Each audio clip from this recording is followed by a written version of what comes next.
Welcome back to our channel, where we extract valuable insights from some of the most impactful books available. Today, we're diving into Accelerated Learning by Colin Rose. We encourage you to grab a copy of Accelerated Learning on Amazon. We'll be posting a link in the description as soon as we can, so you can dive further into its wealth of knowledge. Don't forget to subscribe for more life-altering insights from the most inspiring books. Until our next episode, keep pushing boundaries and expanding your horizons.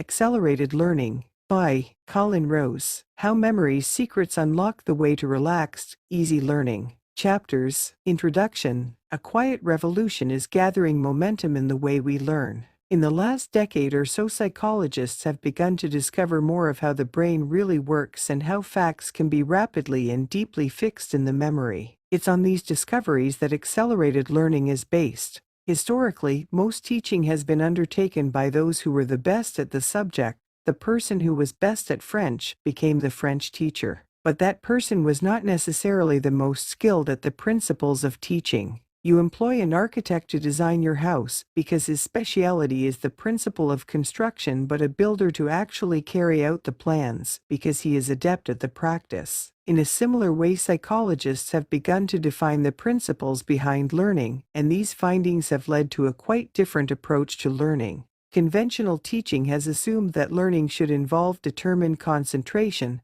and frequent repetition. We now know that this style of learning is not efficient, because it causes unnecessary tension and it tends to involve just one half of the brain. Accelerated learning, in contrast, teaches you how to achieve a pleasantly relaxed, yet receptive state of mind, and presents information in new ways that actively involve both the left and right brains. There can be no learning without memory. We remember things easily that have powerful associations for us, which is why TV advertisers use strong visual images, use music and rhythm, and attempt to involve our emotions. It's the reason why you can remember the words of a pop song with little or no conscious effort, yet struggle to remember a list of historical dates. By studying why people can remember some things vividly after a single exposure, yet forget other information after dozens of repetitions, we have been able to construct new techniques of teaching. They create such powerful associations that pupils find they can literally picture what they are learning in their mind's eye and hear what they are learning in their mind's ear. The methods have been evolved from studies on people with photographic memory. Accelerated learning, however, does not only work by setting up memorable visual and sound associations in the mind.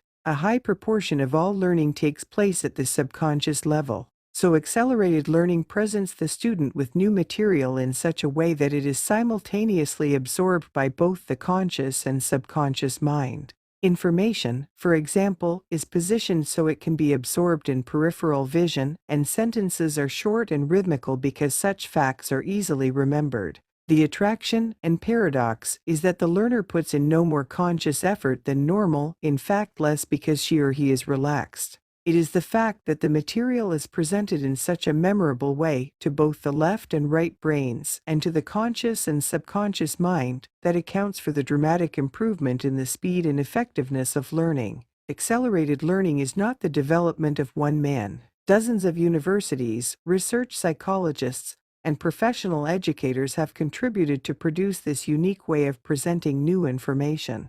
The contributions range from the seminal work of Dr. Lozanov to Nobel Prize winners Roger Sperry and Robert Ornstein, and to the recent work of NLP researchers. There are accelerated learning courses now in scores of universities around the world. The technique has been incorporated in the Finnish school system by many individual teachers and also in the school system of the city of Chicago. Multinational companies such as Shell Oil, General Motors, and Hilton Hotels are using the method, as are dozens of U.S. government agencies and embassies. The effectiveness of accelerated learning has been objectively measured, and Don Schuster, professor of psychology at Iowa State University, was able to record that it produces at least 300% improvement in the speed and effectiveness of learning. This book presents the background to the development of accelerated learning, the evidence, and describes the methods step by step. You will be able to try the technique and prove it for yourself. We believe the impact of accelerated learning will be felt in every area of learning. UNESCO have acknowledged its effectiveness in learning languages, and the magazine Educational Technology claimed that it is a tool that allows students to absorb and retain a 2-year language course in as few as 20 days. Almost any factual subject matter, chemistry, financial, medical, even management sciences can be presented in this framework. It is destined to have a revolutionary impact on human resources in the days to come. Psychology magazine called accelerated learning the key to the 21st century, and educational psychologist Dr. Jean Houston claims we are just beginning to discover the virtually limitless capacities of the mind. Certainly it is a timely breakthrough, because we live in an age where the fast acquisition of more and more knowledge is a necessity. Accelerated learning can achieve this, and because the results are so immediate, learning becomes enjoyable, satisfying, and therefore motivating. 1. Your incredible brain. The recent discoveries in inner space. The human brain appears over-endowed. It used to be an often quoted statistic that we only use 10% of our potential brain power. The more psychologists have learned in the last 10 years, however, the less likely they are to dare to attempt to quantify our brain potential. The only consistent conclusion is that the proportion of our potential brain power that we use is probably nearer 4% than 10%. Most of us, then, appear to let 96% of our mental potential lie unused. But it doesn't have to be so. Once we begin to understand how the brain's memory works, the way is open to tap that vast unused potential. The result can be a quantum leap in learning speed, an enrichment of every part of our life, and, scientists now believe, a measurable increase in intelligence, whatever our age. First, let us look at some of the facts. Neurons. The average adult human brain consists of some 12,000 to 15,000 million nerve cells. 15 billion. That is about 3 times the entire population of the Earth. The human nervous system, controlled by the brain, begins its development only 20 days after conception. 5 weeks from conception, brain development starts in earnest, and after 8 weeks the first of 2 brain spurts begins. At this stage the brain represents half the total length of the fetus, although it is still only divided by 2 inches long. This is when the neuroblasts begin to grow. Neuroblasts are embryonic cells that will in turn become neurons, or brain nerve cells. The speed at which neuroblasts are now developing is staggering. They are added at the rate of several thousand a minute. Nutrition is vital during the formation of brain cells. Of particular importance is adequate protein to provide adequate amounts of amino acids. Tryptophan is especially important for brain biochemistry, and human milk has twice as much of this amino acid as cow's milk. In societies where mothers are undernourished, children may have up to 50% less neurons than their counterparts among Western children. Additionally, the part of the brain responsible for limb coordination can be seriously impaired. 12 weeks after conception, the tiny fetus is now adding neurons at the rate of 2,000 a second. To put this into context, an adult honeybee's brain contains some 7,000 neurons. A bee can accomplish many sophisticated tasks, including building and maintaining a honeycomb, calculating distance, signaling to its companions the direction of pollen sources, and recognizing a course by sight and smell. All with the number of neurons the human fetus develops in under 3 seconds. About 20 weeks after conception, or 18 weeks before birth, the human embryo has laid down its entire nervous system, 12 minus 15 billion neurons. Whilst the number of neurons is important, of even greater significance is the next stage of brain development, the second brain spurt. About 10 weeks before birth, each neuron starts to send out numerous thin fibers to make actual and potential connections with other neurons. The power of the brain is largely a function of the number of neurons and the richness of their connections. Since each neuron can itself make thousands of connections, the potential number of interconnections in the brain runs into trillions. The key point to remember is that only some of these connections are made automatically. Most are made by using the brain. The more your brain is stimulated, the richer the connections and the higher your practical mental ability. Many of the basic interconnections are made before the age of 5. The human head will grow in physical size 4-fold after birth. The evolutionary limit to the size of the baby's head at birth has been set by the size of the mother's birth canal. By age 5, the skull will be 90% of adult size. Full adult size is, in fact, reached at about age 10. The brain now weighs about 3 pounds. That is about 2% of the body, yet the brain requires 20% of the oxygen supply. Oxygen is so vital to the brain that, should the human be restricted in oxygen intake, the supply will be automatically reduced to all other parts of the body before supplies to the brain are diminished. Not surprisingly, oxygen is equally vital before birth. The fetus of a woman who smokes receives less oxygen, and the subsequent reading scores of such children are generally below those of non-smoking mothers. The role of nutrition in brain development is as important in the early years after birth as it is before birth, since malnutrition will not only reduce the number of neurons, but also the number of connections between nerve cells. In studies on rats, it has been found that neuron connection can be reduced by 40% simply due to poor nutrition. The reason, in passing, why the long-suffering rat is so frequently studied is that its nervous system is quite similar to that of the human. Some readers will no doubt draw other behavioral parallels. We have seen how the number of neurons in the brain is fixed before birth. Unlike any other body cells, brain cells do not usually regenerate themselves. However, even if they did die at the rate of several thousand a day, the loss over a lifetime would be trivial and quite unlikely to affect practical mental ability. Of far greater significance is the fact that the number of connections between neurons is continuously growing, and this would more than compensate. In fact, it would argue for an improvement of mental ability with age, and as we shall see, if an improvement is the expectation, that is indeed the result. So far we have been speaking of the neuron. This gives a misleading picture of simplicity. In fact, the neuron consists of a cell body, the gray matter from which leads a principal fiber called the axon. The axon is covered by a fatty coating called myelin, and it may terminate either in a connection with another neuron cell or with branch-like fibers called dendrites. The axon and dendrites are the white matter of the brain. To oversimplify, the axon transmits the electrical impulses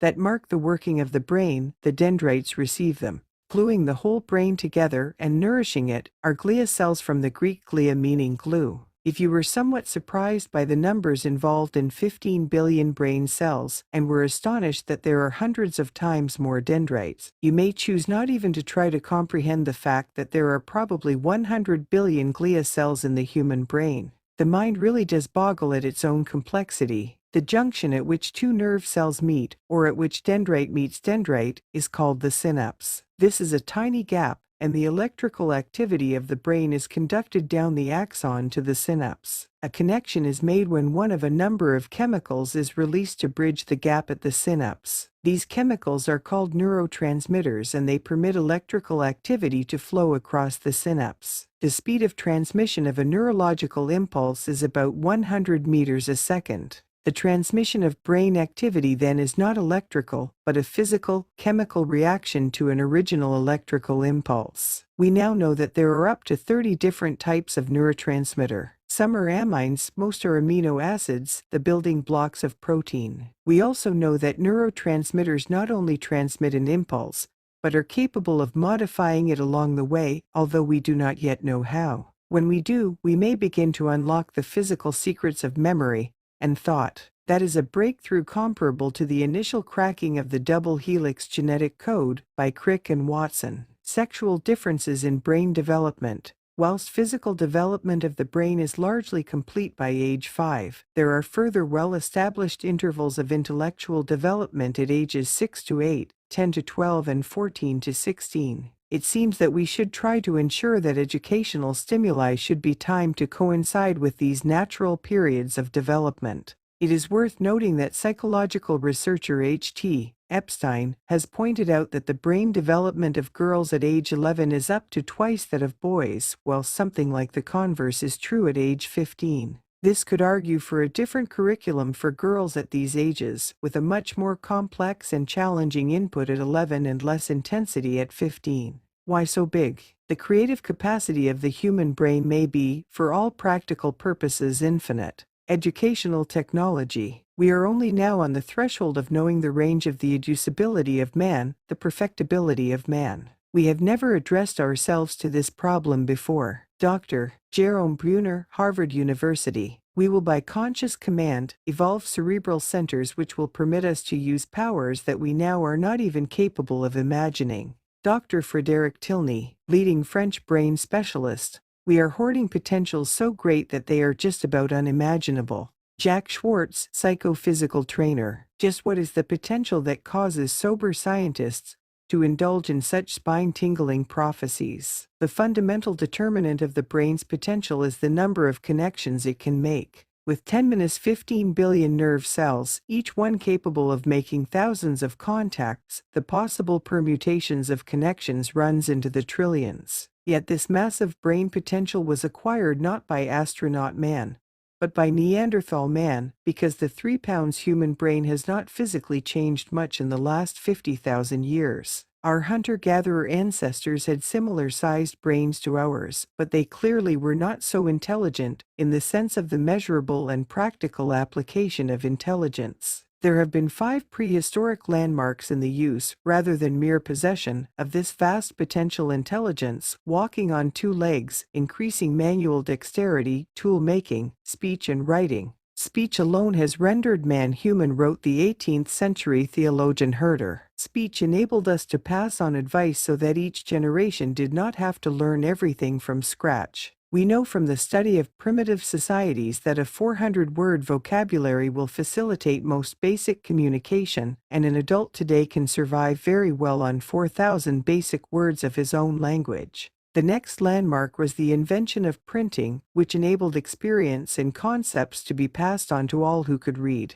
You will learn in later chapters that educators believe mental ability can demonstratively be increased if a child learns to read early and to read widely. The brain is the only organ that expands through use. The more it is used, either to acquire facts or in the process of creativity, the more memory associations are formed. The more associations are formed, the easier it is to remember previously acquired information, and also to form new associations, i.e., create new ideas and concepts. This is a vitally important virtuous circle, and reading is a key to forming it. But this brief history only helps to explain how man has, quite slowly, come to make an increasing practical use of a fraction of his mental capabilities. It does not explain why we have such a large brain. Evolution is rarely so profligate. As Arthur Koestler put it, it is the only example of evolution providing a species with an organ which it does not know how to use, a luxury organ which will take its owner thousands of years to learn to put to proper use, if it ever does. Of course, our brain was our competitive advantage in achieving the dominant position in the animal kingdom.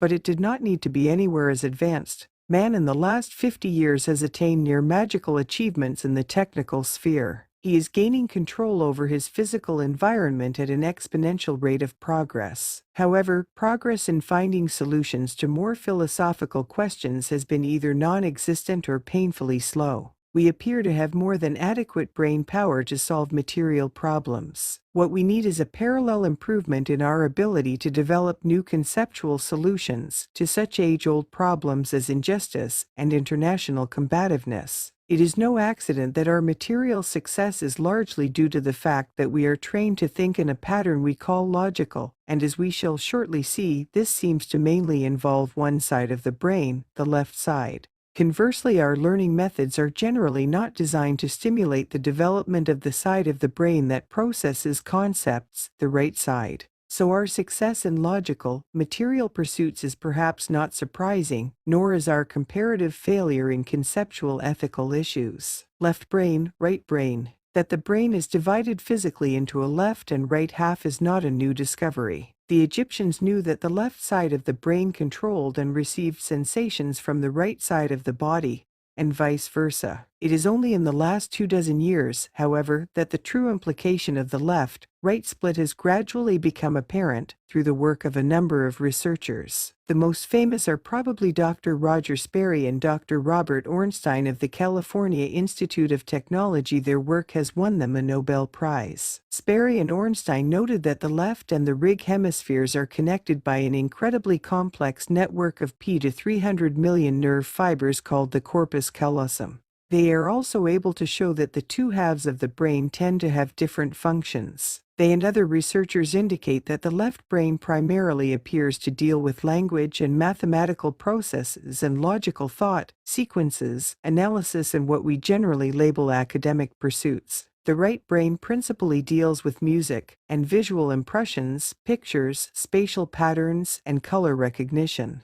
They also ascribe to the right brain the ability to deal with certain kinds of conceptual thought, intangible ideas such as love, loyalty, beauty. Back view of the two sides of your brain and their probable functions. The specialization of the two halves of the brain can result in some bizarre behavior. Patients who, for medical reasons, have had their corpus callosum severed have effectively two semi-independent brains, two minds in one head. If a ball is shown to the left visual field of such a person, i.e., registered to their right brain hemisphere, the speaking half of the brain, which is in the other left brain, will claim to have seen nothing. If, however, the patient is asked to feel in a bag of assorted shapes, he will correctly pull out a ball. If he is asked what he has done, he will say nothing. The ball has only been seen with the right brain and felt with the right brain. The speech center, which is located in the left brain, has registered nothing. Even more delicate experiments have been performed on surgically split-brained patients. The word Sinbad was projected to such a patient while his eyes were focused on the precise spot between N and B. The first three letters went to his right brain, the last three to his left hemisphere. When asked to say what he had seen, he replied bad. When asked to point with his left hand to what he had seen, he pointed to the word sin. The specialization of the two brains has also been demonstrated by measuring the electrical activity of the brain during various activities. When the brain is relaxed in a state of rest, it tends predominantly to show an alpha brain wave rhythm, i.e., waves of 8/10 cycles per second. Ornstein found that a subject tackling a mathematical problem showed an increase in alpha in the right hemisphere. This indicated that the right side was relaxing whilst the left was active and, therefore, in a beta brainwave pattern. In contrast, when a subject was matching colored patterns, the left showed alpha i.e., was resting, and the right showed beta i.e., was active. The brain scans reproduced in Chapter 7 show the varying levels of electrical brain activity in a subject listening to music, words, and singing. The first activity, music, involved the right brain. The second, listening to words, only involved the left brain, but singing words and music together involved the whole brain. The left brain is now thought to be the half that specializes in serial, sequential thought, i.e., analyzing information in sequence in a logical step-by-step approach. The left rationalizes. The right brain seems to take in several bits of information at a glance and process them into one overall thought. The right synthesizes. When you meet someone, it seems to be the right brain that takes all the elements at once and synthesizes the pattern into a whole to recognize the person instantaneously. If you were using your left brain only, you would probably scan first the hair, then the forehead, then the eyes, nose, mouth, and chin in sequence to build up a picture. The right brain, however, recognizes the pattern immediately. It is the left brain that is dominant in, for example, mathematical calculations. It is the right brain that processes nonverbal signals. We have come as a society to stress and value more highly the functions of the left brain. The analytical thinking of the physicist is usually valued higher in money terms than the artistic and intuitive ability of the musician or artist. Most schools relegate right brain dominant activities to 2 or 3 periods a week. Yet those schools who have tried increasing the proportion of art subjects have found that levels of all scholastic performance improved. Because, although the two halves of the brain may indeed be specialized, they are far from being isolated. Each complements and improves the performance of the other. Education that emphasizes only analytical thinking is literally single-minded. As one psychologist put it, such people's brains are being systematically damaged. In many ways they are being de-educated. 2 brains are better than 1. It would appear that the better connected the two halves of the brain, the greater the potential of the brain for learning and creativity. Recent research by Dr. Christine de Lacoste-Udamsing at the University of Texas has found that the interconnecting area is always larger and probably richer in nerve fibers in women than in men. We don't know why yet, but it has fascinating implications. Roger Sperry's work further showed that, when people develop a particular mental skill, it produced a positive improvement in all areas of mental activity, including those that are lying dormant. In other words, the popular belief that painters and musicians right-brain people must inevitably be poor at mathematics is not true. Einstein, who actually failed mathematics at school, was a creditable violinist and artist, and has described the insight that gave birth to his theory of relativity. Alone on a hill on a summer day, he was daydreaming and imagined himself riding a sunbeam to the far edge of the universe, but in his mind's eye he saw himself returning towards the sun. That flash of inspiration, which as we shall see was probably associated with a theta brain wave pattern, suggested that for the dream to come true, it required the universe to be curved. Space, light and time had to be curved also. The theory of relativity is therefore a good example of left brain, right brain synchronized thought. Since the state of reverie or daydreaming is associated with a predominantly theta and alpha wave pattern, it is also a perfect example of how an alpha brain wave state creates the meditative background conditions for creativity. Leonardo da Vinci is often quoted as probably the best example in history of the genius that can be liberated when left and right brain activities are fully combined. He was the most accomplished artist, mathematician and scientist of his day in at least half a dozen different fields, and he could write simultaneously with his left and right hand. The artist Sir Edwin Landseer had a similar ability he used as a popular party trick. He could draw a horse with one hand, while simultaneously drawing a deer with the other. Now this is not to say that there is a rigorous demarcation between the left and right hemispheres of the brain. Each half contributes to the majority of thoughts, but there is no doubt about a specialization of the two brains. There are cases where patients had lost the power of speech left brain but could still sing right brain. In the animal kingdom, the bottlenose dolphin is a mammal that has exceptional mental powers and has, according to the Severstov Institute in Moscow, evolved an extraordinary brain. It can sleep with one half or hemisphere of its brain whilst maintaining full consciousness in the other half. Then after an hour or so it switches brains. Moreover, during sleep one eye remains open and the other remains shut. The dolphin is also capable of incredible feats of memory. Lyle Watson has described how a dolphin can emit a half-hour song, a series of high-pitched sounds that appear to be the main form of dolphin communication. The dolphin can then repeat the exact same sequence of sounds in an identical half-hour repeat performance. It's rather like repeating a half-hour soliloquy verbatim. Educational researchers are talking increasingly of whole brain learning. Joseph Bojan, writing in the UCLA Educator, remarks the current emphasis in education on the acquisition of verbal skills and the development of analytical thought processes neglects the development of nonverbal abilities. It is, he claims, starving one half of the brain and ignoring its contribution to the whole person. Since nonverbal communication is a right brain activity, and nonverbal actions account for perhaps 80% of all communication, we can see just how much our left brain-orientated learning systems may be starving our intellectual development. Stuart Dimond, a former professor of psychology at Cardiff, points out in his book The Double Brain, when the two hemispheres work together they perform much better than one. Dr. Bernard Gluck at the Institute for Living in Hartford, Connecticut found that men and women practicing meditation showed an increased synchronicity between the left and right sides of the brain, and suggested that this showed an improved communication through the corpus callosum, achieved by the attainment of relaxation and increased alpha brain waves. Surveys of creative thinking have emphasized the importance of encouraging an initial right brain visualization and intuitive solution, which can subsequently be evaluated logically by left brain processes. But the original impetus is from the non-verbal side of our brain,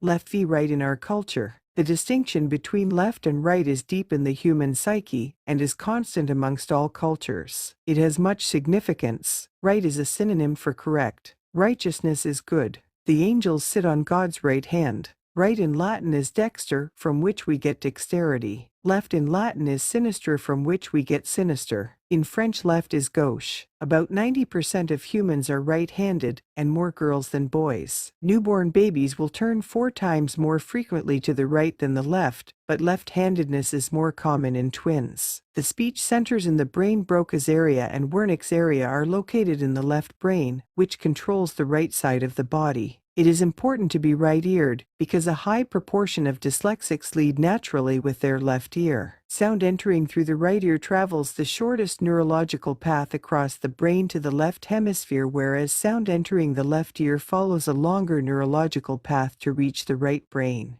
It is logical to ask whether left-handed people, the 10% minority, also have the left brain as the dominant hemisphere for speech. Or do they process speech with their right brains? Generally, they do not, but an important 35% of left-handers do activate their right brain as well as left brain while speaking. In contrast, only 10% of natural right-handers do so. The triune brain. The brain is not only divided horizontally into left and right, it is effectively divided vertically as well. Dr. Paul MacLean in 1973 coined the term triune brain to emphasize the 3 divisions. 1. The reptilian brain or brainstem, which emerges directly from the spinal column and controls the very basic instinctive responses. 2. The limbic system or mammalian brain, which includes amongst other organs, the hypothalamus and the pituitary gland. It is this mini brain that controls emotions, sexuality and the pleasure centers. 3. Finally, the neocortex, which controls the intellectual processes which we have been discussing.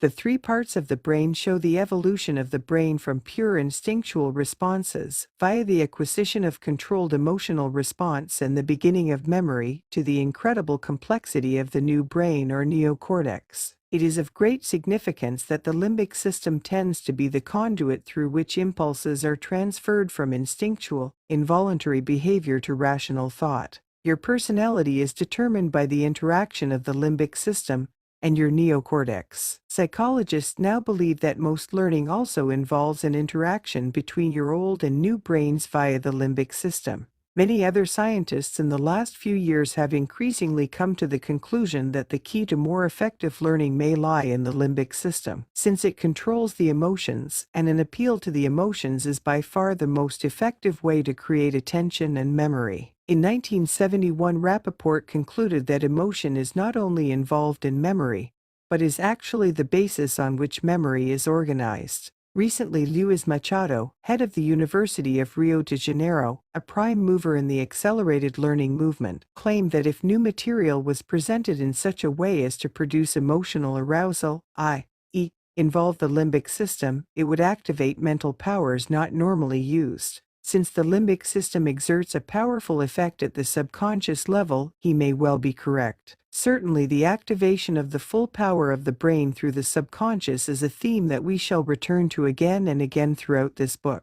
Does mental ability decline with age? Almost certainly not. What does deteriorate is the body. Arteries become clogged as fat builds up inside the walls, and once they have passed 50 years of age, up to 50% of people suffer diminution of blood supply, i.e., oxygen feeding the brain. When these arteries are cleaned, patients show a significant reduction in nervousness, mental distress, and a measurable increase in IQ. Moreover, when older patients are given specific oxygen treatment, there can often be an appreciable improvement in mental ability. It has also been found that a high blood pressure correlates with loss of mental ability, and when hypertension and blood pressure is reduced, by relaxation exercises or dieting for example, brain function improves. Emotions and memory. Rappaport, International Universities Press. Mental activity involves complicated physiochemical activity. In fact, Dr. David Samuels of the Weizmann Institute estimates that there may well be up to 1 million chemical reactions taking place in the brain in any 1 minute.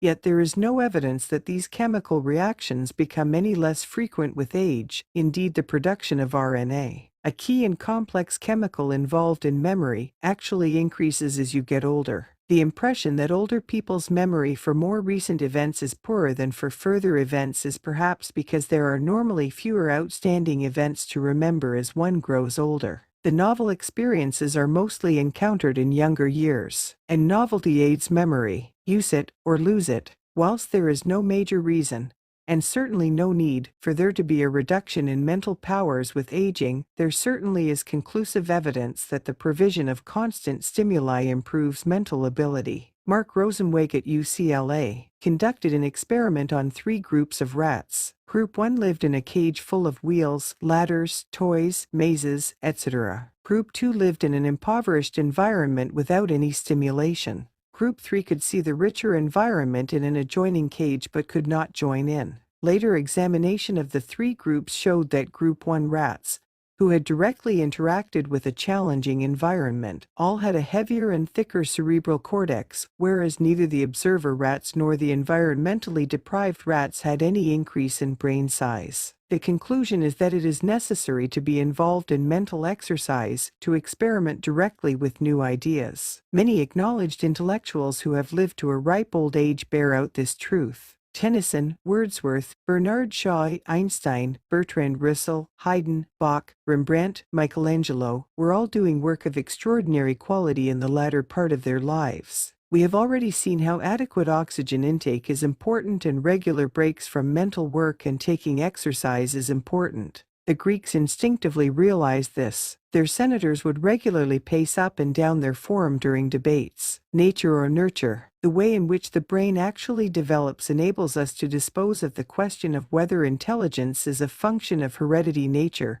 or environment nurture. The answer is both. The number of brain cells is a factor, but the way those brain cells are stimulated to make rich connections is far more significant. Thus, it is probably correct to say that almost every normal child is born a potential genius. Even if innate intelligence is merely average, a rich intellectual environment during the period of the second brain growth spurt, with plenty of opportunities to learn, can ensure the development of a greater proportion of the brain potential than would normally be expected. The anecdotal evidence for this in humans as well as clinical evidence in rats is overwhelming. Genius is more made than born. In 1800, Carl Witt's father, a German doctor, decided to give his son a really rich educational environment. Carl entered the University of Leipzig at 9 and gained his PhD at 14. Lord Kelvin's mother made the same decision. Her son became one of the 19th century's most successful physicists. More recently, in the well-publicized Edith experiment, New Yorker Aaron Stern determined, in 1952, to give his daughter the best environment he could devise. Classical music was a continuous background.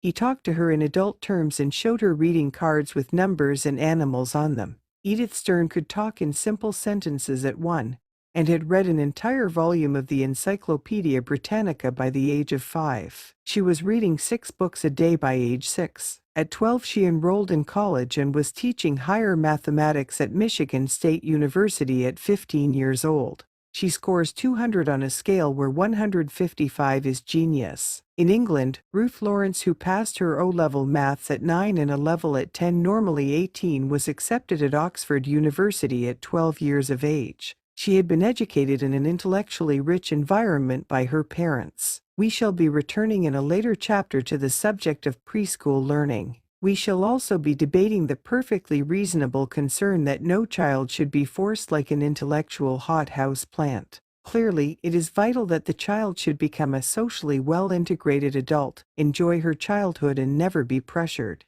The point to make here, however, is that there is no question that a loving, relaxed and rich environment during the vital formative years definitely does create a higher degree of mental capability, and that is of undeniable benefit. This benefit is not merely related to intellectual performance. The largest long-term study of outstanding ability was started in California by Dr. Terman. Commencing in 1925, it has followed the progress of 1,000 gifted children all above 135 IQ. It has concluded, so far, that physical health and growth was above normal. Marriage rates were average, divorce rates were below average. 70% graduated 7.5 times normal. Society has come to be somewhat perversely suspicious of genius, almost as if there is something rather unfair about actively encouraging mental growth. As researchers of this book, we have come to believe in all-round education. We are totally against parents indulging their own egos by pressurizing their children to succeed.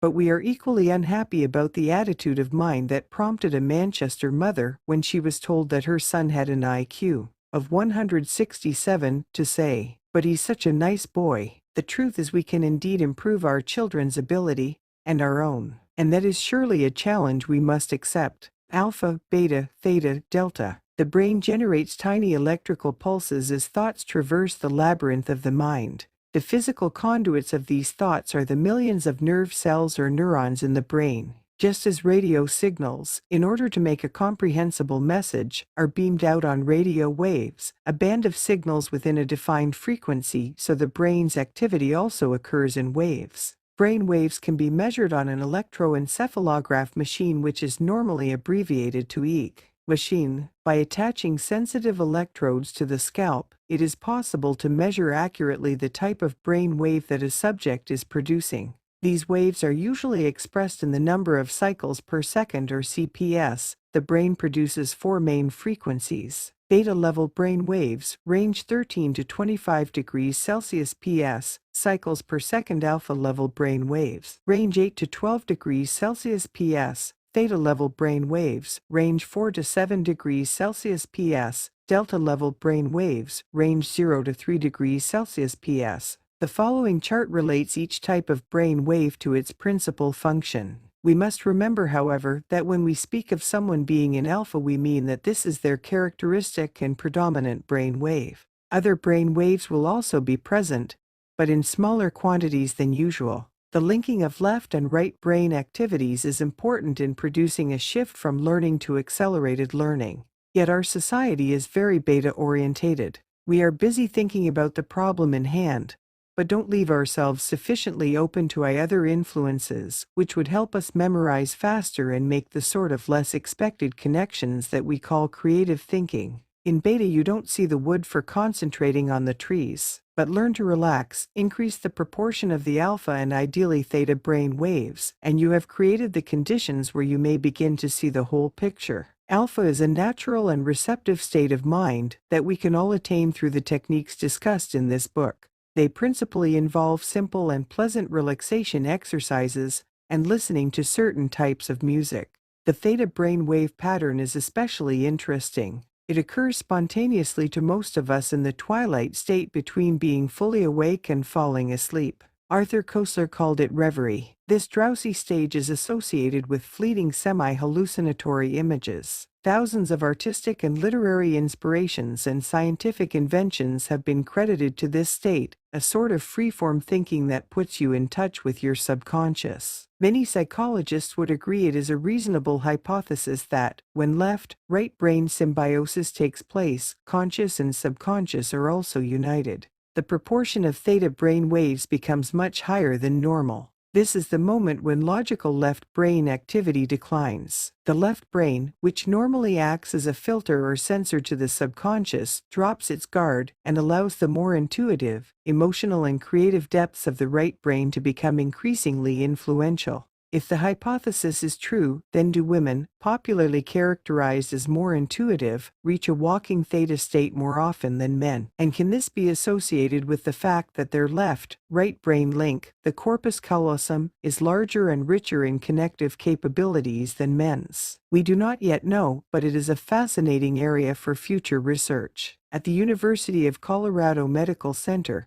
and at the Biofeedback Center in Denver, Dr. Thomas Budziski has found that, when people were trained to achieve and maintain theta brain waves using biofeedback techniques, they did indeed learn much faster. Moreover, many emotional and attitudinal problems were solved at the same time. For example, in a theta state, suggestions that racial prejudice is wrong were well accepted. Suggestions to overweight people to follow a sensible eating pattern were accepted and subsequently complied with, and insomnia and drinking problems were successfully tackled. Some time ago, a New York advertising agency was asked to produce a TV commercial to combat racial prejudice. They produced two. The first used a carefully built-up rational argument. The second was a highly emotional film featuring attractive young black children, and using many subconscious but positive appeals for fairness. The logical TV commercial actually intensified the degree of racial prejudice. The subjects felt themselves threatened as they realized they could not give an equally dispassionate and rational counter-argument. Consequently, the only possible response was an aggressive defense involving an increased emotional commitment to their original attitude. The second commercial, however, worked. Emotion-laden appeals went beyond the conscious, the intellectual objections, and created a new positive image at the subconscious level that changed the subject's entire personal response. So no conflict or threat was aroused. Can intelligence be increased? Whilst it is certainly an oversimplification to relate intelligence to brain capacity, it is, however, interesting to relate three statements. The average IQ is 100, the genius level is 160. The average human probably uses 4% of his potential brain power. If that average human could learn to use not 4% of his brain but a still minimal 7% of his brain, could he attain genius level? This book is about techniques that probably improve the human memory, that increase creativity, and that provide access to unused brain power. The indications are that the same techniques can measurably improve intelligence. The above memory map is our way of visualizing the main points in the chapter in an easy-to-remember form. 2. The basis of memory. There is no learning without memory. From the primitive creature who merely learns instinctive reflex behavior through repeated exposure to a particular set of circumstances, to the Polish memorists who have memorized word for word all 12 volumes of the Talmud, learning involves memory. Yet surprisingly, there is not yet an agreement as to how memory really works. This book is about the evolution of an advanced and accelerated learning method, not a detailed textbook on psychology. Nevertheless, it is important that you are familiar with the latest conclusions on memory from clinical psychology. More than one memory. Most psychologists now agree that there are at least two memories: short-term memory and long-term memory. The short-term memory, as Dr. Alan Baddeley describes it, seems to be the working memory. If you want to multiply 28x3 in your head, you would use the short-term memory to do the calculation, and then, if it were significant enough, commit the answer to your long-term memory. The short-term memory is, effectively, a temporary storage device. When you are reading a sentence, it is your short-term memory that retains the words at the beginning of the sentence for long enough to make sense of the whole sentence.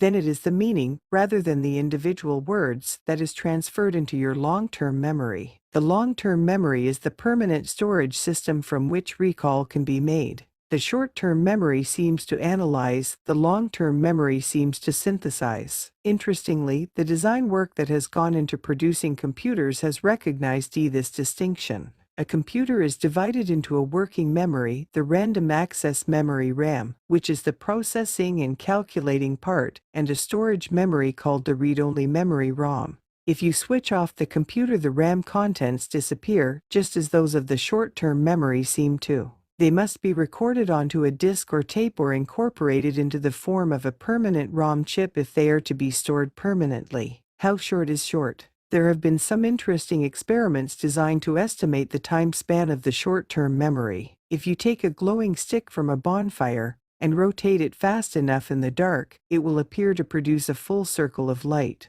This is because the sensory memory, a specialist part of your short-term memory, retains the image of the light long enough for the actual light to return back to its starting point on the circle. In the same way, a cinema film is a series of still pictures with very short periods of darkness in between. In order to see the film as continuous action, you need to hold the image of the last frame in your short-term memory until the appearance of the next frame, and relate them together in such a way as to produce an impression of continuous movement. The time span of this type of sensory short-term memory is probably about 1 divided by 10 of a second. The time span of the short-term memory acting as a working memory, to calculate or to read, is a matter of some discussion. Baddeley conducted experiments on the way words were memorized. He found that a series of long words was less well recalled than a series of short words, probably because the subjects, in order to remember the list, were subvocalizing the words, i.e.,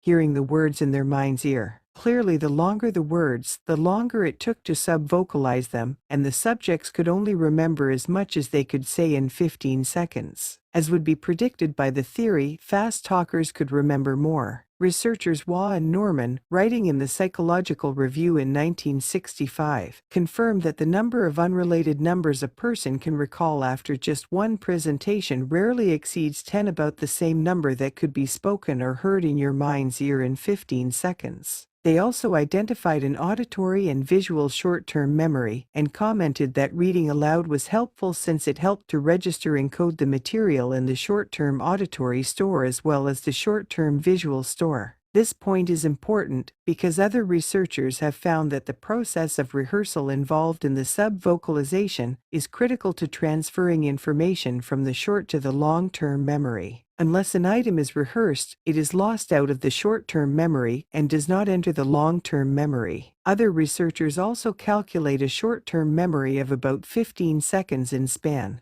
Carroll 1966 deduces this from the work of simultaneous translators, who have to hold a sentence or sentences in their short-term memory and translate with only the briefest of delays. The same indication of a 15-second span is implicit in the ability of court reporters to hold 10 minutes 15 seconds worth of evidence before transcription. Electrical v. chemical. No one knows exactly how memory is created in the physical sense, but a recent series of experiments indicate that short-term memory involves a primarily electrical activity in the brain, and long-term memory involves a predominantly chemical process and the possible modification of proteins. Researchers Flood and Jarvik have reported that drugs which affect the synthesis of proteins or their transfer along the axons only affect long-term memory, whereas drugs that affect electrical activity in the brain appear only to affect short-term memory. Other experiments support the view that long-term memory involves chemical changes. Thus, researcher J.V. McConnell began research in 1966 which showed that RNA ribonucleic acid was involved in learning, and that learned behavior could be transferred from one rat to another by exchanging RNA from one brain to another. In 1970, George Ungar at the Bayer College of Medicine, Houston, Texas, taught a group of rats to be afraid of the dark.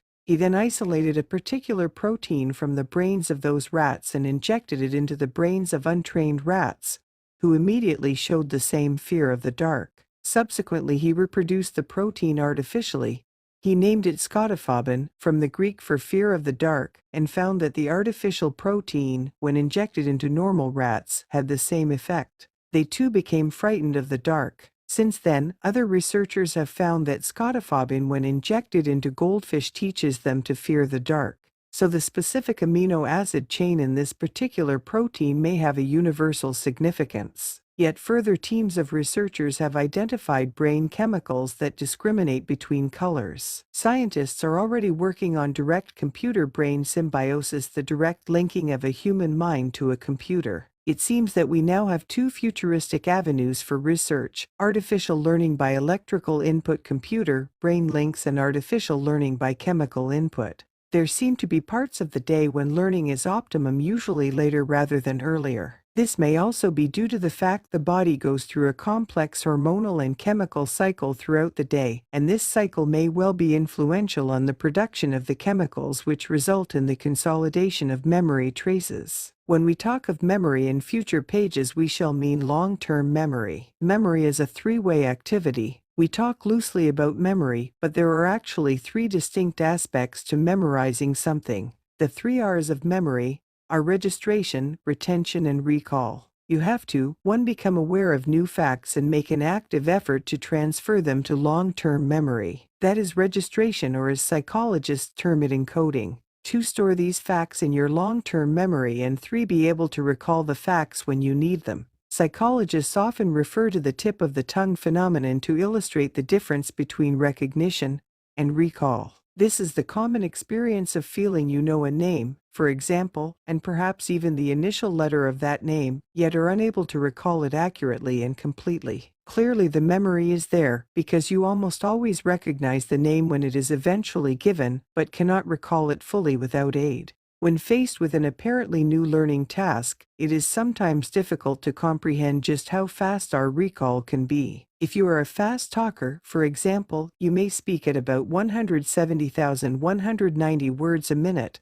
and the words will be produced in correct grammatical order. It seems like a reflex action, but the mechanism clearly involves an astonishing display of logic manipulation in the short-term memory and retrieval of the correct grammar and vocabulary from the long-term memory, coupled with a possible simultaneous use of right brain to conceptualize and left brain to speak forth the conclusions. Not for the first or last time in this book, the mind may well marvel at its own complexity, that the three activities of registration, retention, and recall are not necessarily the same is easily proved. Consider the following list of words and repeat them twice. That's the encoding part. Test: no one, fox, play, place, spy, 10, lamp, tree, full, book, sink, far, water, easy, grass, bike, sand. Now look away and write down as many words as possible.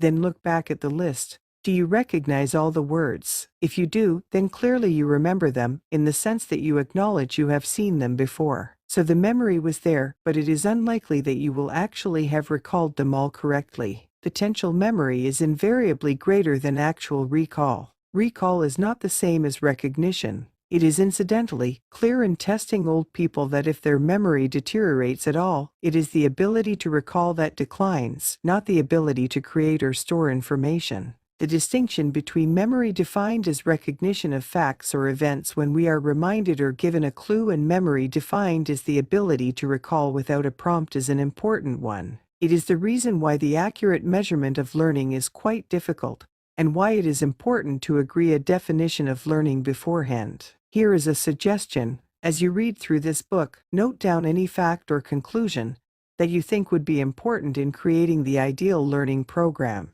You might, for example, have concluded that, without rehearsal of a new fact in the short-term memory, it would not get transferred to the long-term memory. You might also have concluded from Chapter 1 that, since your brain's potential capacity is so obviously enormous, the requirement of any learning system is not that it should increase your intelligence but that it should release a fraction of the talent you already have. If you actively make notes, you will not only obtain much more benefit from this book, you will learn something fundamental about memory and about learning itself. The model of memory. Numerous researchers have conducted experiments which indicate that information which is not rehearsed in the short-term memory is rapidly forgotten.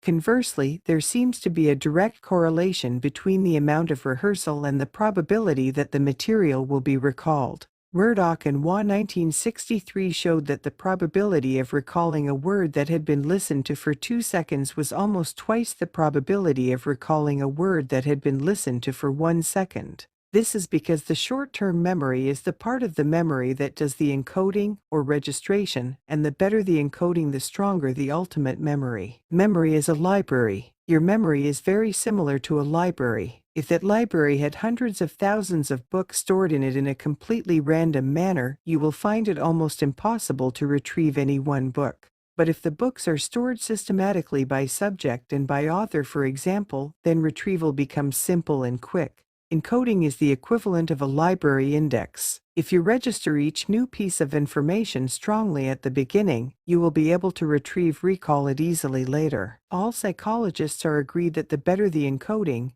or the more the associations, the better the retrieval. So in evolving our accelerated learning system, our investigations have concentrated upon one key question: what makes for strong encoding and for powerful associations? Before we turn to that, however, let us look for enlightenment from the opposite question. Why do we forget? The Ebbinghaus experiments. The pioneer in memory research was Hermann Ebbinghaus, who conducted the first scientific experiments on memory in Germany between 1879 and 1885. Since he realized that meaning and associations had a powerful effect on learning, he confined himself to learning lists of nonsense syllables such as wux, caz, bij, col. He found that there seemed an almost straight-line relationship between the initial time spent in learning and the amount learned. There seemed to be neither a law of diminishing returns, nor was there a snowball effect. The more time you spent on a list, the more you apparently learned. He called it the total time hypothesis. It seemed to support the theory on which teaching is based even to this day, that the way to learn is through grim determination and repetition. We now know that this is simplistic, And whilst time spent is certainly important, the way the time is spent and the way the information is presented have an enormous effect on the rate of learning. In fact, accelerated learning is the way to break out of the total time hypothesis. One technique will illustrate the point. Psychologists call it the distribution of practice effect. This shows that the time taken to learn something is significantly less if the learning is spaced out. Thus, a task taking 30 minutes, if learnt all in one day, will typically take 22 minutes if spaced over 2 days, and almost 30% saving. In a similar way, recall is enhanced if there is a short space between two presentations of the same material. Furthermore, if you test yourself and succeed in recalling the correct answer, your eye memory for those facts will be considerably strengthened compared with merely having the information given to you. Active involvement is always a more powerful memory enhancer than passive learning, so a successful test is desirable. And clearly, the sooner the test is conducted, the higher the probability of the answer being correct. The solution is to use the following learning strategy, which well accords to the short-term, long-term memory models. Time scale. Thus, you would learn, for example, a new foreign word and test or rehearse immediately within the span of the short-term memory. Then learn and rehearse the second item again within the short-term memory span. Then you would go back, after an interval, to the first item. You've achieved immediate rehearsal and also spaced practice. The above, however, has been somewhat of a digression, since we are mainly interested in Ebbinghaus for his work on forgetting. Ebbinghaus found that forgetting could be plotted on a graph, known now as the Ebbinghaus curve of forgetting. The graph looks as follows. Few people will be surprised at the result. Common experience is that memory does not seem to decay over time, but that there comes a point at which little further deterioration is experienced. But why? There have been two basic theories. One is that memory traces gradually fade over time, rather as the sun might bleach the color in your curtains. The other theory is that it is the number of intervening new experiences that weaken the original memory trace, crowding out old memories. This is called the interference theory. Fortunately, due to a number of elegant experiments, it now seems clear that interference is the primary reason for forgetting, rather than a simple decay over time. And the more similar the events or facts that intervened, the more that was forgotten.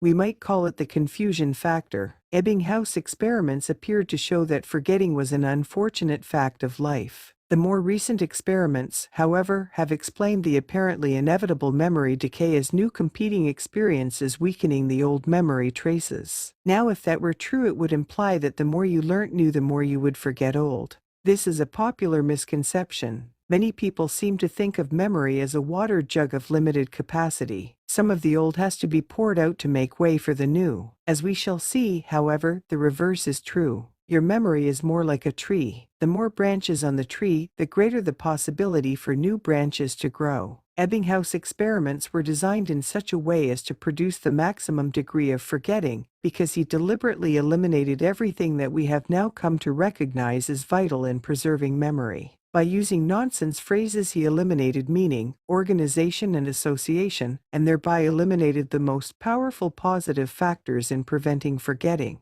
So his conclusions were only relevant in the most unpromising circumstances. In contrast, we shall see that it is possible to create an ideal learning situation in which there is almost no forgetting. Let us now turn from why we forget to the opposite question. What are the positive influences on memory? 3. Improving memory. Before we study the various positive influences on memory, please indulge in a little experiment. The results will illustrate some important principles. Test No. 2. Read through the following list once only. Read slowly and concentrate. Then look away and write down as many of the words as you recall in any order. Grass, paper, cat, knife, love, bird, tree, desk, truth, table, fork, pen, stream, wisdom, stream, flower, Sulu, radio, ruler, blue, sheep, meaning, field, pencil, carbon. When you have written down the list of words that you have recalled, you will normally find certain things to be true. And these facts illustrate several important principles. 1. Primacy. You tend to remember more from the beginning of a test or a learning session. So you probably remembered grass and paper. This is called the primacy effect. 2. Recency. You also tend to remember more from the end of a learning session. So you probably remembered pencil and carbon. This is called the recency effect. If you put these two effects together and plot your typical learning efficiency in memorizing a list or over a period of study, say a lecture or a lesson, the effect is shown in the following figure. 3. The von Restorff effect. There was probably another word that you remembered, the word Zulu. The word stood out from the list because it was different and may have carried a quite strong visual association. Von Restorff discovered something upon which professional memory men rely heavily. If you want to remember something, ensure it is outstanding in some way, colorful, bizarre, funny, vulgar. A bright red flower on a black dress is memorable. A subtle floral print dress may be pretty, but it is not memorable. Outstanding elements have been measured to increase our arousal level and our attention, and you will always remember something better if it is presented in a way that either focuses increased attention or is arousing to one or other of your senses or emotions. Interestingly, you might also have remembered the words flower and or radio, which straddle Zulu on the list, because the increased arousal and attention often improves recall for words or events around the original item. By the simple expedient of inserting high recall items into a series of words or into a lesson or lecture, you can provide a boost for attention and therefore for encoding, retention, and recall. There is an interesting implication to the above. The longer the lesson or lecture, the more time there is for the fall off in attention and recall to take place. The simple device of splitting up a lesson into two parts with a break in between will increase the overall level of recall because there is more primacy. And recency effect at work. Specificness. If we go back again to the list of words you recalled, most people will notice that they remembered fewer of the words love, truth, wisdom, or meaning. These words are concepts and it is more difficult to give them a concrete reality or image. In contrast, the easiest words to remember are always nouns and adjectives because they can be visualized, and as we shall see, visualization is one of the keys to memory. For the above reasons, teaching a new language should be similar to learning your own language. Children learn the words for objects first and only later do they learn the words of abstractions like precedence or prosperity. Organization. Before we leave test 2, have a look at the list you made. It is more than likely that you wrote the words down in clusters or groups. There were in fact several categories in the list: animals, things from the countryside, items you might find in an office, items from a kitchen, and abstract concepts. Although they were not grouped together in the list, it is quite likely that you recalled them in groups. The world-famous researcher, Canadian psychologist, Endel Tulving of Toronto University has conducted many experiments on the role of organization in memory. One of the most dramatic involved two groups of students, each of whom were given 100 cards on which was a printed word. Half were instructed to learn the words by memorizing them. The other half was instructed to sort the words out into categories. When they were later tested, the sorters or organizers did equally as well as the memorizers. In other words, the active involvement in organizing was sufficient to create learning. Tulving concluded that when we remember something new, we instinctively repeat it for ourselves. It is quite probable that it is not the repetition that is so important as the fact that our minds are constructing associations and patterns between the words and imposing a subjective organization on the material. Suppose you want to remember a list of words, say, bee, pen, lamp, proud, trowel. You will more readily remember the words if you make up a sentence or sentences connecting the words in the form of a short story. You would remember it even better if the story was easy to visualize, and best of all if you could picture a story that was dramatic, or vulgar, or comic, or in some way involved your emotions. 2 more research projects emphasize the importance of active involvement with new material, and both studies are relevant to the learning of languages. W. Kinch and his associates conducted an experiment in 1971 to teach 3 groups of subjects 3 new nouns. One group were instructed to read the words aloud. The second group were instructed to sort the words by type of word. The third group were asked to form one sentence that contained all 3 words. Retention of the third group was 250% better. In the second project, researchers G. Bauer and D. Winzentz took 4 groups and required them to learn pairs of unrelated nouns. Group 1 simply rehearsed the pairs silently. Group 2 read aloud a sentence containing the pairs of words. Group 3 made up their own sentence and spoke them out loud. Group 4 visualized a mental picture in which the words had a vivid interaction with each other but said nothing out loud. Each group performed better than the one before. The more active the involvement, the deeper the learning. The conclusions were fully validated by educational psychologists Glanzer and Mainzer, who asked two groups to learn a list of new words. One group was asked to simply repeat the word 6 times each. The second group used the same time to think about the word and process it mentally. The second group's recall was markedly superior. A story is in fact a good mnemonic or memory aid, and the more elaborate the story, the better. A story links words to be remembered, and it causes you to build up scenes that have visual, sound, and sensory associations for you.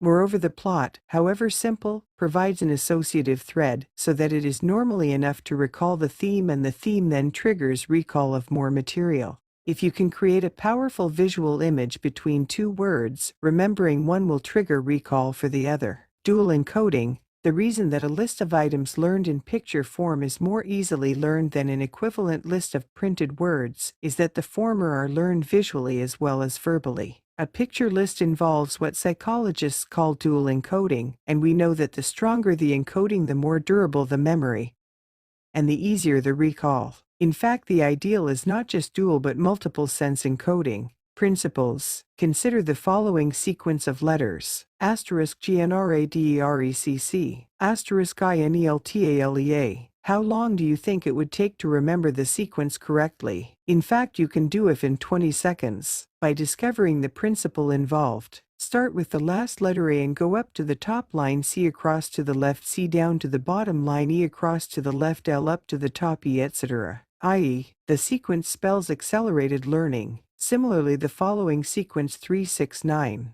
12, 15, 18.21 does not have to be memorized. You merely need to remember the principle involved. Remembering the principles involved is always more efficient than trying to remember the specifics. Chess masters can play blindfold chess not because they recall each piece, they don't, but because they retain the overall patterns involved. Just how incredibly powerful this can be is exemplified by the Belgian master Koltanovsky, who in 1960 played 56 simultaneous games of blindfold chess, winning 50 and drawing 6. When we come to discussing the actual evolution of accelerated learning, we shall be referring to principles, because they are a way of achieving a great deal of memory with the minimum amount of effort expended on encoding.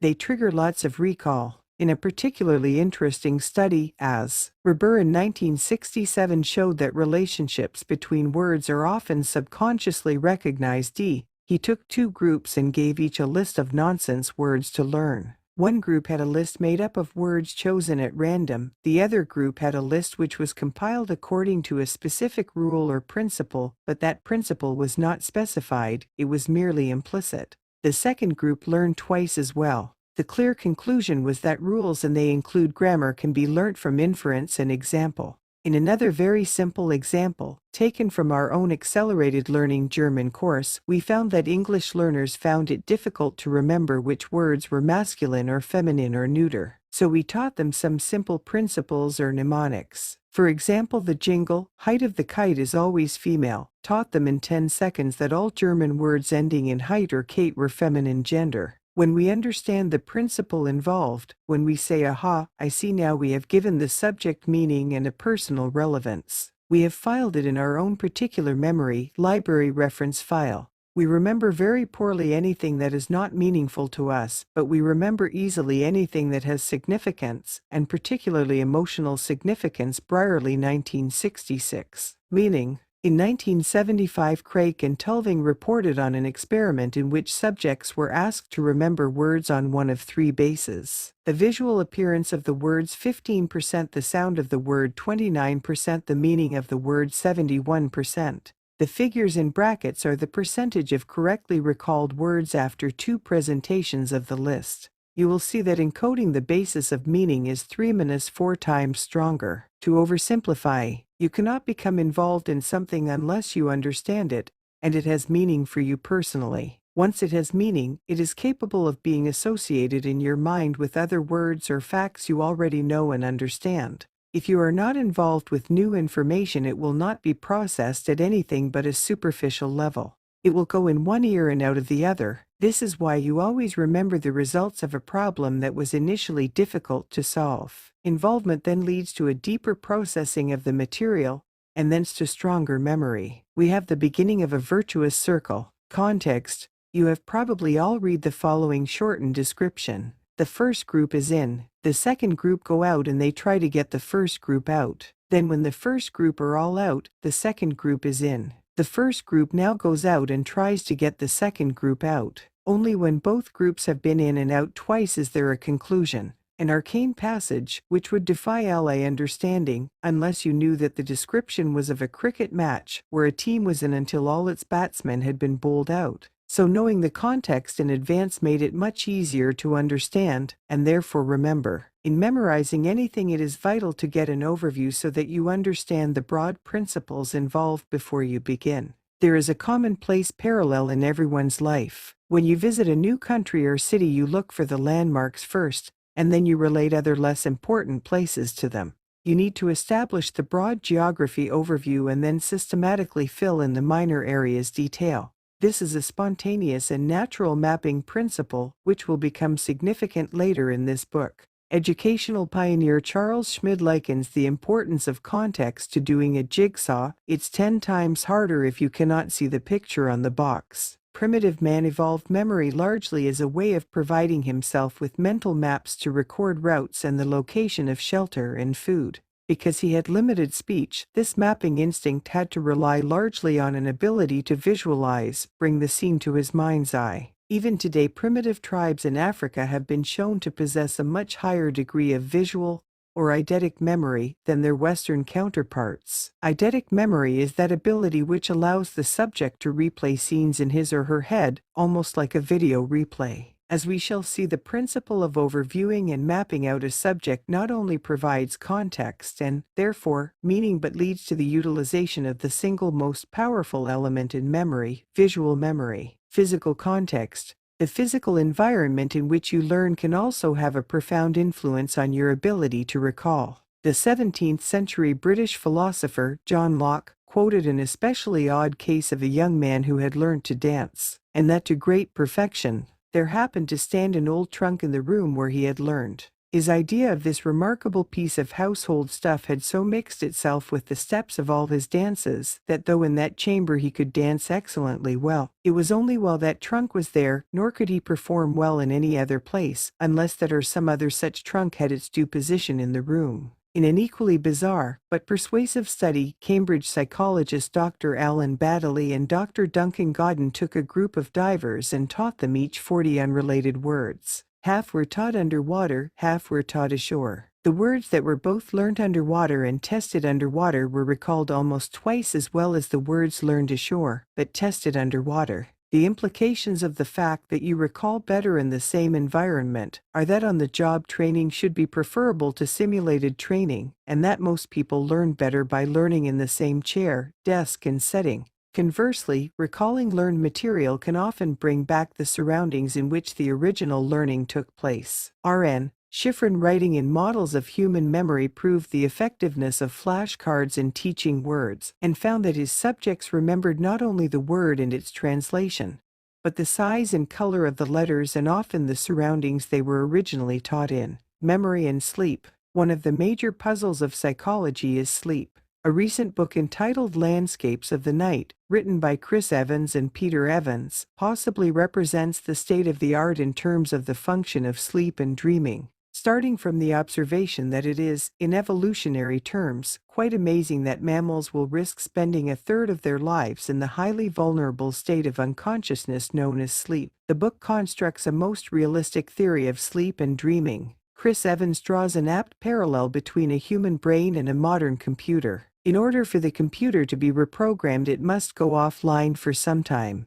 This is the period when new programs are being tested and old ones modified. In the same way, the human brain needs to go offline. The experiences of the day are reviewed during sleep and assimilated into new patterns of thought, belief, and future behavior. This is done during the pan of sleep when dreams occur. Due to investigative research by Eugene Aserinsky working with the sleep researcher Nat Clayton, we now know that dreams occur during paradoxical sleep, so-called because the brain is in fact very active, or that portion when there is rapid eye movement or REM sleep. There is much circumstantial evidence that REM sleep may act as a period when the brain sorts and files new information and experiences and decides how to adapt them. As early as 1968, Basson concluded that some of the components of dreams are related to the unconscious processing of information. If this were so, we would expect that the more new information presented during the day, the higher the proportion of sleep devoted to dreaming, i.e., REM sleep. This turns out to be the case. Whereas adults may average 20% of their sleep in the REM sleep state, this decreases as they grow older, but very young children, who are subjected to the highest proportion of new information and experiences, actually spend up to 50% of their sleep in the REM phase. We certainly know that depriving people of sleep can have a catastrophic effect on their mental ability. In a very public demonstration of sleep deprivation, a disc jockey in New York elected to stay awake for over 200 hours. His hallucinations during the wakeathon started out as seeing cobwebs, rabbits, and bugs and gradually became serious. He began to imagine that the room was on fire, a mysteriously common hallucination in sleep deprivation, and he began to evidence paranoia after 100 hours. Nicholas Humphrey of Cambridge University believes that dreams act like a dress rehearsal for events we hope or fear may occur. It is as if the brain as computer is doing a test run on a possible new program. Chris Evans goes so far as to say that we sleep in order to dream, and the theory that these dreams are both a filing and sorting process, an assimilation of information, and a series of dummy runs coincides well with the views of Dr. Edmund Dewan, a leading sleep researcher at the Air Force Research Laboratories in Bedford, Massachusetts. He notes that the lower down you go in the evolutionary scale, the less the animal sleeps, and therefore can dream. It is almost impossible to explain the behavior of the brain during sleep unless some reprogramming is taking place. He says, mothers of children will testify that during the first few days at primary school, their infants are unusually willing to go to bed.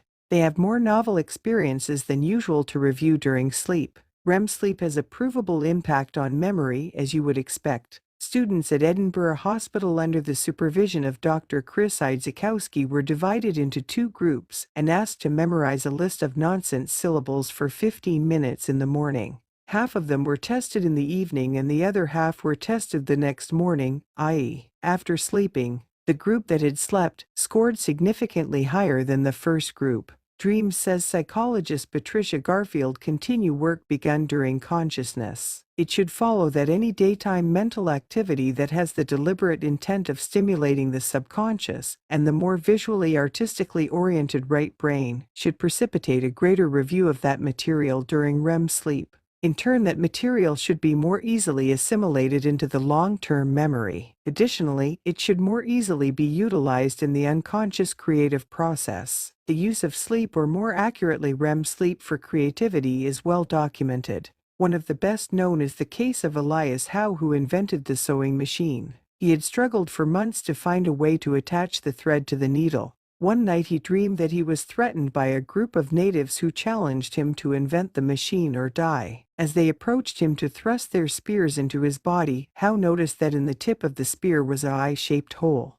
Howe awoke instantly with the certainty that it was in the needle and that he should thread the needle. Robert Louis Stevenson regularly willed himself to dream out the storyline and plot of his novels. He often succeeded and was really one of the first people to program their dreams deliberately, an activity now receiving widespread attention under the name of lucid dreaming.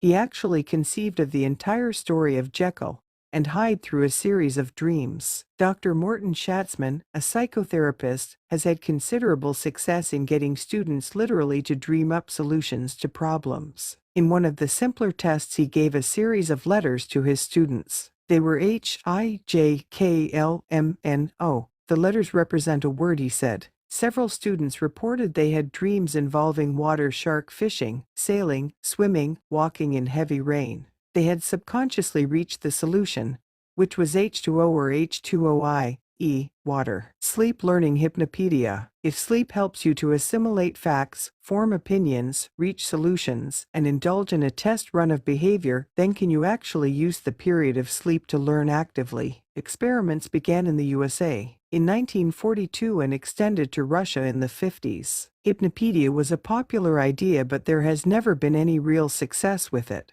On the basis of Dr. Chris Evans' work and his conclusion that sleep is when the brain, as computer, is offline, we can understand why sleep learning has never succeeded. Learning is an activity when fresh information is presented. Sleep is precisely the period when the information is reviewed, not when new data are taken in. We are now also sufficiently aware of the importance of holistic left and right brain learning that we would not really expect sleep learning to work. Learning may be easiest in a state of calm, relaxed alertness, but that does not mean that you need not be fully conscious. Taking a break. The popular view that you need to take a break every now and then has been confirmed by French researcher Henri Piron. He has found that a planned series of breaks during a study period or lesson increases the probability of recall. A break every 30 minutes is probably optimum, and each break should be of the order of 5 minutes. Certainly no improvement is gained when the break exceeds 10 minutes. The break should be a complete rest from the type of study being undertaken, otherwise too many competing or interfering associations will be formed, and they will confuse the memory traces laid down in the study period.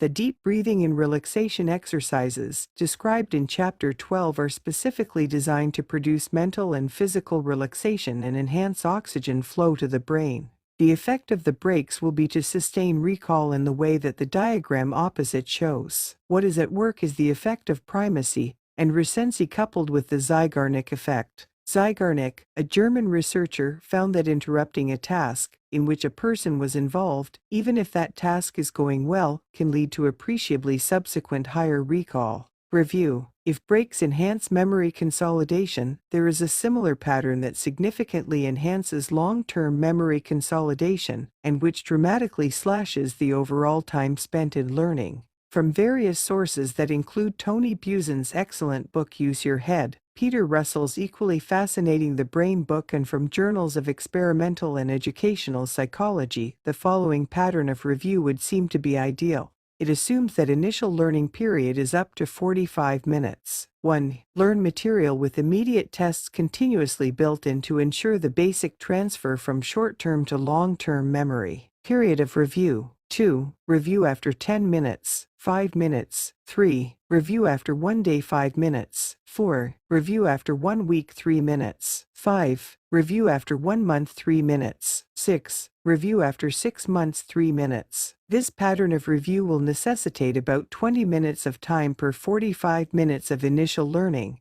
but will conservatively save many hours of learning compared with the normal instinctive urge, which is to learn it all in one go. The pattern and its effect can be pictorialized as follows. The constant boost to recall contrasts with the typical curve of forgetting we could expect with review. It would not be optimistic to expect a 400-500% boost in learning from this learning plan. In a unique study reported in Practical Aspects of Memory, Mangold Linton kept a diary over a 4-year period. She was able to show that those events in the diary which she never reviewed were 65% forgotten. Even a single review cut down forgetting significantly, whereas 4 reviews over a 4-year period reduced the probability of forgetting down to a level of about 12%. Put positively, just 4 reviews could produce an 88% probability of recall. Your memory and your ability to learn are much, much greater than you have supposed. Yet we have not even begun to discuss the biggest single aid to fast and effective learning, the enormous power of association. Before we do, let us turn our attention from natural actions that aid memory to some artificial but valuable and instructive aids. 4. Memory aids. Learning by example. Is it better to learn a series of new words by simply learning the definition, or by example? A rather amusing study done by K.E. Nietzsche, working with researcher John Bransford at the Vanderbilt University in Tennessee, throws light on the question. Nietzsche taught his subjects some made-up words with reasonably wide potential application, e.g., minge to gang up on a person or thing, crinch to make someone angry by doing something inappropriate. RELL to rescue someone from a dangerous or problematic situation. The question was, how well were the meanings of the words learned by example versus by rote, and how widely could the subjects subsequently apply the new vocabulary? The results clearly are of interest to language teaching. The first result was very clear. The group who learned through example learned much better than those who merely recited the definitions. The second result was obvious but significant. The narrower the context of the example, the less flexibility the student had to use the meaning in other situations. So if you teach by example, you should make the example a fairly general one. Chunking. George Miller from Harvard University, in an influential paper entitled The Magical Number 7, plus or minus 2, pointed out that the immediate memory span was limited in the number of items it can hold. He found that whether people were given lists of numbers or words, they could not correctly recall lists of more than about 7 items. Now this is not surprising because it fits in with the fact that you are unlikely to sub-vocalize more than 7 items in less than 10 seconds, which is the approximate span of the short-term memory store. Miller's contribution, however, was to point out that it was the number of items that was the limiting factor, not the information contained in those items. Now, clearly, if there was only 1 word per item, you would only remember 7 words. But if each item contained quite a lot of information, or chunks of information as Miller termed it, then you could increase memorization. More information could be packed into larger chunks but not more chunks. Chunking is, in fact, a natural process. Given a string of numbers to remember, say 4938627121, you would probably reproduce it as 493862721. Indeed, the reason why telephone numbers are basically 7 digits in ally countries throughout the world is that the magic 7 is a universal phenomenon. You will also find that if you recite the alphabet from a Z, you do not do so as a continuous stream, but in chunks. Try it. If the chunk can be rhythmical, so much the better. Rhythm and rhyme are undoubted aids to memory. Rhythm and rhyme. A reason why monks frequently chant their prayers is because the rhythm and the rhyme are powerful mnemonics. A mnemonic being simply an aid to memory. Another common example of the power of rhyming and rhythm is the rule 30 days as September, April, June and November. It's chunked, it rhymes, and it has rhythm, so it's well remembered. We shall be discussing the role of music and memory in detail in Chapter 7, but most parents will be only too familiar with the ability of their younger children to remember the words of a pop song even on limited exposure, but be singularly unimpressive when it comes to a list of history dates or French verbs. The pop song is normally chunked with rhythm and rhyme, the dates are not. Moreover, the music of the pop song provides a sound and emotional association with the words, and the more associations, the better encoded remembered is the material. Motivation. The example of the teenager and the pop song has another significance, for there is another obvious force at work. A force that, in fact, ties together many of the points already made. We all find it much easier to succeed if we are motivated. Teenagers are motivated to learn a pop song. In fact, they don't so much learn it as absorb it indirectly. It's enjoyable and stress-free. Preschool children also learn much indirectly, and it is no accident that their environment is much the same as that of a teenager absorbing a pop song. Another virtuous circle we have found in the practice of accelerated learning is motivation. Since the expectation of success is high and because the pupil does indeed find learning easy and effective, the encouragement and motivation to continue fuels another round of learn, enjoy, succeed. Children learn their own language amazingly quickly, partly because they are unconsciously using the learning principles we have rediscovered in creating accelerated learning, and partly because they are highly motivated to do so. It is the only way they can get what they want. If you are motivated, if you are interested in a subject, you focus attention, and that creates a climate for good learning. It does no harm to introduce a bit of artificial motivation. Set yourself a target, and, when that learning stage or task is achieved, reward yourself in a specific manner. Buy yourself some new clothes, for example, or perfume or a tie, or go to a show or a meal out. The item doesn't matter, the motivation and reward does. What about repetition? For all those people who have been brought up to equate learning with endless and boring repetition, we have some good news. You were right, repetition is not an effective way to learn. Repetition by itself has little value unless it is accompanied by involvement. U.S. psychologists M.J. Adams and R.S. Nickerson, reporting in Cognitive Psychology in 1979, asked subjects to remember and draw the features of a common American coin, a coin people would expect to handle several times a day or thousands of times over a 10-year period.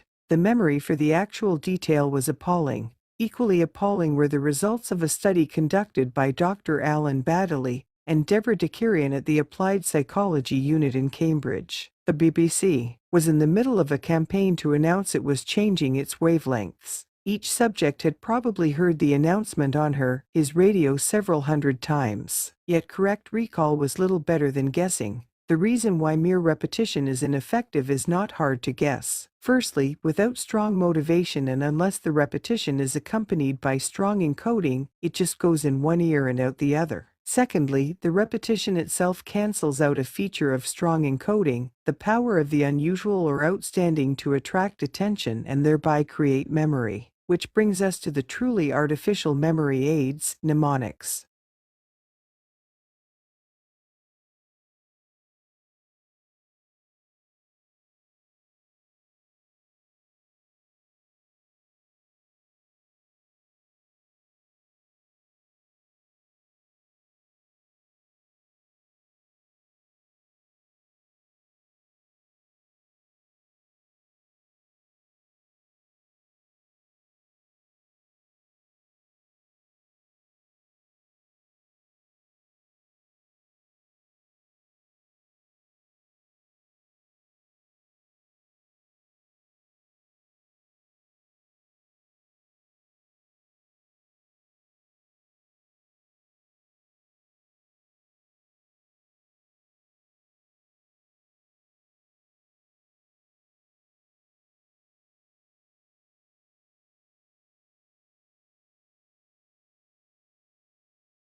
Mnemonics, the Greeks did have a word for it. The word mnemonics is derived from the Greek mnem, meaning to remember, and a mnemonic is anything that helps you remember better. Many such systems exist. The first, historically, seems to have been devised by the Greek poet Simonides following a tragedy. Simonides was, according to Cicero, attending a victory banquet. He was called away in the middle of the festivities, just before the floor of the banqueting hall collapsed, killing and mutilating the guests and rendering many of the bodies unrecognizable. Simonides was recalled and asked to help in the identification. He found he could do so by remembering where each had sat. From this gruesome experience, he evolved the idea of visualizing places in detail in order to then remember a list of things. In clarifying the method, Cicero explained that you would first visualize a series of places about the house. The Latin for place is locus, from which we get our word location. Thus, the places might be rooms in the house. Then you would visualize the objects to be remembered,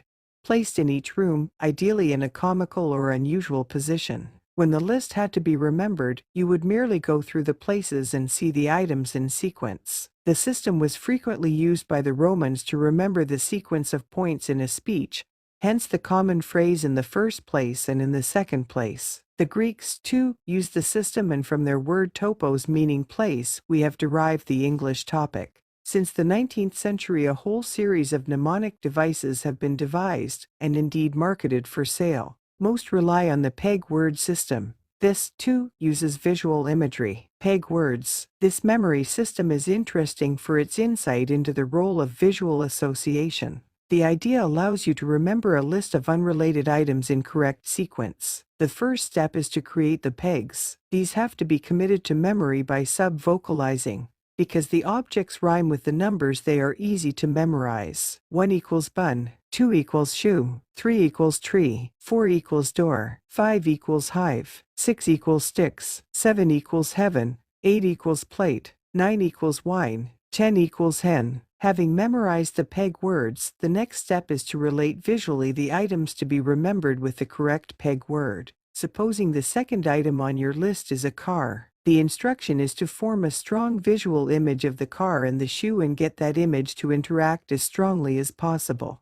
For instance, a Rolls-Royce car might be parked right on top of a giant canvas shoe. The third item to remember might be a clock. You might visualize a fruit tree growing alarm clocks instead of fruit. As you walked along, you bumped your head on the alarm clock and it started to ring. This is a good interactive image because it brings in several senses. Experts in the mnemonic system stress that the more outstanding you make the image, the better. It should be unusual, bizarre, remember von Restorff, humorous. Additionally, since the mental image is entirely a private affair, you will find vulgar or sexual images make strong associations. That is because they involve the maximum number of senses. Most readers will be familiar with the peg word memory system, so we will not belabor the point. However, the principle behind the system is of the utmost importance. It involves creating a highly visual association between two ideas, or words or objects. The more interactive the association, the better. There are three key words in this definition of strong memory: visual, association, and interactive. They each bear examination. Visual memory. Visual images are remembered far better than words. One picture is worth 1,000 words. Scientific American in May 1970 published an amazing account of an experiment conducted by Ralph Haber of the University of Rochester, NY. Subjects were shown a series of 2,500 photographs, one every 10 seconds, 7 hours of viewing. At the end of the session, spread over 3 days, the subjects were shown almost 300 pairs of photographs. One photo they had seen, the other was from a similar set of pictures, but was new. They recognized between 85% and 95% of the original pictures correctly. In a further test, subjects were presented with 600 pictures and tested immediately. They scored 98% correct. A later Canadian study conducted by R.S. Nickerson showed correct recall for vivid image pictures to be 99% correct. For all intents and purposes, visual memory can be perfect. It's a fact the advertising industry has known for years, and we have incorporated it into our learning system. Association. The brain is not like a sponge absorbing information until it eventually becomes saturated.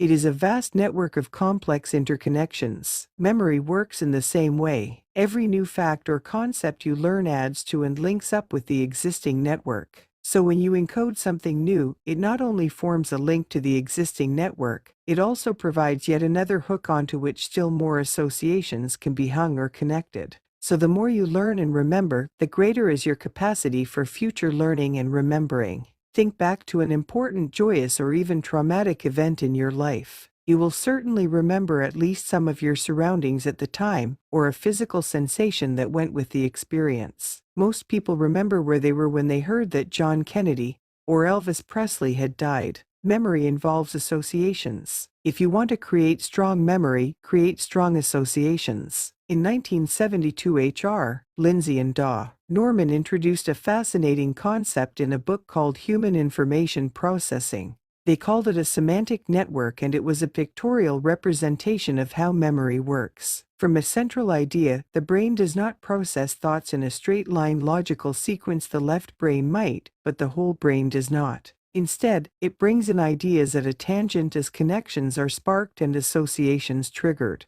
The process can be illustrated as follows. Let us start with a simple central idea or word. Table. The following sequence of ideas, words came to the author in the space of just 30 seconds from being given the concept of table. The sequence was table, chair divided by legs, girl divided by dress, arms divided by touch, fingers divided by spread. Freud would doubtless have been delighted with my sequence, since he first developed and regularly used the method of free association to uncover underlying sexual themes and his patients' thoughts. I clearly lost no time in connecting the concept of a table and chair, via legs, to a girl. No wonder the prudish Victorians often put skirts on their tables. The way in which this sequence of ideas or words actually developed can be pictorialized as follows. It is a reasonable approximation of how the brain and memory typically work, forming associations and connections, some verbal, some visual, and some with both visual and action associations. Direct sensory associations, here both visual and kinesthetic i.e., concerned with touch, follow each other like scenes in a dream. Now, without going through the entire thought process or revealing too much of the inner workings of the author's mind, the 30-second sequence was 1. Table, immediately associated with chair. 2. Chair has legs. 3. A girl has legs. 4. A girl often wears a dress. 5. Mental picture of girl characteristically with arms held aloft as she puts on or takes off a dress. 6. The arms were a strong feature of the mental picture. 7. Arms are generally smooth and pleasant to touch. 8. Touch involves fingers. 9. Mental picture of fingers spread open. 10. Link back to girl whose arms were spread aloft. In just 30 seconds there were some 5 mental images generated, and 9 separate words were triggered from the original, fairly neutral word table. If Lindsay and Norman were the first to suggest that pictorial associative networks set down ideas in the way that memory actually works, Tony Buzan has been the person most closely identified with the popularizing of them as mind maps. We have developed even further the concept of visualizing information in the same way that the brain does. We have developed what we call memory maps. These act not simply as a way of revising information when it has already been learnt, but as a way of creating memory, i.e., learning in the first place. If information can be presented in a visual and connected form, as was the sequence above from chair to spread, then we clearly have a device that not only incorporates visualization, but actually and accurately reproduces the way in which the brain works. The information is pre-digested in the form the memory can most easily assimilate. You will learn much more of the power of memory maps later in this book. The importance of interaction. Visual images we know to be strong, but imagery can itself be strengthened if it is made to be interactive. Psychologist Gordon Bauer reported on a test in which subjects were given 12 pairs of words and 8 seconds in which to learn them. Only 33% of the repeated pairs were remembered, but when the subject was told to create a visual association between the pairs, the correct recall of the pairs shot up to 80%. When the association specifically involved a direct interaction between the images, then the recall went up even further. Thus, suppose the pair of words were dolphin and flower. An acceptable visual image would be a giant daisy floating beside the dolphin. but that brings in no direct connection. A better image would be a smiling dolphin blowing a stream of highly colored flowers out of the blowhole on its head. This image has got interaction and movement and color. The more detailed and developed the image, the better. Tests have shown that a sharp, interactive image can improve recall of word pairs by 300% compared with simple rote learning. All this is not to imply that visual imagery is the only way of creating powerful associations, and thus enduring memory. Indeed, the associations involved in music lovers often have a special song, smells that never to be forgotten whiff of perfume, and touch can be just as powerful. But imaging by visualization is a practical device that we can all use with no external aids. It just requires the power of our imagination. Memory men. Throughout history there have been people who have astonished their fellows with their apparently superhuman feats of memory. There was, named Ali Halasai, a Turk, who in a 1967 recording, accurately quoted over 6,500 verses of the Quran in 6 hours. The late Professor Aitken of Edinburgh University, who could correctly remember the first 1,000 decimal places of the value of pi. It was noticeable that he chunked the figures rhythmically. His achievement is now somewhat overshadowed by Hideki Tomoyori of Japan, who has memorized the first 10,000 places of pi. The Indian Brahmin who gives selected students special training to develop their memory. The Rig Veda is the oldest recorded work in Indo-European literature. It contains 10,550 verses and a total of 153,826 words. It is only one of 4 Vedas. There are students who have committed the entire sacred text to memory in case the ancient scriptures should be destroyed. The Yogi Shah, who lived in Bombay, could repeat 1,000 phrases from memory after one hearing or reading. He could reportedly memorize any poem, in any language, after hearing it just once. Maori chief Kamatara of New Zealand, who recited the entire history of his tribe over 45 generations and 1,000 years to a reporter. It took 3 days. Cardinal Mezzafani, who could speak over 60 languages, most of them fluently. All the above, and many more, demonstrate the skill of hypermnesia or supermemory. They share it with those people who have photographic memories. People who can recall entire pages of text and mentally run down the page until they see the information they want. The psychological term for this ability is eidetic memory. Significantly, because it seems to be a right brain capability, it occurs much more frequently in children, but decreases fairly quickly after the age of 10. There is evidence that our educational attitude, with its emphasis on logic and hard facts rather than frivolous images, may have educated eidetic memory out of us. Researcher Yinch discovered that, in schools who encouraged sensory activities, a much higher proportion of children retain the clearly desirable gift of eidetic memory. The question is, are people with hypermnesia evolutionary freaks, or do they simply possess advanced techniques of recall? Perhaps we are all capable of total recall. There is some circumstantial evidence that we can. Do we all have photographic memory? At McGill University in Montreal, the now famous Wilder-Penfield experiments took place between 1936 to 1960. A neurosurgeon, Dr. Penfield had several occasions when delicate brain surgery had to be conducted with a local anesthetic and the patient, therefore, remained conscious. This gave the opportunity to insert minute electrodes into exposed parts of the cortex and, by stimulating very small areas with tiny electric impulses, to note the patient's response. When areas of the motor cortex were stimulated, the patient would predictably show a reflex response, a twitch of a muscle or even the jerk of a limb. Smells, sounds and other physical reactions could be stimulated. The surprise was that when the temporal cortex above the ears was probed, very specific memories were elicited, as if a movie film suddenly started to roll in my head.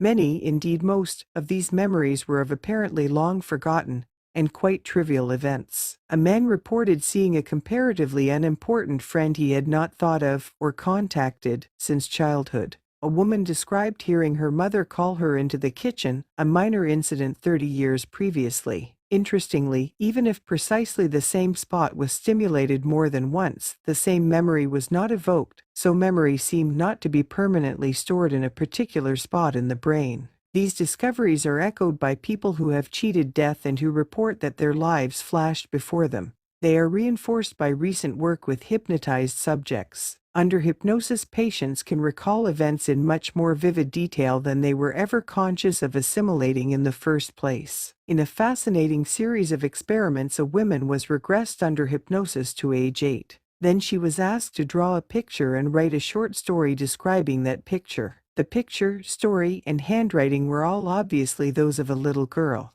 What was so remarkable, however, was that the girl's mother was able to produce an identical picture and story written in the identical style of handwriting by the same woman when she actually was an 8-year-old girl. The recall had been perfect after 20 years. Other examples of recall under hypnosis are well enough known. It is quite possible to tell the number of stairs in your office, or the number of panes in your lounge windows, even though you have never consciously counted them. Police have asked accident witnesses to volunteer to give evidence under hypnosis. In the normal, conscious state, they were able to give only limited detail. Under hypnosis, precise detail of colors, direction, and people were recalled. At the time, these details had been subconsciously and subliminally registered, but under the right circumstances, the brain can recall not just the events on which the conscious mind was focused, but the peripheral sounds and sights registered only in the subconscious mind. A particularly impressive set of experiments has been undertaken at the Massachusetts Institute of Technology. Using a technique developed with the Bell Laboratories, subjects were exposed to pairs of random dot stereogram slides. Each individual slide contained a series of dots with no apparent meaning, but when they were superimposed one on top of the other, they combined to form letters, numbers, or symbols. The researchers first exposed one of the stereogram slides to the left eye. Then, later, the other stereogram was shown to the right eye. The time interval was progressively extended to as long as 3 days. In order to create the image, subjects had to hold in their memory the dots and their positions, so as to then later match this pattern to that of the second slide. The task required the subconscious memorization of thousands of tiny dots. These eidetic image stereograms could be successfully recognized by over half the respondents. Typically, subjects needed about 10 seconds to create the correct image. This is about the same time as the conscious mind needs to perceive subliminally embedded words in advertisements. The more relaxed the subject, the better the memory recall. However, as Professor Wilson Bryan Key points out in his excellent book, Subliminal Seduction, which describes the role of the subliminal in advertising, the perception of subliminal stimuli at the subconscious level appears to be virtually instantaneous and total. Our emphasis. Professor Key continues, an individual who wants to utilize a greater part of his brain's stored information must simply learn how to move information from the unconscious into the conscious level of cognition. There is no known relationship between photographic memory and intelligence. The sort of regressive hypnosis we have discussed indicates that almost anyone can recall eidetic images from any stage in their life, but that these are normally available to the subconscious and not conscious mind. In this case, the key to using the natural capacity of the brain must be to circumvent the conscious control systems that we erect during our formal schooling and allow the greater subconscious capacities to be used. It is quite possible, Professor Key again, that the education processes of the West may be in effect limiting man's intelligence by forcing him to repress greater and greater amounts of what he actually perceives. The implications to mankind are enormous if individuals have innate neurological abilities vastly beyond their apparent conscious levels. All this is of great significance in creating an ideal presentation for fast, easy learning. The impression is being clearly formed amongst today's psychologists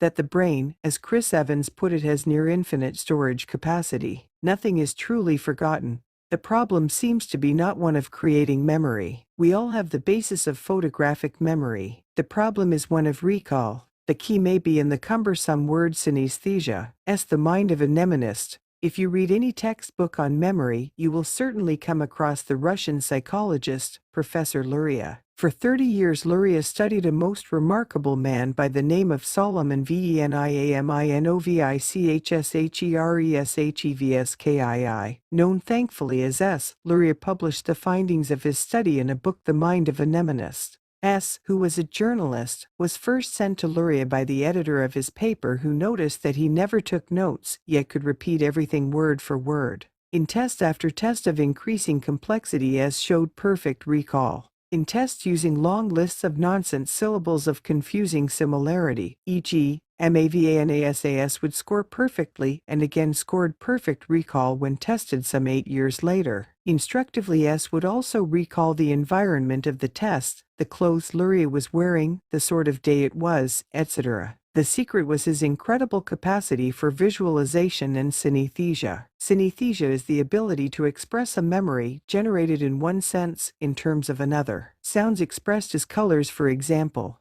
When S was given a tone with a pitch of 2,000 cycles per second, he commented, "It looks something like fireworks with a pink-red hue. The strip of color feels rough and unpleasant, and it has an ugly taste, rather like that of a briny pickle. You could hurt your hand on it." Multisensory imagery indeed. Whenever information was presented to S, he encoded it in a very elaborate manner with rich associative images. The result was vivid and highly interactive imagery. In the Brain book, Peter Russell, quoting from Luria, gives a remarkable example of how S remembered a complex and meaningless formula. S used the following imagery. Neiman came out and jabbed at the ground with his cane. He looked up at a tall tree, which resembled the square root sign V, and thought to himself, "No wonder the tree has withered and begun to expose its roots. After all, it is here that one built these 2 houses D2. Once again he poked with his cane. Then he said, "The houses are old, I'll have to get rid of them X. The sale will bring far more money." He had originally invested 85,000 in them 85. Then I see the roof of the house detached, while down below on the street I see a man playing the Terminvox 5. He's standing near a mailbox, and on the corner there is a large stone,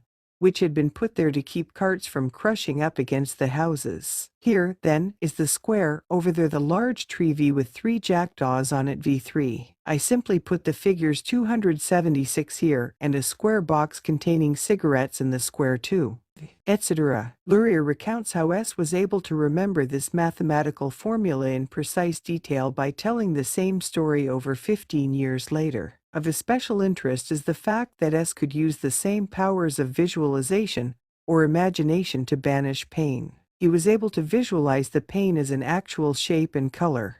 When he had a tangible image of it in his mind, he would imagine this imaginary pain slowly easing out of his body. The real pain went with it. In the same way, he could make himself warmer by picturing himself in a hot place, or cooler by imaging himself in the Arctic. But always the image was very specific and detailed, and the feelings were vivid. What is true of creating memory is of course true of learning. Now, examples like this may tempt you to think that imagination of this order is unique. It is certainly extraordinary, but our imaginations can be trained to a higher expertise. So the more sensory channels you can learn in, the better you will learn. Start perhaps with a visual image, then link it with sounds, feelings, and if possible even tastes and smells. The more the associations, the more the mental hooks on which to hang your new knowledge, and the more retrieval clues you have for fast recall when you want it. Let's look further at the power of imagination, because it is a key to accelerated learning. Before we do, you may like to test your own powers of imagery. Rate your power of imagery. The ability to imagine is of great importance. The following test helps you rate yourself. Just read the instruction, close your eyes, and summon up the item as clearly as you can. Then use the scale to rate the clarity of the image. Note that we use the word image not in a confined sense of visual image, but in the sense of conjuring up an impression that can be of smell, taste, sounds, and touch, as well as sight.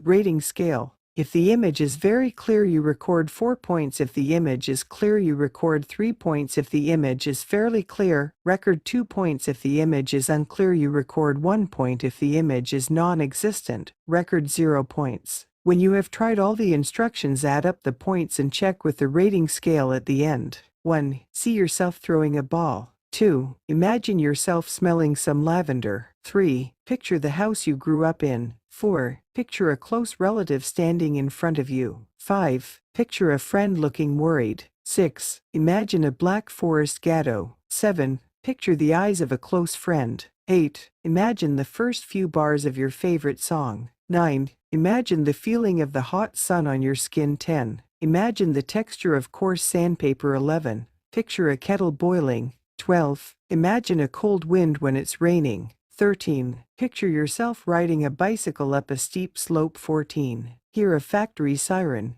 15. Picture a South Sea island. 16. Picture the room in which you work. 17. Imagine the smell of new mown hay. 18. Feel yourself picking up a heavy object. 19. Feel the warmth of a hot bath. 20. Picture a favorite article of clothing. Rating score. If you scored 60 or more, your power to image is very good. If you scored 31-59, your power to image is good and can be improved even further by imagery techniques. If you scored 30 or less, you will obtain great benefit and pleasure from the imagery training we described later. 5. The power of your imagination. Prologue. Imagine you are in the kitchen. You take a fresh lemon from the fruit bowl. It is cool in your hand. The yellow dimpled skin feels smooth and waxy. It comes to a small green conical point at either end. The lemon is firm and quite heavy for its size as you look at it in the palm of your hand. You raise the lemon to your nose. It gives off such a characteristic, unmistakable citrus smell, doesn't it?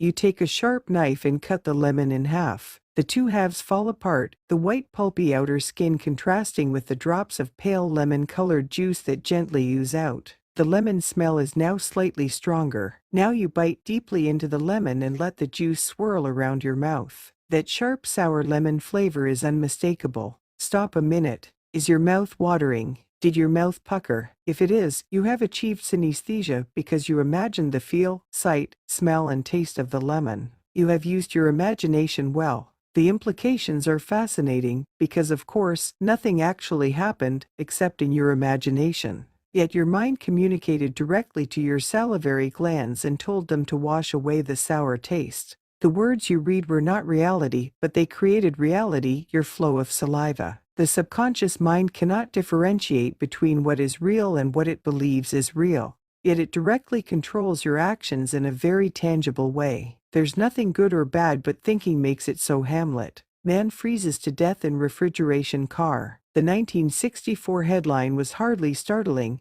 but the circumstances were. A man had become trapped inside the refrigeration car as the door accidentally slammed on him. When he was found, he had all the physical symptoms of having frozen to death. Yet the refrigeration unit was switched off, and at no time had the temperature been at, or even close to, freezing.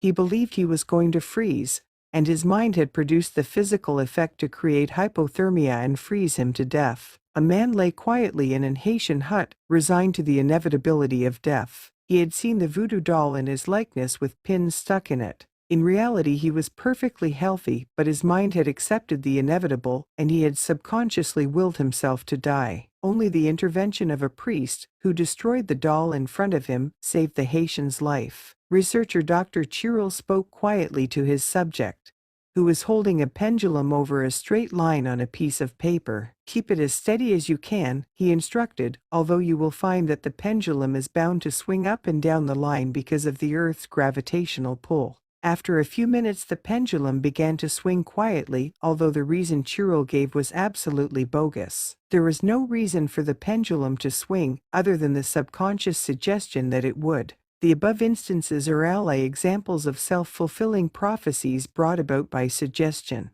There are thousands more. Children invited into the New York University's Department of Psychology were assessed according to the wealth of their parents. They were then asked to estimate the physical size of a group of coins. The poorer children all overestimated the actual size, the richer ones all underestimated the real size. Dr. Rosenthal, a California psychologist, administered IQ tests to a public school class. He totally ignored the results, but nevertheless divided the class into two groups. The first group, he informed the teacher, was considerably brighter than the second. There was, in fact, no difference. The children were never told his conclusions, and the teacher was told to treat all the pupils the same.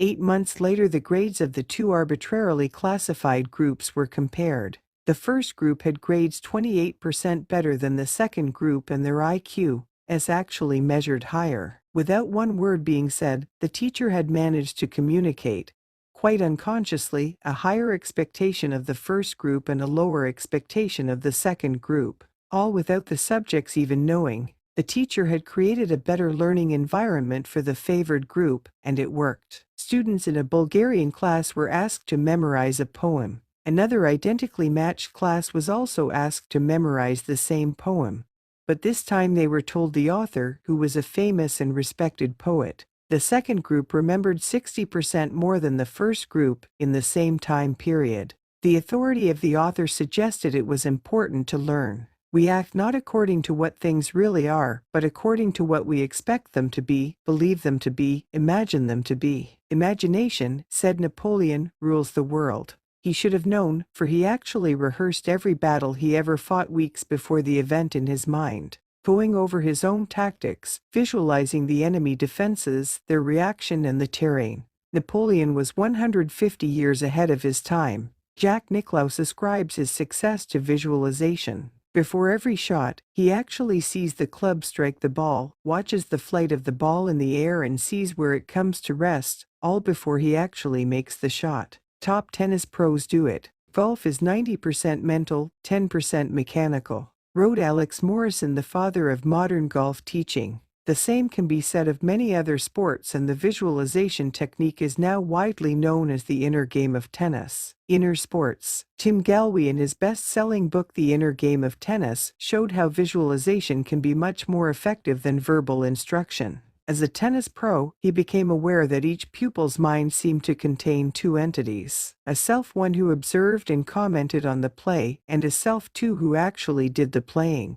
Before a shot, self one would issue all sorts of commands such as keep your eyes on the ball, bend your knees, follow through. Then, after the shot, would come a verbal analysis, usually critical. When asked why they did this, most players would respond, "I am just talking to myself." Galway rationalized that I and myself had to be two separate entities, otherwise no conversation would take place. He developed the theory that self two would be better taught by nonverbal means, and that the relationship between self one and self two must be improved to optimize performance. Indeed, he observed that an athlete's peak performance usually occurred when the verbal self one was almost totally set aside. Players on a hot streak almost never analyzed what they were doing. They were immersed in the physical action and played instinctively and unconsciously. As soon as they tried to exercise conscious control, they lost their fluidity. Galway, therefore, taught his players to engage, or distract, the verbal self-one during play by describing external events. They would say bounce when the ball bounced, or hit when it struck the racket.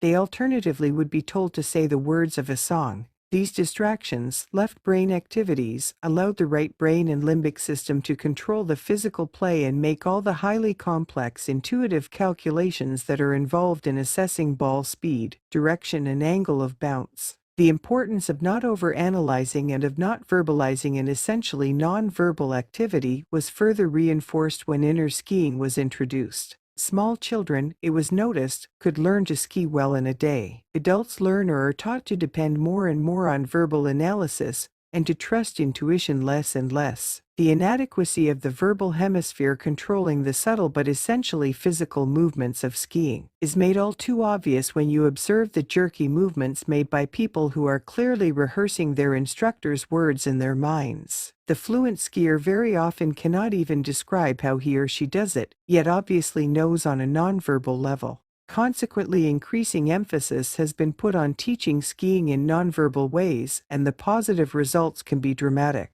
The placebo effect. It is well known that physicians regularly use placebos, sugar pills or pills with absolutely no real medical power. The patients, however, are told that the pills are powerful medicaments. Countless studies have proved the high effectiveness of these mind-only medications. In a 1979 study, patients with severely bleeding ulcers were split into two groups. One was told that they were taking a new drug that would bring immediate relief. The second was told that they were taking an experimental drug, but not much was yet known about its effects. The same drug was administered to both groups. 75% of the first group improved 25% of the second group. The only difference was the patient's expectations. At Harvard University, Dr. Beecher researched pain in post-operative patients. Some were administered morphine and some a placebo. The morphine controlled the pain in 52% of the patients who received it. The placebo controlled the pain in 40% of the patients. In other words, the placebo was 75% as effective as the morphine.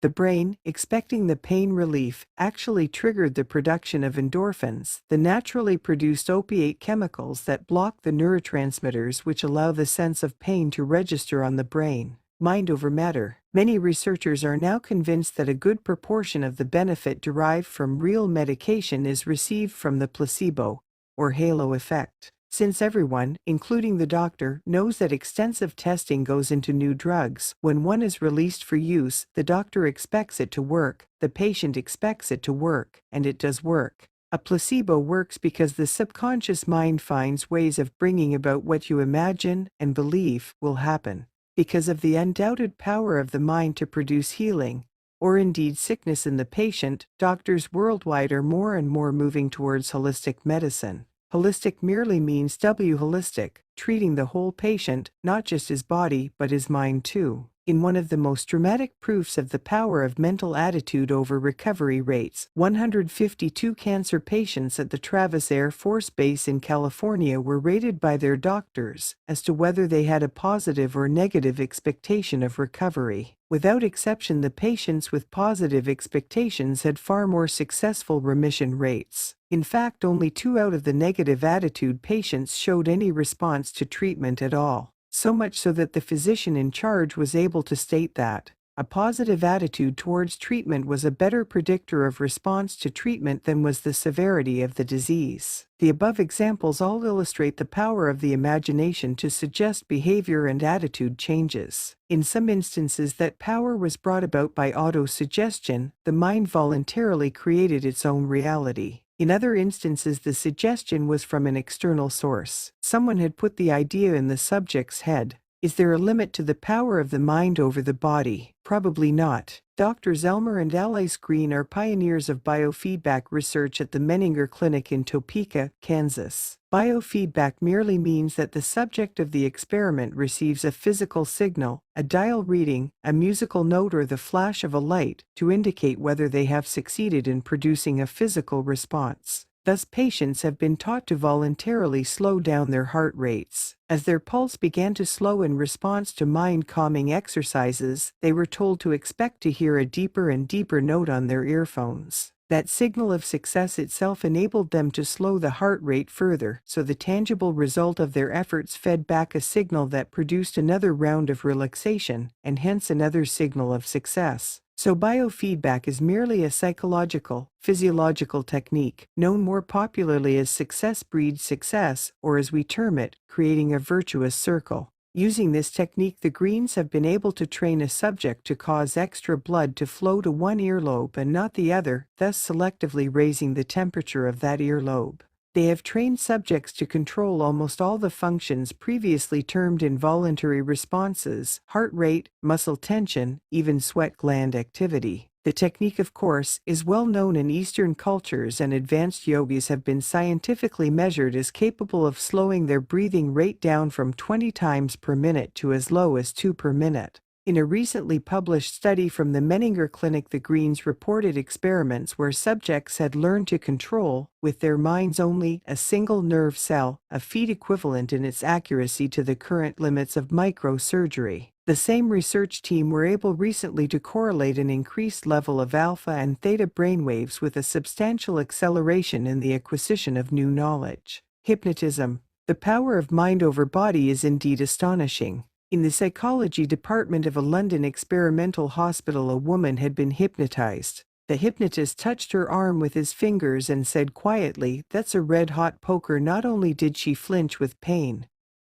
but her lymphatic system caused an immediate red wheal to appear on her arm. In another experiment, an all-in-heavyweight wrestler was seated at a table. The red light of the TV camera was on and the whole scene was videotaped. The hypnotist told the wrestler that the pencil in front of him was stuck to the table and that he would not be able to lift it. The wrestler, who could lift 300 pounds in a straight overhead lift, strained and the muscles of his neck stood out, but he literally could not lift the pencil. The suggestion had caused his muscles to contract, and there was no strength available in his arm. In a directly opposite experiment, the gripping strength of an athlete had been measured on a dynamometer and registered as 100 pounds. In test after test, this was his maximum. Under hypnosis, he was told, "You are much stronger than you have ever been." You are surprised at how much stronger you have become. Again he was tested, and now the needle swung smoothly through the 100 Ibs barrier and registered at 125 pounds. This time the hypnotist had removed the athlete's mental block that his strength was limited to 100 pounds. The hypnosis worked not by adding actual strength, but by removing a self-imposed and limiting belief about himself. Norris McWhirter, editor of the world-famous Guinness Book of Records, states that there never was a 4-minute mile barrier. It was all in the minds of the athletes, and when it was eventually smashed, scores of athletes quickly followed Roger Bannister's breakthrough.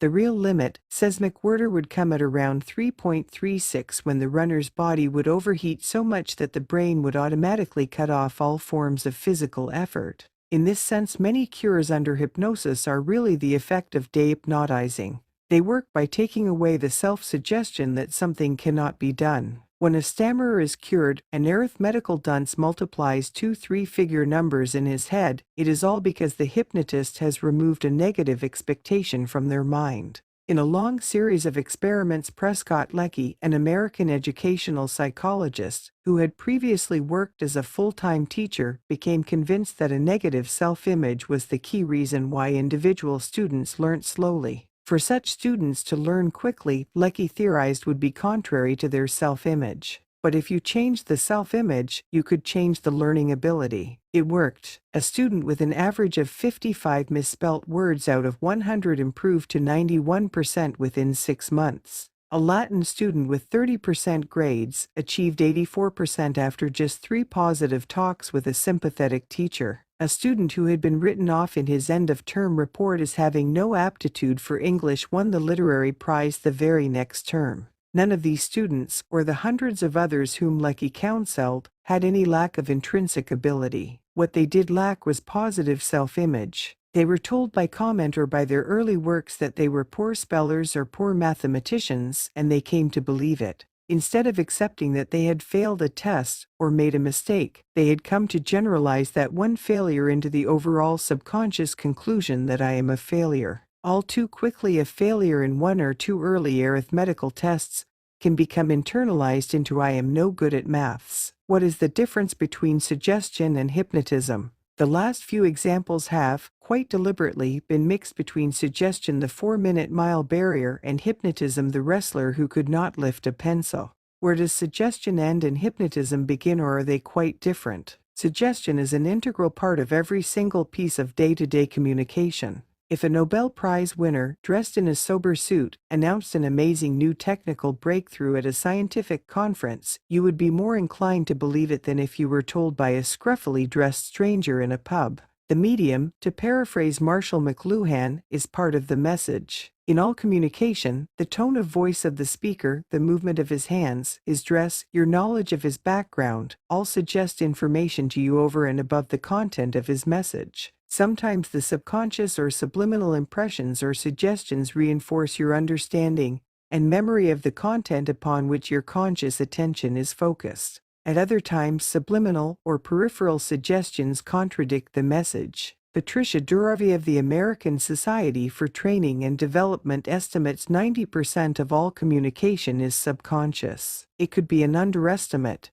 Although suggestion works very powerfully indeed at the subconscious level, the conscious mind generally continues to act as a censor. It will normally reject suggestions that do not accord with our moral values, or with logic, or that threaten our sense of confidence and security. The key difference between suggestion and hypnotism is that suggestion can and does bring the power of the subconscious to bear, but without relinquishing the censor role of the conscious mind. Under hypnotism, you are partially relinquishing control of both your conscious and unconscious mind to someone else. Moreover, suggestion can bring about permanent changes in ability and behavior, whereas hypnotism is normally intended to focus on a temporary state, though it can, of course, have excellent long-term therapeutic results. Interestingly, hypnotism has great similarities with sleep. Many of the brainwave patterns are very similar, and both involve reduced conscious control. Suggestion can have very positive and measurable results. An Oklahoma anesthetist, Mrs. Jean Mabry, regularly waits until her patients are under anesthesia and whispers encouraging and positive instructions to them.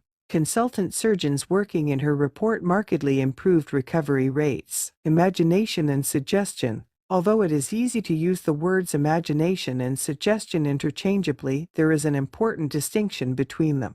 Imagination is the ability to visualize to produce a mental impression of sights, sounds, smells, tastes, and memories of touch. You can use imagination to create a strong visual link between two ideas you are trying to remember. Used in this way, it is a key to memory. However, imagination is also needed to create a suggestion, and suggestion can bring about a permanent and far-reaching change in your attitudes and capabilities. Some 20 years ago, a research psychologist at the University of Sofia realized that the power of suggestion could be used to improve teaching methods. His name was Georgy Lozanov, and his work, and the highly successful learning method to which it led, provided the initial impetus for this book. I first heard of Georgy Lozanov from an exciting book called Super Learning. The book made the bold claim that Lozanov had evolved a teaching method that would improve learning effectiveness and increase the speed of learning by from 3 to 10 times. A Japanese had learnt English in 10 days. Students at the University of Iowa had learnt a year of Spanish in 3 months. Complete beginners had learned 900 words French in a day. The book was full of claims of better, faster learning.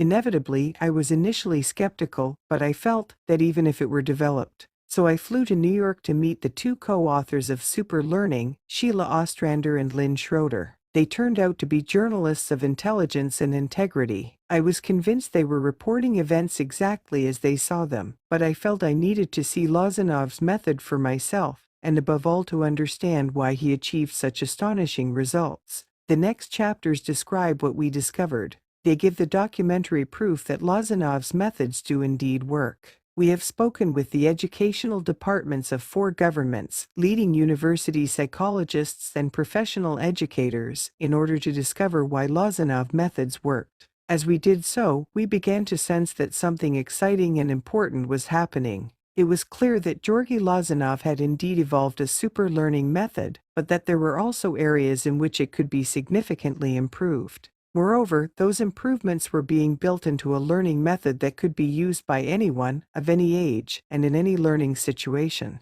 The method, evolved by a group of gifted psychologists and teachers, has become known as accelerated learning, and it has been adapted successfully for home study courses. The start point is to review the work of the founder of this revolutionary learning movement, Georgy Lozanov. 6. The genesis of accelerated learning. Dr. Georgy Lozanov is Bulgaria's leading research psychologist. A medical doctor, he is now renowned for the breakthrough in education theory that led to accelerated learning. Dr. Lozanov obtained his PhD for his work on the application of suggestion in the field of medicine and education. For his doctorate, he spent months investigating the phenomenon of hypermnesia, photographic memory. He worked with people who had extraordinary mental powers, from a Russian who could multiply 4-figure numbers faster than a computer, to Indian mystics who could remember 10,000 verses word perfectly. His conclusions and theories were built into a learning system that is radically different from any other. The learning system that is now in daily use in hundreds of classrooms across Eastern Europe, the United States, and Western Europe is, of course, very different from the prototype developed in 1956 at the University of Sofia. The principles, however, have remained constant, even when translated from the Bulgarian culture to, for example, the United States. When you walk into a Lozanov method class, you walk into a very different environment from that which most people associate with teaching.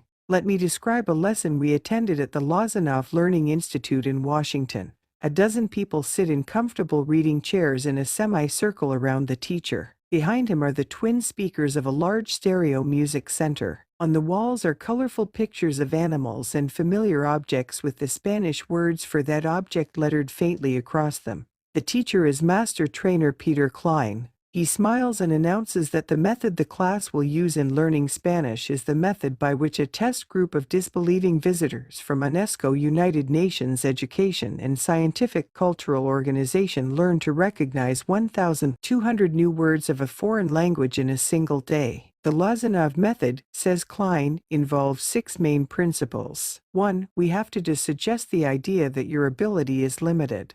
to remove the negative mental blocks that cramp our natural learning ability. Those self-imposed limitations are a cultural legacy, and paradoxically are produced by our school system. In place of these artificial limitations, we put the powerful and positive suggestion that learning is in reality easy, fun, and enjoyable. 2. We relax, because we know that relaxation creates the ideal condition of stress-free alertness when information is rapidly and effortlessly absorbed. 3. We create a mental map of the information we are going to learn. In the case of a language, we go over the entire lesson first in English, so we know the story and what to expect and to provide a context we can relate to. Then we read it in Spanish to get the feel of it. 4. We hear what is known as the active concert. This is a reading of the Spanish text in a dramatic manner to the accompaniment of a specific type of classical music as a background. The music is mostly by Baroque composers like Corelli, Telemann, Haydn, Bach, Albinoni, and Vivaldi. Music composed between 1700 to 1750. The teacher's voice follows the rhythm of the music in a natural way, as if his voice were an instrument in the orchestra. We follow the sound of the language and look at the words in a unique textbook.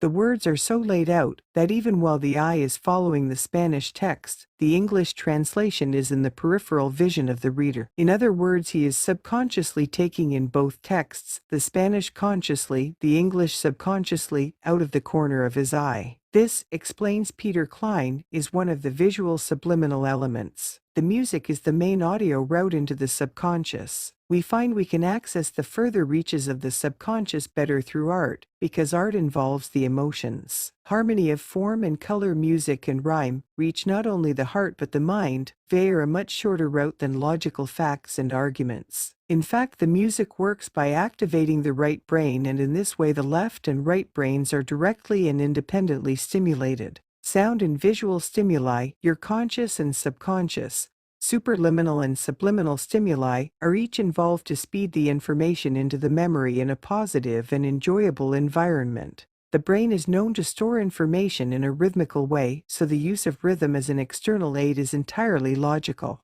Biofeedback expert Dr. Budzinski, writing in Psychology Today, confirmed Peter Klein's point. Apparently, the right hemisphere processes verbal material better if it is coded in rhythm or emotion. When someone speaks in a monotone, only the verbal, dominant hemisphere is activated. If the speaker adds intonation, the nonverbal side starts to pay attention. The right hemisphere's language is not the logical content of what is said, but the emotions conveyed by how it is said. Lecturers, preachers, and politicians who are famous for the oratory know intuitively what to do with their voices to generate emotion and thereby persuade their audiences. The medium is the message. 5. After the active concert there is a break. Then the receptive concert takes place. It is so called because it requires that the student apparently makes no effort at all. In reality, however, an enormous amount of mental activity is taking place. Before the receptive concert, the students are told, relax in your chairs, close your eyes, and just concentrate on the music. Now the music becomes the dominant factor, and the words of the Spanish text are only just audible to the conscious mind. They are, however, perfectly understandable to the subconscious, and thus the barriers of the conscious mind are neatly sidestepped. The purpose of the receptive concert, says Peter Klein, is to give you a familiarity with speech as normally used in the language you are studying, its patterns and natural rhythms. You are relaxed, and the music creates an ideal mental state alpha for an effortless absorption of the material. The whole of the first lesson will bring about a coordination of left and right brain, in a synthesis that creates a quantum leap in learning speeds and retention. Just how much of a leap? Asks a student. Peter Klein answers that every Western application has shown a significant gain in learning, from minimum of trebled learning effectiveness to as much as 10 times faster. Expect a fourfold increase, smiles Klein, and you will be pleased at your results. The class ends after a total of 2 hours. The posters and cards around the room have, again subconsciously, reinforced the lesson. The next day begins with the sixth and final main element. 6. After the deliberate intervention of a night's sleep, the next day's class starts with what is termed the activations. These consist of a series of games, puzzles, and playlets devised to review the words learned the previous day in an environment that is fun and deliberately childlike. Lozanov insists that a key to the method is to return to the way children learn before they go to school. It's not only stress-free, it's characterized by high expectations of success. Mistakes, if they occur, are taken correctly as a sign that the learner is deliberately stretching herself with new material. It's a sign of ambition and lack of fear. One game that particularly impressed me used a ball. The teacher would throw the ball to the student to catch and simultaneously ask a question in Spanish. The students answered spontaneously as they caught the ball. Time after time they exclaimed, "Elle was surprised I knew the words of the answer. They just popped up." In fact, the teacher was deliberately distracting the students' conscious attention by the act of catching the ball and allowing the words, which were already stored in the subconscious, to surface. It was impressive proof that the memory had indeed already been created. The thinking behind the second day's activation session is that the intervening night's sleep and dreaming will have allowed the brain to assimilate the new words. The next day review ensures that they are then fixed. One cannot help but be impressed at the way everything in these Lozanov classes is coordinated to bring about learning in the round. The storyline of the lessons is dramatic because dramatic facts and stories with emotional associations are more easily remembered. The pictures in the textbook are expertly drawn because, as Peter Klein points out, art aids suggestion. Additionally, individual pictures have the Spanish word lettered into the outline of the drawing. A picture of a lion, for example, has the word Leon lettered into it. Each student is assigned a Spanish name and character. It becomes a role to play. The theory is that when the student makes a mistake, he makes it in the name of his new Spanish alter ego. Consequently, the mistake is transferred to the new character and does not in any way reflect on the student himself. It is also noticeable that every single element of the class is positive. No criticism, just encouragement. It is the sort of supportive atmosphere that a child normally learns in. Everything was focused to ensure effective stress-free learning. Words, pictures, and sound were all coordinated. Left brain, right brain activity was coordinated. Conscious, subconscious influences were coordinated. The childlike joy of learning was married to the adult store of prior knowledge. The Lozanov method is holistic learning at a very refined level. I asked Peter Klein what he felt was the secret of the method's success. I had already been told the facts of the 7. What is the role of the music? Music, together with color, forms the therapy of the future. Dr. Bernard Jensen: music is the mediator between the life of the senses and the life of the spirit. Beethoven: accelerated learning is undeniably a breakthrough, and one of the elements that most characterizes its novelty is the use of music. Yet in many ways this part of the technique was already known to the ancients. In BC, Athens, audiences would attend a festival in the Panathenais once every 4 years. A presenter would chant the entire Iliad to the heartbeat rhythm of a softly playing lyre. From memory, records show that many of the audience could remember large passages afterwards. Plato and Aristotle discussed the role of music in harmonizing the soul and body. Plato went further. The character of a nation's music cannot be altered without changing the customs and institutions of the state. Confucius echoed the thought. The superior man tries to promote music as a means to the perfection of human culture. When such music prevails, and people's minds are led towards ideals and aspirations, we may see the appearance of a great nation. John Milton specifically discussed the use of music to relax and dispel fatigue and of education. The contemporary monasteries regularly used background music to their priest studies, the same priests who were able to memorize whole books on religious themes. The effect of music is not confined to philosophers and poets. There can be no human being who has not been touched by the sheer beauty of a ballet movement or an evocative piece of music.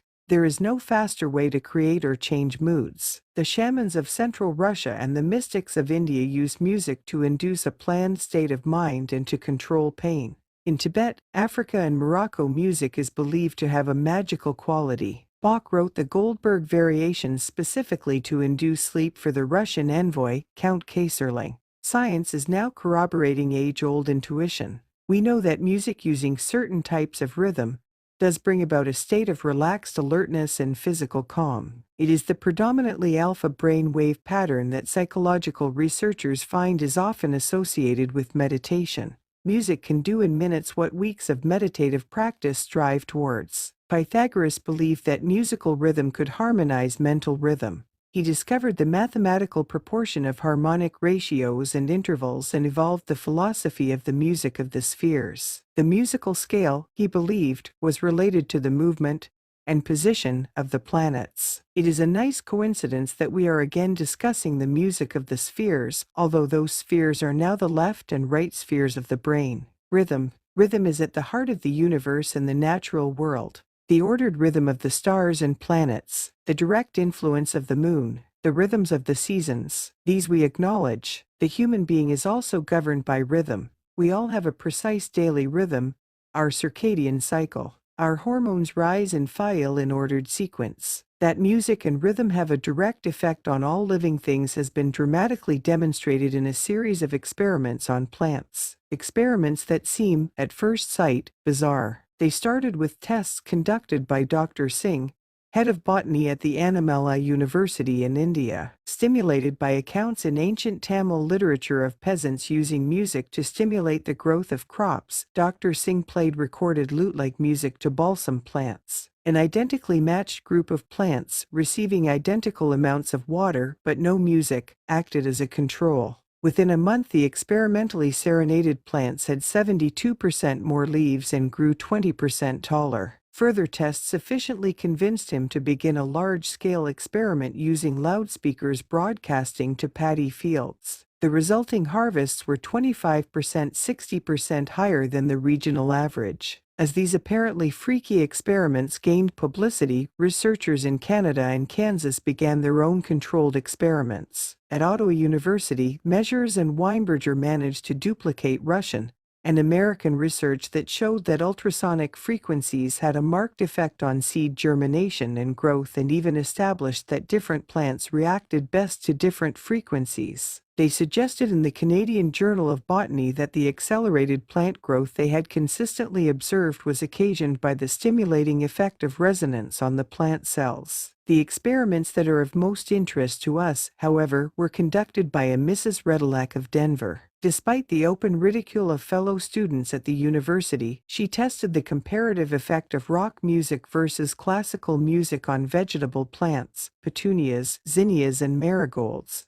The plants in the room receiving rock music either grew abnormally tall, with very small leaves, or remained stunted. In every case, the plants leaned away from the source of the rock music. Within 2 weeks, the flowers died. In the identical control room, the plants receiving Baroque compositions, together with the music of Haydn, Brahms, and Beethoven, flourished. They outgrew control plants and leaned towards the source of the sound. When she tested Bach and selected classical Indian music, played on the sitar by Ravi Shankar, the plants leaned an unprecedented 60% degrees towards the music, and the nearest ones literally grew to wrap themselves around the speakers. There is no question about the genuineness of either the experiments or the results, and it provides interesting circumstantial evidence for the beneficial effect of Baroque and classical music on simple living organisms. But how does it happen? No one knows for sure. We do know, however, that the Baroque composers were heirs to the belief that there was a sacred geometry about the universe. Nature and the human body was subject to a set of exact ratios and proportions. If these golden means were reproduced in art, architecture, and music, the resulting creations would resonate with a life-enhancing force. We certainly know that one tuning fork, when struck, will cause every other tuning fork in auditory range to vibrate at the same frequency in sympathy. As we delve into the micro-world of the constituents of the atom, we find that all matter is in a state of vibration. Atoms are harmonic oscillators in which the nuclei are the oscillators themselves and the electrons in their orbits are the resonators, producing reverberations of the periodic harmonic motions of the nuclei. Individual atoms and molecules have characteristic vibrations. According to physicist Dr. Donald Hatch, we are finding that the universe is composed not of matter but of music. Through the work of Dr. Hans Jenny, we can now actually see the wave patterns created by musical notes and their effect on varying kinds of matter. Dr. Jenny's start point was the work of the 18th century German physicist, Ernest Chladni, who scattered sand on steel discs and observed the changing patterns produced when various notes were played on a violin. The patterns were created because only certain areas of the disc resonated to the notes, causing the sand to be shifted to the areas that were inert. The Chladni figures are works of art. Dr. Jenny went much further. Working with liquids, metal filings and powders, he discovered that as pitch ascended the musical scale, the harmonic patterns on the disc also changed, but not just to the previous mathematically ordered geometric shapes. The new patterns were organic and mimicked, for example, the hexagonal cells of honeycombs and the vanishing spiral of the primitive nautilus shell. Stephen Halpern has composed some beautiful music for the specific intention of creating physical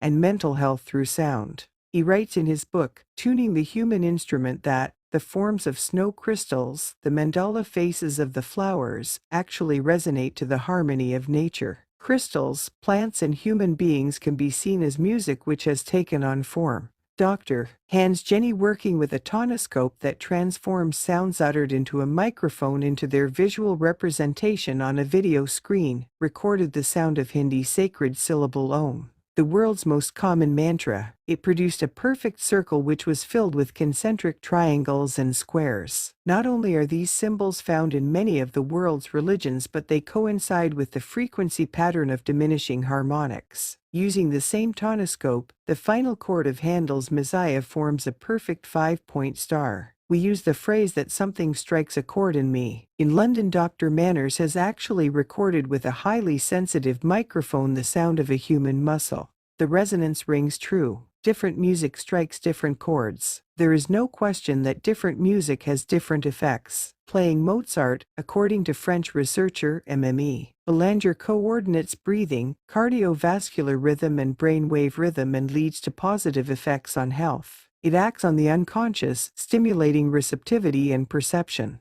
In a now famous experiment, subjects were asked to extend their right arm horizontally. Their resistance to downward pressure was measured. The students then relaxed and the experiment was repeated after half an hour, but this time rock music Led Zeppelin was played. The resistance of every single student was measurably weakened. Classical musical was tested but found to have either a neutral or strengthening effect. You can try it yourself. Anyone still skeptical about the physical property of music should talk to a professional rock musician. The reason rock, which uses a lot of loud and heavy bass guitar, is thought to be sexual, is because it vibrates at a specific frequency which literally vibrates in our loins. Rock seems sexy because it is, physically, sexual. Mendelssohn once said, music cannot be expressed in words, not because it is vague but because it is more precise than words. If a single note during the Jenny experiments can have such a beautiful and dramatic effect, it is hardly surprising that a musical piece that is specifically constructed to be harmonious should have a physically harmonious effect on our minds and bodies. It appears that the Baroque composers, attempting to create an ideal mathematical form and harmony in their music, managed to produce exactly the right frequency and sound to harmonize the functioning of the brain and produce a state of calm, relaxed alertness. This is why so much emphasis in the development of Lazanov's technique has been placed on Baroque music,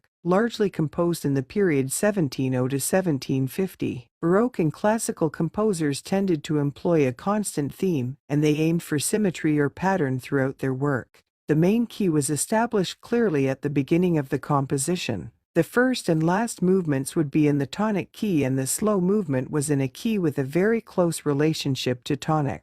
It was a primary aim of Baroque composers to use music to create a specific unifying mood and to liberate the mind from earthly concerns. Baroque thereby shares a common aim with certain Indian works, which were also written to create a specifically meditative state. Baroque music is also characterized by contrasts between instruments, bright versus dark sounds. The contrasts continue between movements, fast, slow divided by fast, contrasts between the upper treble melody and lower, deeper bass accompaniment. Nevertheless, the overall effect of the contrasts was to produce a single harmonious and unified effect. The violin, considered to be the expressive instrumental counterpoint to the human voice, featured widely in Baroque music, and the continuous bass was often the harpsichord plus cello or bassoon. The rhythm of Baroque music is unusually precise. Generally speaking, the music accompanying our own accelerated learning language dialogues features a clearly recognizable melody in the violin or string section, with a steady bass accompaniment to a specific rhythm of 60 beats per minute.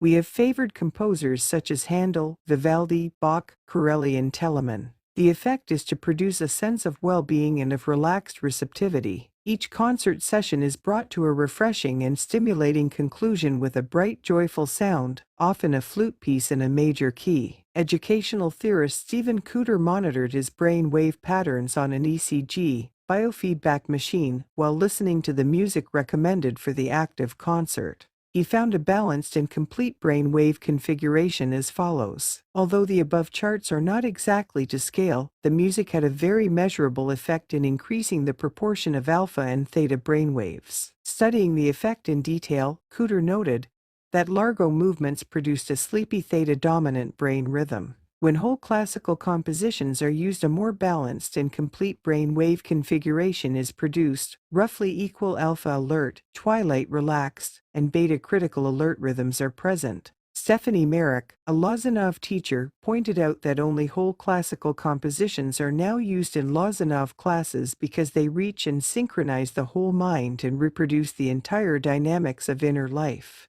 A full 24-hour emotional cycle. We cannot help noting in passing that the characteristic shift in the electromagnetic frequency of brain rhythm which this specific Baroque music produces is towards 7.5 cycles per second. That is alpha. 7.5 cycles per second is also the exact frequency at which the ionosphere resonates. So the ionosphere, that vacuum layer in the Earth's upper atmosphere, which reflects all our radio and TV communications, happens to resonate at the precise frequency of the keynote of Pythagoras' music of the spheres. This 7.5 CPS frequency, known as the Schumann resonance, is also that of the human mind in a meditative state. Says physicist Robert Beck, contemplating the Schumann resonance, the Earth itself has a brainwave. There is no longer any question that man is a biocosmic resonator. Let us tune in, combining music, art and new perceptions. An excellent article appeared in the Journal of the Society for Accelerative Learning and Teaching 1981, written by Lisa Summer of the Institute for Consciousness and Music, Baltimore, Maryland. It was headed Tuning Up in the Classroom with Music and Relaxation. She began with a definition of the differing functions of the left and right brain. It bears repeating. Man has a dual brain which allows us to see two or more aspects of our environment. The right hemisphere attends to the nonverbal, holistic, spatial and emotional information in the environment. Most of this material is not readily available in our conscious minds. The left hemisphere attends to the verbal, detailed and rational information in the environment. This material is usually available to our conscious mind. When the conscious left brain takes control, it results in rigid adherence to the one-sided reality perceived by the left hemisphere. Right hemisphere participation in conscious thinking is actually repressed, and along with it, many of its important unconscious contents. Without left and right hemisphere integration, creativity is diminished, if not impossible. In creating, one combines information or ideas in new and unexpected ways. If there is no information or a limited amount of information, then the probability that new combinations can be generated is very limited. When the wealth of right hemisphere impressions are processed with those of the left, the amount and diversity of resources for creating are effectively doubled, hence increasing the capacity for creativity. Despite its importance in both mental health and creativity, the integration of the hemisphere of the brain is not encouraged in our educational system. Galen. Rather, schools tend to reinforce the dominance of the left hemisphere with their emphasis on verbal and deductive subjects. Right hemisphere skills such as music, art, fantasy, and even originality are often considered by school systems to be unessential or counterproductive in the classroom.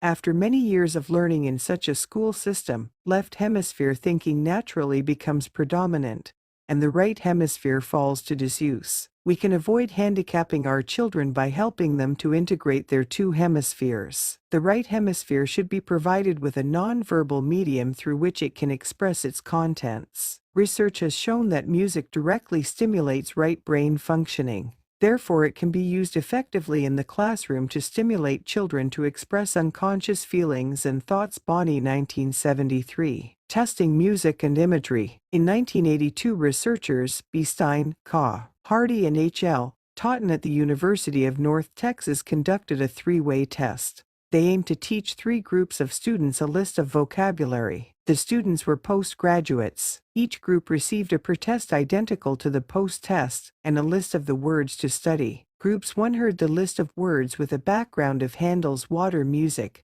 and were asked to visualize the words. Group 2 heard the same list, but with music only. Group 3 only read the word list. Groups 1 and 2 had a significantly improved performance over Group 3, and Group 1 had a very significant advantage over the other two groups when tested a week later. The researchers concluded that this was consistent with the fact that multi-channels of input stimulate more than one part of the triune brain vertically McLean, and also stimulated a left-right brain connection horizontally Sperry and Bradshaw and Nettleton. One picture is worth 1,000 words. The literature research we had conducted on the role of music in accelerated learning was underlined by a clinching piece of evidence from a study done at London University. Using special brain scan machines that measured the electrical activity of the brain, we were able to actually observe the effect of music on the two brains. The brain scans opposite show the brain at rest, be a subject merely listening to conversation. His left brain only is activated. The speech center was switched on. See a subject just listening to music. You can see clearly that it is the right brain only that is engaged in activity, and the language center on the left has faded. D is subject listening to synchronized D words and music, e.g., an accelerated learning active concert. The synchronized D activity of left and right brains is clear for all to see. Since the above electrical brain scanning technique was evolved, a new technique called tomography has been developed by Professor Michael Phelps of the University of California at Los Angeles. It uses radioactive chemicals to mark out the brain's active areas and a scanner to detect the chemical. Tomography has not only confirmed the left brain's dominance in processing verbal information and the right brain's dominance in music, but has added the interesting fact that the primary visual recognition center is at the back of the brain. The more complex the scene being viewed, the more this recognition center is activated.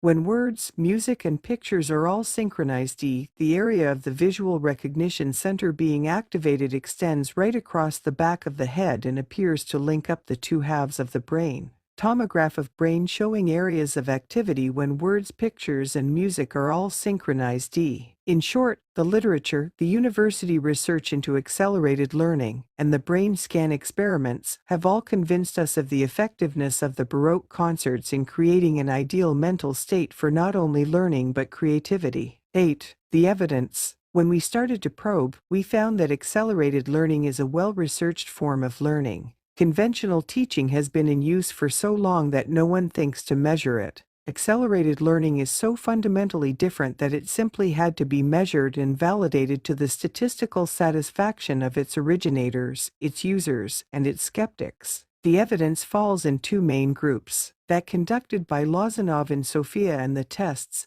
and measurements conducted in Europe and the USA. We outline below just a few of the dozens of projects that we surveyed. Before presenting this information, it is important to remember the distinction between learning defined as recognition and learning defined as unprompted recall. The word learned is unfortunately not a very precise one. There are standard linguistic tests, and where they were used in the tests, we have said so. We are, however, more impressed with comparative tests, i.e., those that directly measured the effectiveness of accelerated learning against conventional learning. Results that show that an accelerated learning course worked 3 times better than a conventional course are likely to be more valid than tests which show that, say, 900 words were learned in a day due to the difficulty of evaluating learning on a scale that is universally accepted. Sofia. In 1967 at Sofia University, 416 students were set to learn 1,600 words of French in 31 school days, spending 45 minutes per day. Correct recall means they correctly remembered the meaning of each word when it was given and could use it correctly in a sentence. 12% learnt with between 50% and 85% correct recall. 88% achieved over 86% correct recall. The average correct recall of memorized words was 93%. The achievement is equivalent to acquiring a usable vocabulary of over 1,400 words in 1 month. To put that in context, it has been calculated that the average reader of a popular tabloid can comprehend a week's issue on a vocabulary of under 1,200 words. Another way of expressing the results is that the average student learnt 61 words per 45-minute lesson within a normal school curriculum. Berlitz, the world's largest teacher of foreign languages, have quoted an average of 200 words after 30 hours, 7 per hour average. Importantly, the survey revealed that sex, age, and education were not relevant to results. There was a minor trend for women to outperform men and for the under 40s to learn slightly faster, but it should be emphasized that the speed of progress of the over 40s was only 3% less than the under 40s. Significantly, educational background played no part in the effectiveness of the accelerated learning techniques. Of the 416 students under study, 120 had a secondary school as opposed to a higher education. Background: their percentage of correctly memorized words was 92.6%, as opposed to 93.3% for the university students. The difference, of course, is statistically insignificant. But does it last? One of the basic principles of our Calvinistic society is that effort equals excellence. Nothing easy is supposed to be worthwhile. Easy come is supposed to lead to easy go. Surely anything easily learnt will be quickly forgotten. Lozanov, however, showed that, far from students forgetting the material they learnt using the accelerated learning technique, their supermemory, medically known as hypermnesia, proved to have super staying power, hyperdurability. Short-term checks showed a decline from the mid-90% accuracy to 88% average. When a proportion of the same students were given follow-up tests, these were the results. Original correct recall 93%. After 6 months 88%. After 9 months 85%. After 12 months 67%, 79%. The figure in brackets shows the correct recall percentage for a subgroup who were allowed to make just one revision of the material. Using the Ebbinghaus curve of forgetting, we could expect that the percentage of correctly remembered material using conventional learning would have declined to about 20% after a year, and this checks very well with later tests where a control was used, i.e., a group of students who were taught this same syllabus but with conventional teaching techniques. In contrast, the Lozanov taught language registered a 67% correct recall after a year, 3 times as effective. Source: Outlines of Suggestopedia, published by Gordon and Breach NY. The Hindi test hypermnesia proves to have a cumulative effect. A frequent comment from students using Lozanov's accelerated learning was, "My general memory seems to have improved." This led Dr. Lozanov to the Hindi test. 141 students, who were about to embark on an accelerated learning course, were given 100 words of Hindi to learn.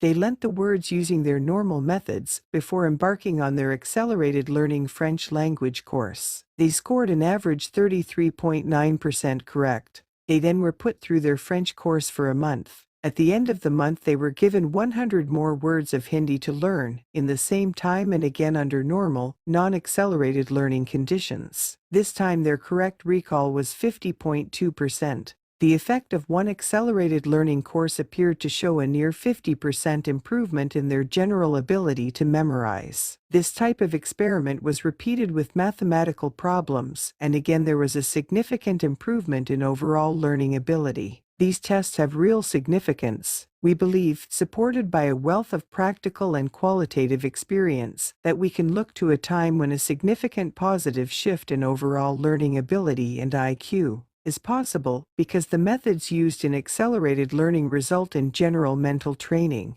What happens to the brain during an accelerated learning concert? Lozanov measured the effectiveness of each part of the accelerated learning course and pinpointed the concert stage, where the language session has a background of classical music, as the single most effective part of the course. He set up measurements of the students' brain waves while they experienced accelerated learning using a EEG, electroencephalograph machine, which records brain wave patterns. The most noticeable conclusion was that during the concert sessions, the proportion of the students' alpha brain wave output increased from 30% to 40% and beta waves dropped from 55% to 47%. A rise in alpha brain waves is associated with relaxation and meditation. So the part which is designed to produce maximum memory coincided exactly with the point of maximum relaxation. This would also explain why the students almost unanimously expressed pleasure that they felt so refreshed after the accelerated learning sessions. Accelerated learning and sleep patterns. It is well established that our night's sleep is characterized by several stages. The stage called paradoxical sleep or rapid eye movement sleep normally accounts for 20–25% of a night's sleep in adults. This type of sleep occurs about 4 times a night and is the time when we dream and in which rapid eye movement REM occur. It is also known, therefore, as REM sleep.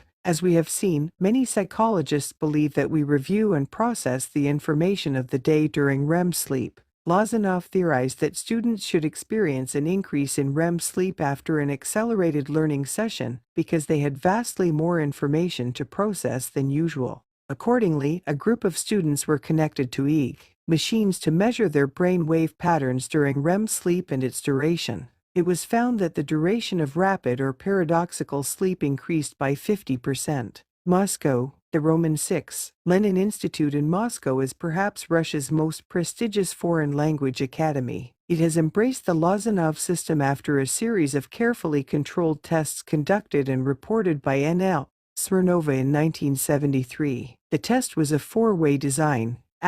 Group 1 learned English using conventional teaching.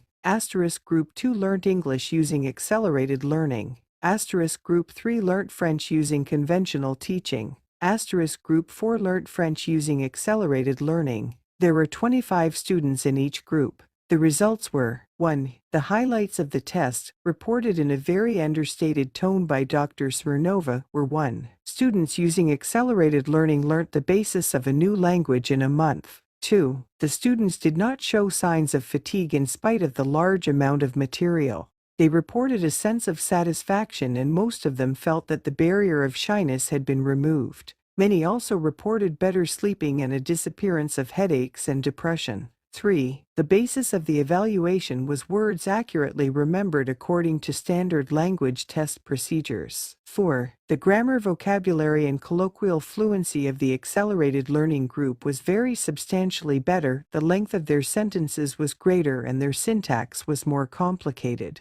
Indeed, their overall performance was 3 times better at least, but their spelling was only equal to the control groups, an inevitable result of the concentration on the oral side of language learning. The report went on to say that the accelerated learning groups had a considerable advantage in understanding an unfamiliar text. These conclusions are not unexpected, because they are exactly true of the way we naturally learn our own language as children. Budapest. A test on 20 students was carried out by M. Rabczak in 1979 in Budapest. 12 students were assigned to learn German and 8 English. It is worth quoting verbatim the first paragraph of the conclusions from the official report. When they compared the conventional teaching of a foreign language with accelerated learning, the committee noticed a surprising fact. After 4 years of instruction, the best secondary school students would assimilate from 2,000 to 3,000 words. They would typically make active use of about 1–0 words, with a rather tardy readiness to engage in conversation.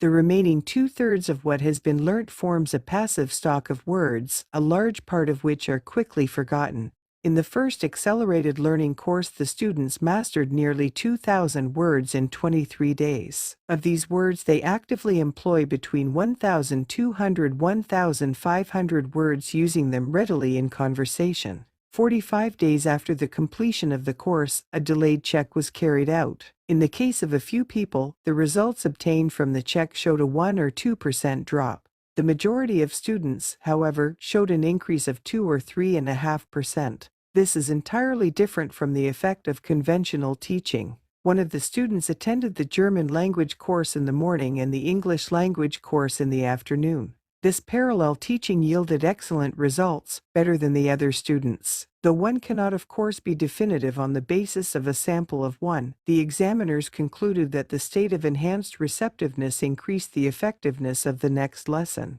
The Western evidence. As information on accelerated learning began to disseminate during the late 1970s and early 1980s, educationists in the USA excited at the claim of a 3, 5, even 7 times speed up in learning rates, decided to put the accelerated learning techniques to the test. Centers of study began to spring up almost organically. Iowa State University. An influential early area was Iowa State University, home of clinical psychologist Dr. Don Schuster, professor of psychology at the university. At the beginning, his research inevitably involved trial and error. He had no idea whether any one element was the key or, as we now know, whether it was a subtle and harmonious combination of many elements that produces accelerated learning. The first experiments, therefore, were focused on relaxation. Students were taught yoga-like relaxation, and then lessons were simply accompanied by classical background music using a normal textbook. The subject was Spanish. The test worked, and Schuster founded the previously noted SALT Society for Accelerated Learning and Teaching. Footnote: SALT is the acronym for Society for Accelerative Learning and Teaching. It was founded by Professor Dr. Schuster of Iowa State University. It is an association of university personnel engaged in psychological and educational research, together with professional teachers. Members are actively involved in introducing accelerated learning into school and college systems. SALT has members in 20 countries, and the organization holds an annual conference each year. The 1984 and 9th annual conference was held in Houston, USA, and attended by hundreds of professionals. The 10th conference was held in Washington in May 1985. In May 1984, a European SALT conference was held in Stockholm to review European progress. Another European conference was held in London in May 1985, under the auspices of SEAL. Schuster recorded a threefold increase in learning speed during this first test, and this prompted a state grant for further development. He then began to integrate all the elements of the accelerated learning techniques to produce a successful university language teaching course. The Iowa State results encouraged Des Moines teacher Charles Gritton to experiment with teaching maths using the same technique. Two Georgia teachers, Aline Pritchard and Jean Taylor, further applied accelerated learning to elementary school children with retarded reading problems. Pupils were able to catch up a one-year gap in reading ability in 14 weeks. As word spread, many more projects were commenced. U.S. Navy tests. Dr. E. Peterson of Iowa State University used accelerated learning methods to instruct U.S. Navy recruits and was able to divide the year's intake up into two groups. One half was taught with accelerated learning techniques, one half conventionally. As with all such experiments, he found that the accelerated learning group learned at least 2-3 times faster. What makes his experiment worth special note, however, was the fact that he also administered a questionnaire to the accelerated learning students to uncover some of their attitudes towards the technique after the course was completed. He noted in a preamble that the Lazarev class were full of sparkle and desire to learn. That made teaching rewarding and enjoyable. Absenteeism was very, very low. One shall use the technique full-time from now on. Results of the questionnaire were, like the Lazarev method, yes 92%, no 4%, no opinion 4%, were you interested in the subject? Very 70%, quite 30%, the Paradise Unified School Project. In 1982, school psychologist Roy Applegate, of the quaintly named town of Paradise, California, applied for a U.S. government research grant to apply accelerated learning techniques to the teaching of school children of grades 2-6, ages 6 to 10. The full report is reprinted as Appendix A at the end of the book. It is especially significant, however, because it is an objective report from an independent government-financed investigation unit. The test involved 850 students and 33 teachers over a 2-year period. The results showed a dramatic increase in student learning rates in reading, maths, spelling, and writing, a significant improvement in classroom behavior. Students gained nearly twice as much in accelerated learning classes as in control classes, i.e., taught conventionally. Project teachers continued after 2 years of using the method to demonstrate high levels of confidence and classroom control. The fact that this large-scale study showed a 2 times speed up in learning rates, whereas the tests on adults averagely show at least a 3 times speed up, is to be expected. In the Paradise School study, the ages were 6-10, which is anyway a period of fast learning. Press comment. There have now been hundreds of articles in the American press giving details of the effectiveness of accelerated learning in the classroom. Harper's Bazaar in its September 1980 edition ran a complete article on accelerated learning under the headline High-Speed Learning, Speak Another Language in Days. The article perceptively identified a key aspect to accelerated learning, the fact that the human mind really is capable of undreamed feats when learning blocks have been removed. The accelerated learning program, they reported, are geared to help dissolve fear, self-blame, and negative suggestions about limited abilities. In its place, they create positive expectations of high rates of success. Footnote: Paradise, whilst actually a very attractive town on the Nevada border, is named after the casino rather than the topography. The town's name is actually a corruption of the phrase pair of dice. The most spectacular case they reported was of a class who were introduced to French one morning. After a day's continuous instruction using accelerated learning, they were given a test. The class average correct recall was 97%. They had apparently learned 970 words of French in a day. Now, whilst the basis measurement not quoted in the article must have been recognition of the English meaning of each given French word, there was one point of significance in the test. The students were never told the scope of the experiment at the outset. The researchers were sure, no doubt with justification, that the instinctive reaction of the class would have been that to learn 900 words in a day was impossible. The experiment quite clearly showed that impossible is only in the mind. Lozanov Learning Institute. The Lozanov Learning Institute in Silver Springs, Maryland, which was the organization specifically licensed by Dr. Lozanov himself, has taught students from many of America's top corporations. They include UNESCO officials, Aramco, AT&T, Bell Telephones, Touche Ross, Saudi Arabian Airlines, Delta Airlines, General Motors, Hilton Hotels, the Department of Commerce, the Defense Department and State Department of the U.S. government, Shell Oil, and literally hundreds of major organizations. Public funds have now been granted to install accelerated learning techniques in locations of both higher learning and primary learning, and the Institute now has contracts to install the Lozanov method in the public school system in Chicago, in Bristol, Virginia, and in Detroit. Within the last 2 years, 1983, the U.S. Foreign Service Institute has begun using the accelerated learning techniques to teach certain foreign languages, and we were told that its direct Russian equivalent in Moscow has done likewise. Learning to Learn. At least 5 organizations in North America now teach Learn to Learn courses based on principles of the accelerated learning. Charles Schmidt of the Lind Institute, San Francisco, the Paradise School project already mentioned and originally trained by Charles Schmidt, the Barzakov Institute, and independent consultants Win Wenger of Project Renaissance, Gaithersburg, and Paul Hollander, an educational planning consultant of Willowdale, Ontario, Canada. The first 3 are successful exponents of the basic Lozanov methods. The last 2 have been working on learning methods that are compatible with Lozanov's principles and which indeed provide important improvements on them. Charles Schmidt now travels extensively to conduct teacher training courses in many countries. In the last year, he has conducted training courses at Stellenbosch University, Cape Town, Houston University, Louisiana State University, and has now trained scores of Finnish teachers in accelerated learning. Charles Schmidt is a true polymath. He has university degrees in music, psychology, French, and German. He taught languages for many years at New York University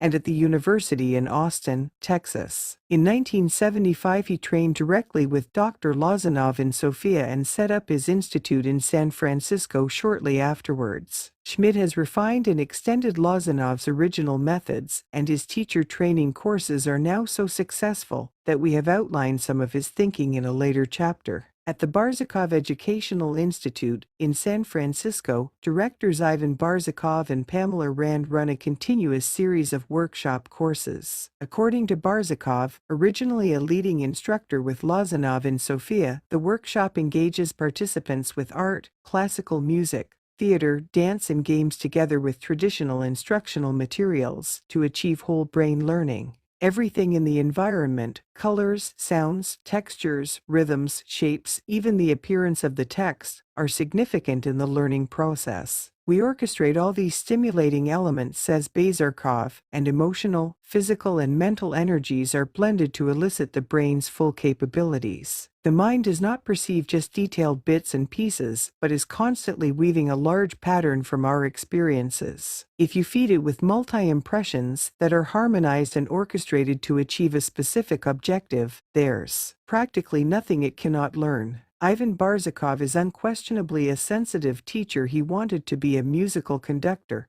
and he is clear from his students' reactions that the Lozanov-derived techniques he uses are not just effective in accelerating learning, but in liberating more creative potential than most ever imagine is inside them. In his classes, he invokes his students to be open-minded. Often you will not, cannot, sense how much you are learning, he says. Trust your intrinsic ability and you'll be amazed at how fast your memory and creativity develops. But do give it time. He quotes Epictetus, no great thing is created suddenly any more than is a bunch of grapes or a fig. If you tell me that you desire a fig, I answer you that there must be time. Let it first bloom, then become a fruit, then ripen. Having seen Ivan orchestrating a class and teaching in a captivating melodious tone of voice, I can confirm he does indeed make his students bloom. He emphasizes self-instruction and self-development because, as he says, no one can teach you but yourself. European experience. In the last 2 to 3 years, accelerated learning projects have begun in many European locations. Teachers in the Finnish primary school system have adopted the technique on a countrywide basis. In Denmark, Vibeke Christofali is working with Amnesty International to teach Danish to Polish, Vietnamese, and South American refugees and runs teachers' training courses at the Institute of Educational Development in Copenhagen.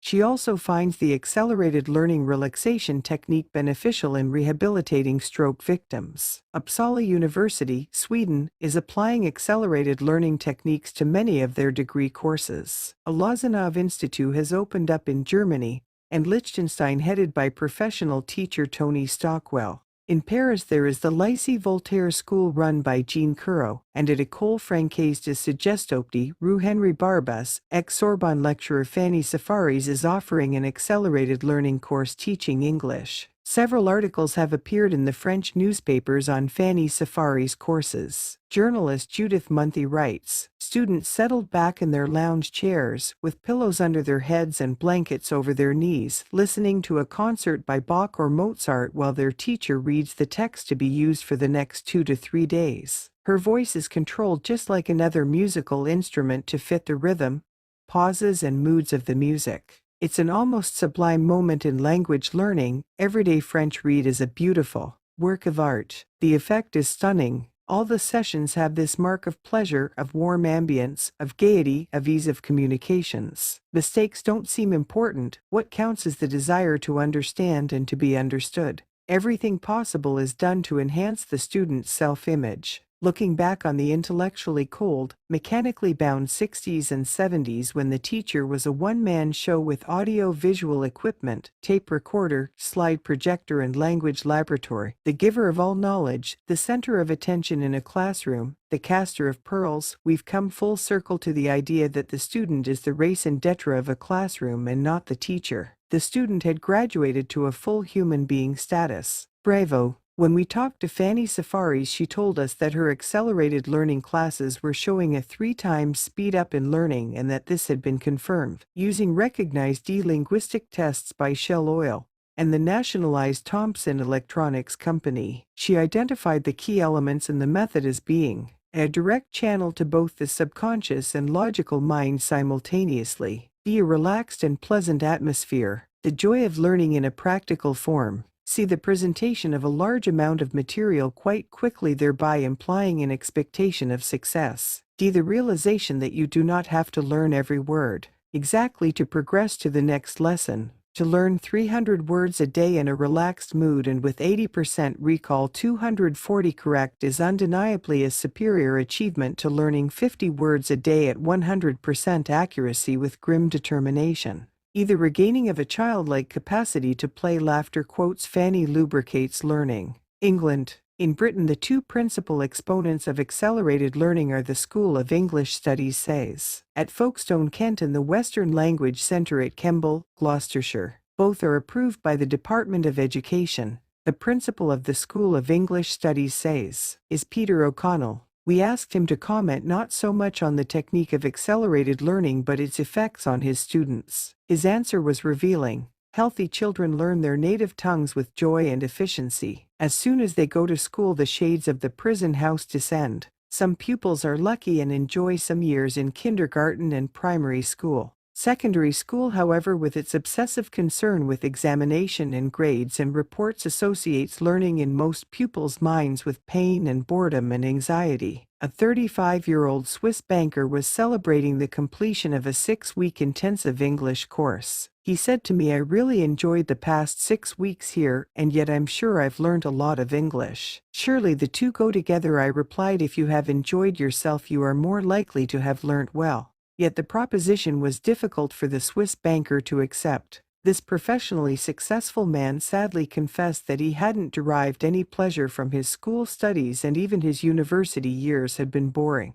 How many successful business and professional people have a similarly somber memory of their formal education? In the process of achieving a state of relaxation that makes learning a new language a pleasure, the identity issue is very important. One cannot learn someone else's language unless one can to some extent identify with the native speaker. This means relinquishing or at least loosening one's grip on one's own national identity. This is a delicate issue, for all of us cling to our identities as to a life raft. In Folkestone, as I suspect in most language schools, we have partially solved this problem by use of Christian names. One day, an Italian lady, wife of a banker who had recently completed a 4-week course, visited the school. As she came through the door, she exclaimed, "What have you done to my husband? Since he came back from Folkestone, he's a different man. He was getting so boring. Now he's the life and soul of the party." Conclusion: we have completed a 4-year investigative tour that has spanned 3 continents and 12 countries. A list of some of the 40 major university centers involved is given in Appendix C. We talked to numerous East European education officials, to UNESCO, the U.S. government-funded Center for Applied Linguistics at Arlington, Virginia. We interviewed Don Chester of Iowa State University, current SALT President Robert Prahl from University of Texas at Houston, IBM consultant Paul Hollander in Canada, Fanny Safaris from Paris, Ivan Bazarkov of the Optima Learning Institute San Francisco,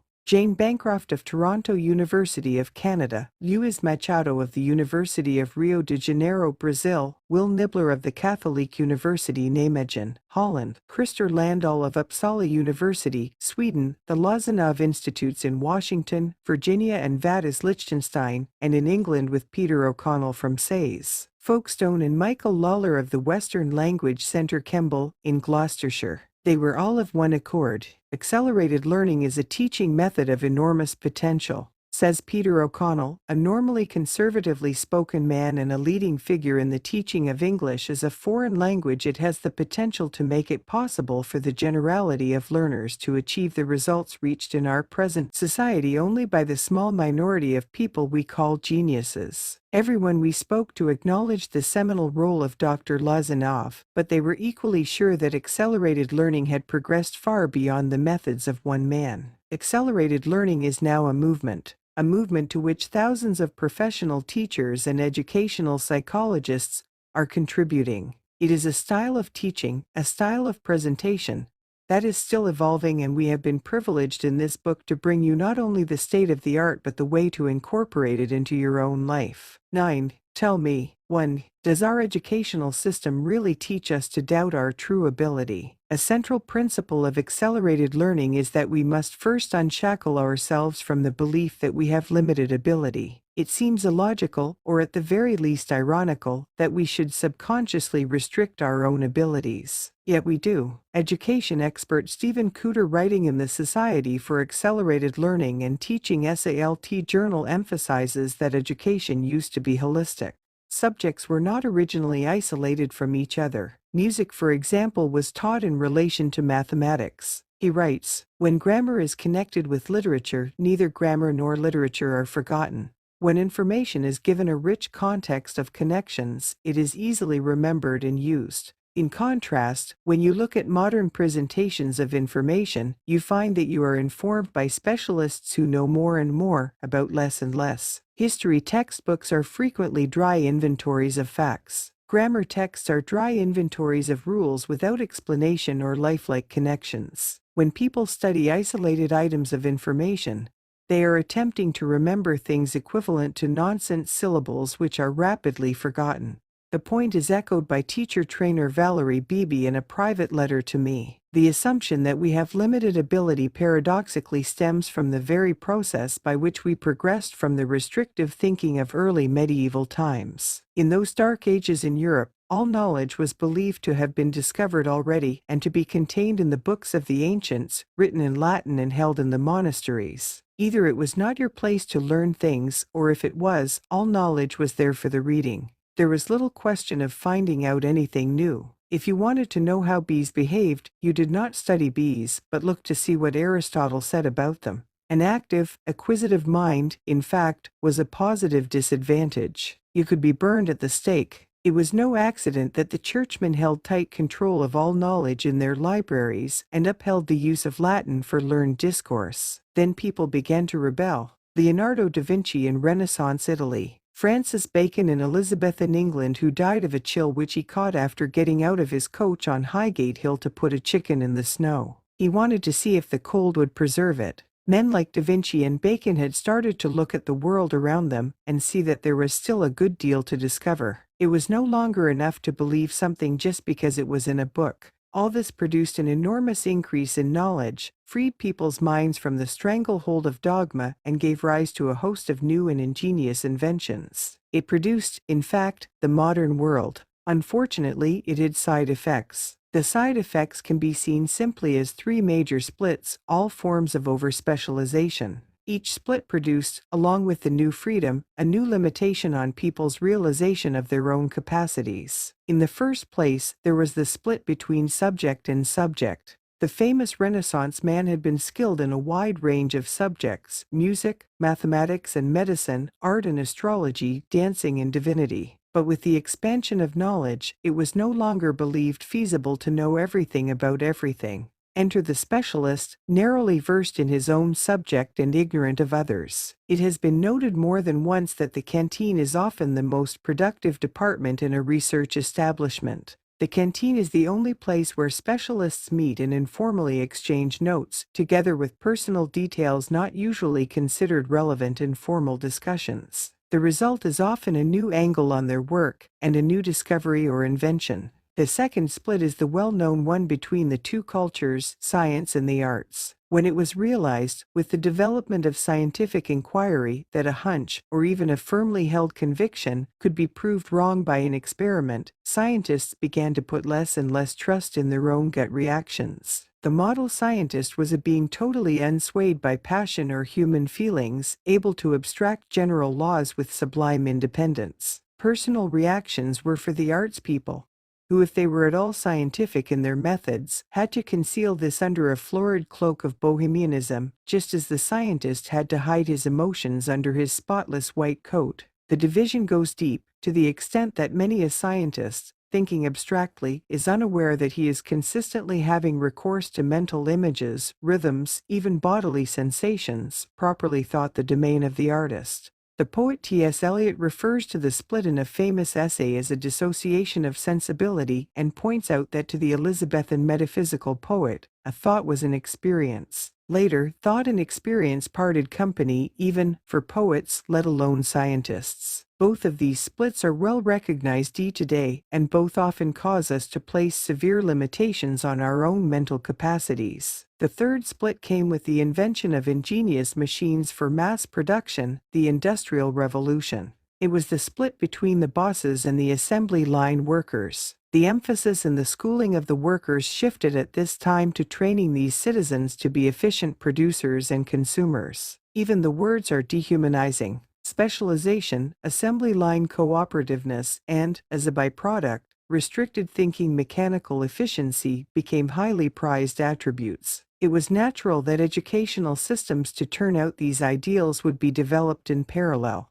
As so many social historians have noted, when a craftsman designed, made and often sold the product of his labor, the work carried much more satisfaction. When the work became fragmented and specialized into simple, but highly repetitive tasks, the result was high dissatisfaction, absenteeism, and a general impression amongst the workforce that they had limited potential. It cannot be accidental that when the techniques of industrial management and social engineering were applied to education, the result was exactly the same. Indeed, in 1923, the U.S. National Research Council actually convened a three-way conference between 8. What is the health bonus of the accelerated learning course? Of all the advantages of accelerated learning, inevitably attention has focused most on the speed of learning because it is measurable, has an immediate payoff, and appeals to our action-orientated and speed-orientated culture. Somewhat less attention is focused on the sheer joy of learning it brings, though this is an essential ingredient. Even less attention is paid to the fact that so many students receive an important physical and psychological bonus. Time after time it has been noticed that tension-based illnesses disappear during an accelerated learning course. Charles Schmidt, a major U.S. teacher of the accelerated learning method, says it happens so often I don't even notice it anymore. Cecilia Pollack, professor emeritus of Lehman College, Long Island, has a very enviable success rate with dyslexics. We visited her to discuss her use of accelerated learning techniques with young children. Our thinking has been permeated with the IQ approach, she said. We are taught that intelligence is static and for the most part innate. This concept places a ceiling on the learner's potential and lowers her own expectations of her learning potential. Therefore, we blame our children if poor learning takes place. Significantly, Cecilia Pollack emphasizes that the psychology behind the development of accelerated learning denies that intelligence is fixed, but stresses rather that learning creates brain capacity. Dr. Pollack continues, "This is why my whole philosophy of dealing with teaching disabled children is an optimistic one. They are not stuck with their disabilities. In the accelerated learning process, we have a real breakthrough for true mental improvement. It's a way of engaging the entire brain at once, the conscious and unconscious at once, all in a positive emotional climate. There is no learning without healing, and no healing without learning." A UNESCO report on a substantial 2-year study of 2,300 students in school systems exclusively using the Lozanov system observed that the rate of neurotic disorders and absenteeism was halved, indicating in the most tangible way that school had become more enjoyable and less stressful. Dr. Cecilia Pollack again, accelerated learning is a profoundly humanistic system of education for all. Instead of failure, it offers psychological relaxation and enjoyment. It helps children overcome their school-related fears and depressions. Dropouts become remotivated, tensions and anxieties become relaxed and disappear. It's destined to usher in a revolution in learning. All the boredom, the drill, the meaningless tests will be swept aside to make way for integrated knowledge, to the tune of music and song, poetry and puppetry, jingles and jokes. Lozanov expects people to be 10 feet tall, and they become so. 9. Are there people who cannot be reached by accelerated learning? Mongolism used to be thought of as irreparable brain damage which caused its victims to remain at a mental age of about 3 throughout their lives. When someone said that Mongoloids were geniuses in disguise, the statement sounded bizarre. But a Canadian family took that idea seriously. They found their child could learn anything that other children could, but simply took longer in the learning process. Their child treasured each thing that he learned because it was so hard-won. Consequently, he pursued the matter further than the average child would. When he was about 20, the CBC produced a movie on his life history in which he was the star. The director of the film said he was one of the best actors he had ever worked with. A similar point was made by Suzuki, the violin teacher, who tried to teach a polio child to play the violin. For the first 6 months, every time she tried to hold the bow, it flew out of her hand. She went on to become a thoroughly competent violinist. Anyone can learn, provided enough time is given them to master each essential part of the learning process, and providing they believe in their success. Dr. Pollack's work with dyslexics indicates that the accelerated learning method can contribute substantially. 10. Do pupils get an immediate sense of having learnt? Sometimes, sometimes not. Some people come away from their first accelerated learning session absolutely bubbling with enthusiasm.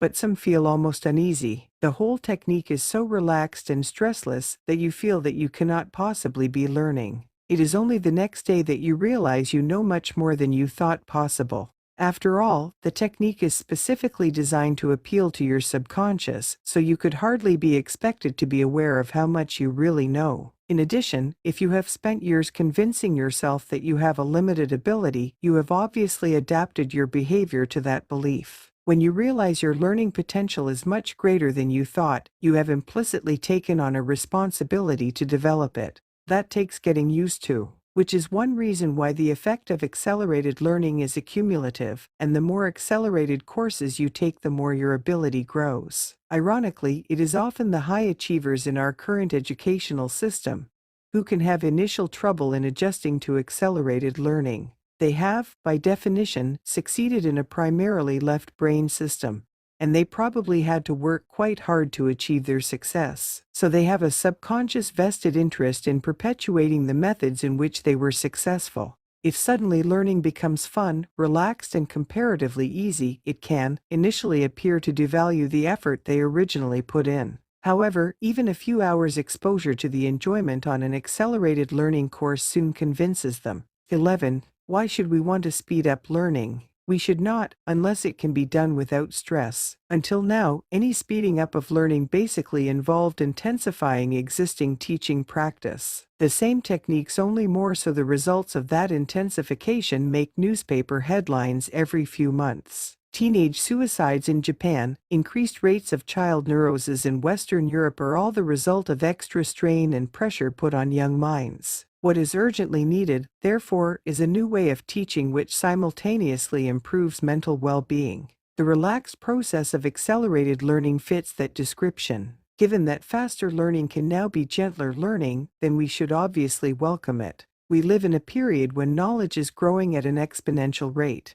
We live in a technocracy where progress involves the mastering of increasing by complex data, learning an ever-increasing volume of information. The spoils go to the well-informed. The gift of fast but stress-free learning is literally priceless. 12. How new is accelerated learning? It is new enough for us to have a patent pending on the technique, as described in this book, and is executed in the range of cassette courses available. This is not to say that other researchers have not independently worked on individual elements in the method. Thus, in addition to Dr. Lozanov, who originated the successful but inhibitingly named technique of suggestology, Colombian researcher Alfonso Caicedo, Dr. Alfred Tomatis from France, and Shinichi Suzuki of Japan, have all shown that learning is facilitated and speeded considerably when a good proportion is subconscious and when the presentation of learning material is rhythmic. Tomatis' research has shown that Baroque music, and the violin in particular, stimulates the cortex. Suzuki is, of course, famous for his approach to music teaching. He suggests that a short movement or masterpiece is played once every day to the baby from birth. He also favors Baroque composers because of their clear rhythmic structures and uncomplicated harmonies. After a few months, another piece is selected since the first one will have been fully absorbed. The baby now hears 2 pieces per day. Gradually, by this progression, the baby grows into a child who is sensitive to music. Suzuki's pupils usually begin specific lessons at age 3. He emphasizes relaxation, proper breathing, and visualization exercises. The development of the ear is paramount. Thus, the piece to be learned is always played before the lesson and memorized by the child. Older students study the music visually before they go to sleep. All students are taught internal singing, hearing the music in their mind's ear. All the methods mentioned here rely on learning at 2 levels of consciousness, a wide-awake beta level and a relaxed alpha level, and learning both via active and passive phases. Nonetheless, the accelerated learning method described later goes beyond the dual principles of previous researchers and extends into a series of very specific and practical coordinated techniques. 10.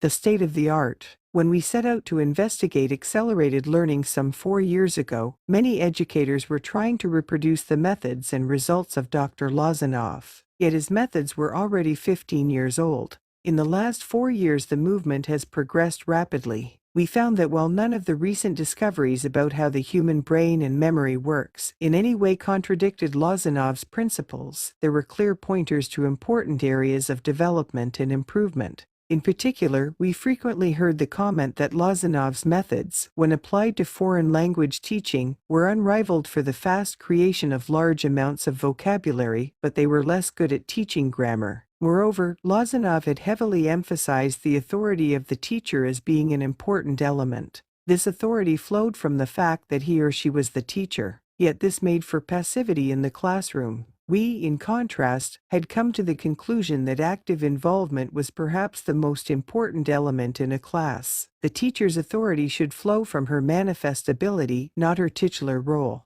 Lozanov had also heavily emphasized the role of music-sound association, and it seemed reasonable to ask if there was enough imagery-visual association in his original version of accelerated learning, the version described by Peter Klein in Chapter 7. In March 1984, we had assembled enough information from our investigations to produce an inventory of the elements that would have to be built into an ideal accelerated learning course. The inventory was compiled from our findings on how the brain and memory works, the subject of chapters 1-5, from our discussions with accelerated learning practitioners from Eastern Europe, Western Europe and the Americas, and from our discussions with 3 consultants on the accelerated learning movement, Dr. Win Wenger, Paul Hollander and Charles Schmid. It is to the work of the first 2 that we now turn. We shall then be ready to draw all the threads together. Articulate. Win Wenger is an independent lecturer who specializes in certain key aspects of accelerated learning.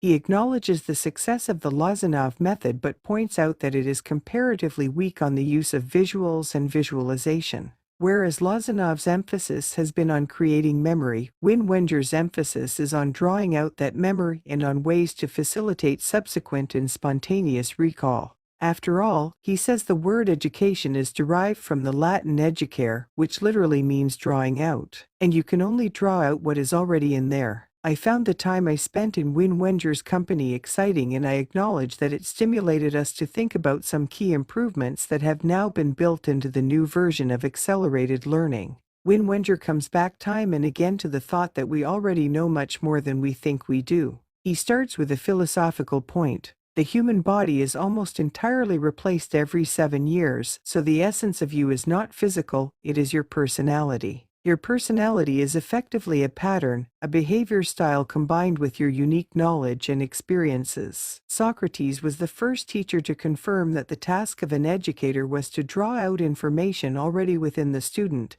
and thereby to let people teach themselves. Consequently, Socrates believed that the main function of a teacher was to teach people to articulate. Articulation not only draws forth existing information, but if you articulate information that is new to you, describe it in detail out loud. That very act of description sharpens your perception of the subject. It also facilitates and deepens your memory of it. You can readily prove the point. Take a moment now and stare at some quiet common object in the room. Start describing it out loud and you will discover all sorts of features in it you never consciously noticed before. We know that the richer the detail you construct and, therefore, the more associations you form, the easier it is to remember. Why should the act of articulation have such a very positive effect on memory? That's easy, answered Dr. Wenger. I believe that as much as 80% of the brain's function is visual.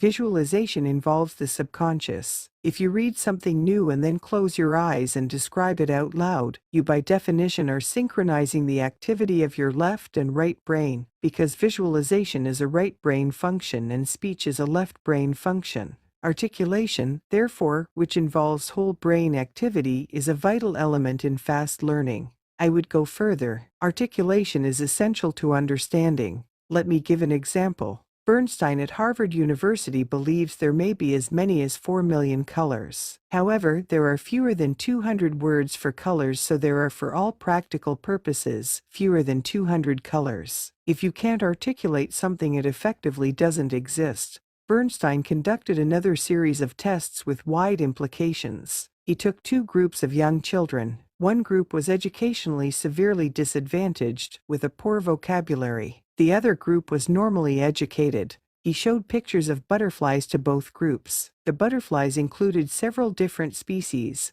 Some were patterned, some were striped, some had dots of color on their wings. The children who lacked the words for stripe or dot literally could not draw these particular butterflies. Without the words, their ability to see and understand the relevant concept was strictly limited. Yet when they were subsequently taught the words, they could then draw the correct shapes. From these thoughts, Win Wenger has produced some impressive ways to improve your ability to visualize, to form images, and to develop your power of observation. Nevertheless, his simplest concept is perhaps the strongest. Whenever you close your eyes, visualize the subject and articulate that image out loud, you have achieved a left-right brain symbiosis and a fast route into memorization. Different strokes for different folks. Paul Hollander, an educational specialist and a consultant to IBM on the advantages and principles of accelerated learning, has also been influential on the format in which we have finally produced accelerated learning for home use. Paul Hollander insisted that we needed to recognize the fact that everyone has a preferred learning style,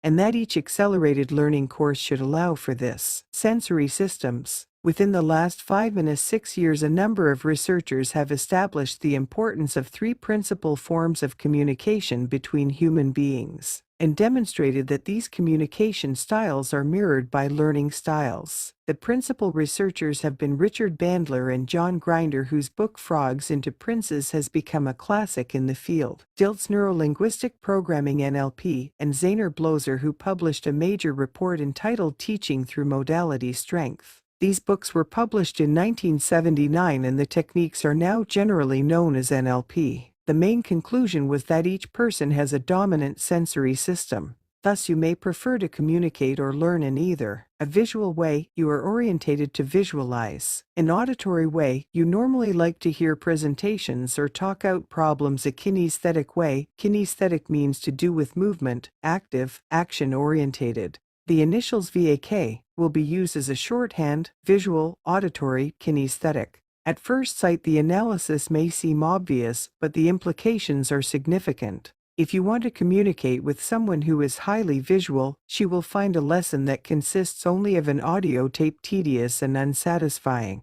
Conversely, an auditory learner will benefit less from a presentation that relies purely on slides. Note, we are not saying that you communicate or learn only with your preferred sense. Clearly, we all process information by visual, auditory, and kinesthetic means. We are saying, however, that learning will be easier and more effective if the elements are expressed in the way you prefer to learn, whether that is V or K. How you present something is often as important as what you say, and indeed may determine whether it is understood at all. Psychologist Robert Mehrabian has conducted studies to determine which of 3 elements are the most important in communication during conversation. He asked respondents to predict the relative importance of each and then gave them the actual measured importance. Here are the results. The medium really is the message. How to find your own preferred learning style. There are 2 main ways. The first is simplistic, but surprisingly accurate. It has to do with the way you habitually express yourself. The chart below will help you relate your normal expressions to your preferred sensory style. Visual learners will typically say, asterisk, I see now, I get the picture. Asterisk, that looks right to me, that's an enlightening answer. Asterisk, I need to get it into perspective, I can picture that. Asterisk, I'm in the dark about. Auditory learners will typically say, asterisk, that sounds right, I hear what you say. Asterisk, that rings a bell, something tells me that's the answer. Asterisk, suddenly it clicked, that's music to my ears. Asterisk, just listen to me, I can hear you're unhappy. Asterisk, I get tuned into it. Kinesthetic learners will typically say, asterisk, that feels right, I'm groping for an answer. Asterisk, it's an intense problem, I have a firm grip on the subject.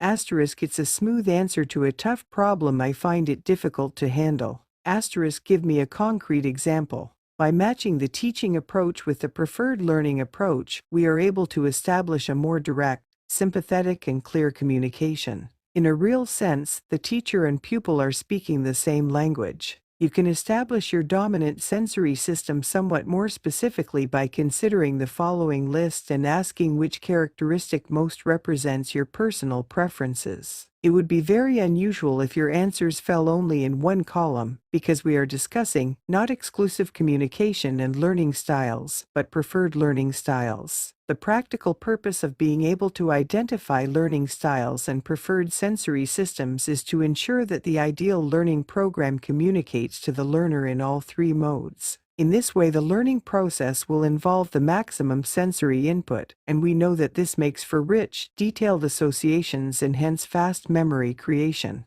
Moreover, each student will feel comfortable because one or more of the learning activities is in the style with which he feels most in sympathy. The extremes of preference, of course, are the artist, the musician, and the dancer, and it is clear how you would present information to each one. I see your point, or I tune into your argument, or I feel at home with your presentation. Eye movement clues. It is a curious and rather charming fact that we all give off involuntary clues as to the sort of sensory system we prefer to employ or are employing at the moment. Most attention has been placed on eye movement because it is the easiest to detect. In fact, breathing patterns, muscle tone, vocal tone, and, of course, gestures all signal our individual style of communication. Given a normal right-handed person, you will find that their eyes move in a set manner in response to the 6 main types of questions. Let's look at these 6 questions and the reaction they elicit. Typical question response code. 1. When did you last see the Queen on TV? Subject recalls an actual image. I.e. remembers a specific scene. Visual recall VR. 2. Can you picture an elephant riding a bicycle? Subject constructs an image he has never seen before. Visual construct VC. 3. What is your favorite song? How does it start? Subject recalls an actual sounds. Auditory recall R. 4. Can you imagine the sound of a bath running while your telephone is ringing? Subject constructs a sound he has probably not heard before. Auditory construct AC. 5. Think out the 2 main principles of accelerated learning you've learned so far and how you would present the argument to some friends at a dinner party. Subject is holding an internal conversation or dialogue with himself. Auditory dialogue. Add. 6. How does it feel when you stroke a cat? Subject recalls an actual sensation, a kinesthetic experience. It can be feel, taste, smell. Kinesthetic K. If you ask people the above 6 types of question, their eyes will normally move in the following way. It is the last shift before they look back at you again that is significant.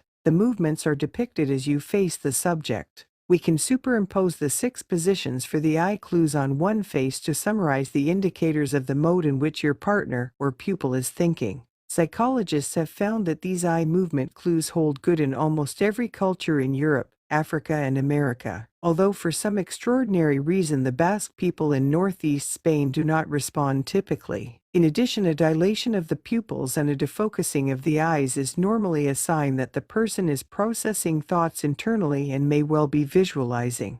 Generally, these eye movement patterns will be reversed for left-handed people. Although the patterns are not necessarily true for all right-handed persons, nevertheless people who do not follow the above pattern will have a consistent pattern of their own. Why not practice this set of eye clues below? Match up the statements with the eye clues and put the correct code underneath the pictures. Statements: A. Let me consider how this affects me. B. I remember he used those exact words. C. I feel really happy. D. She really looked good in that dress. E. I'm trying to imagine how it might work. F. Let me tell you how a politician might express it. Answers: asterisk picture 1 2 3 4 5 6. Asterisk correct code RACVC add VRK. Asterisk matching statement BFEA DC. The significance of other body language. Psychologists have observed other characteristics that also indicate the individual's dominant sensory system. Breathing is especially indicative. Thus it is common to observe. How do sensory preferences affect learning?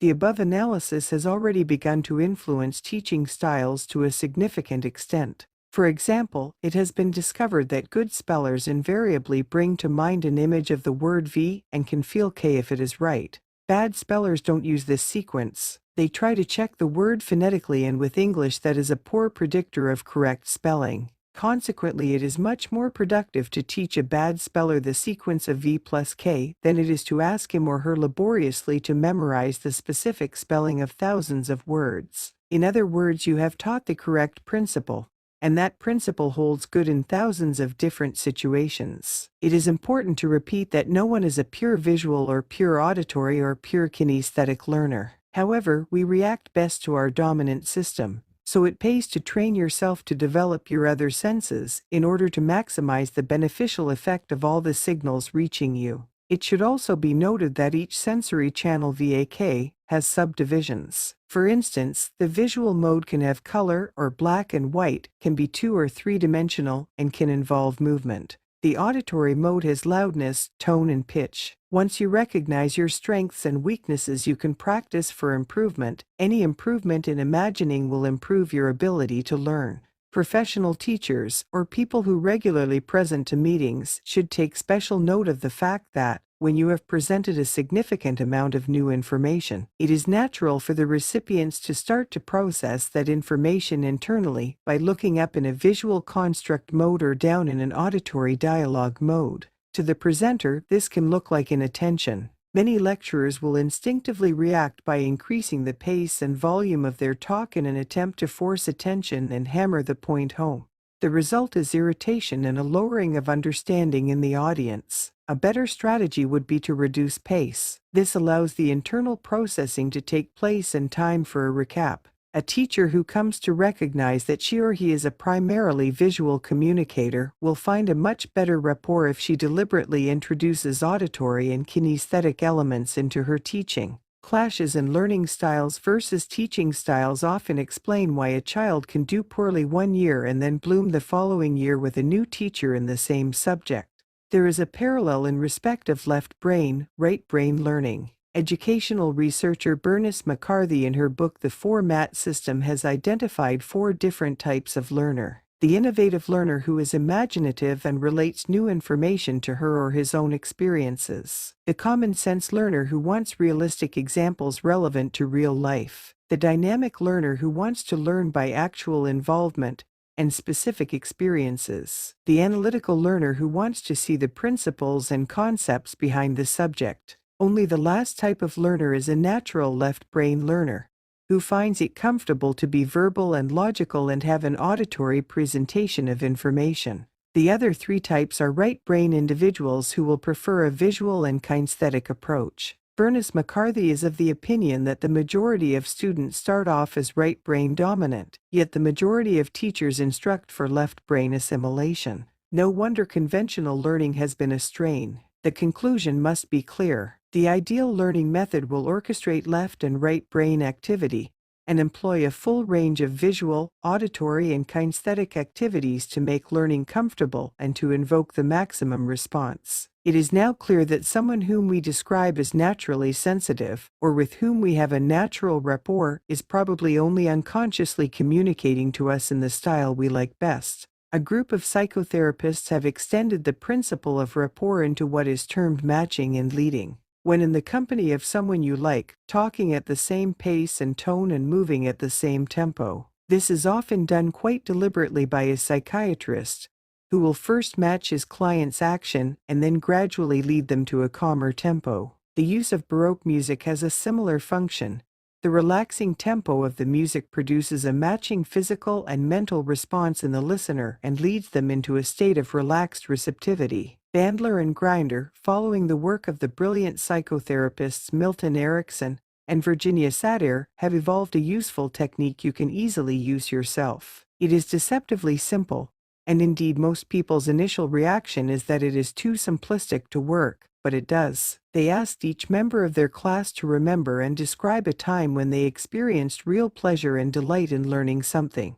It may have been riding a bicycle, suddenly understanding the solution to a problem, or having something explained that was new and really interesting, something they personally felt was fascinating. As the subject recounts this pleasurable experience, a clear change comes over them. Their breathing rate, heart rate, voice tone, and often skin color and posture changes. They have recaptured their original enthusiasm. If the psychotherapist, for example, now touches the individual's wrist or shoulder, their state of mind becomes associated with that signal, or as it is termed, anchored. Later, that same state of mind can be recaptured by simply triggering the anchor I, touching the wrist or shoulder. It does sound difficult to accept initially, but our subconscious is simplistic. We find the technique worth repeating for two reasons. First, you can do it for yourself and thereby bring back an enthusiasm and feeling of pleasurable anticipation for a learning session. Secondly, it is yet further proof that even our deepest and apparently subconscious beliefs were once learned and, if we choose, can be brought to the surface and changed. A specific learning pattern. An excellent book on the latest psychology of teaching is Master Teaching, written by Bernard F. Cleveland. He has shown that we can each develop a learning sequence that is ideal for us personally. The following sequence incorporates what we have discovered to date and formalizes it into a learning sequence. For each new subject, you would read the text and visualize the contents, hard words internally in your mind's ear. Feel the text, or act out the key elements, or in some way physically involve yourself. Using the new expressions we have learned, the sequences might be: V. Read material. VR. Recall it visually, image it. I. Hear a verbal presentation. R. Hear the material in your head, rehearse it. VC. Construct a new image of the subject in your head, visualize it vividly. K. Act out the subject or underline key words. V plus K. Write out key words in your favorite color. Draw a picture or map. Write some of the words backwards. Walk around while you read or listen.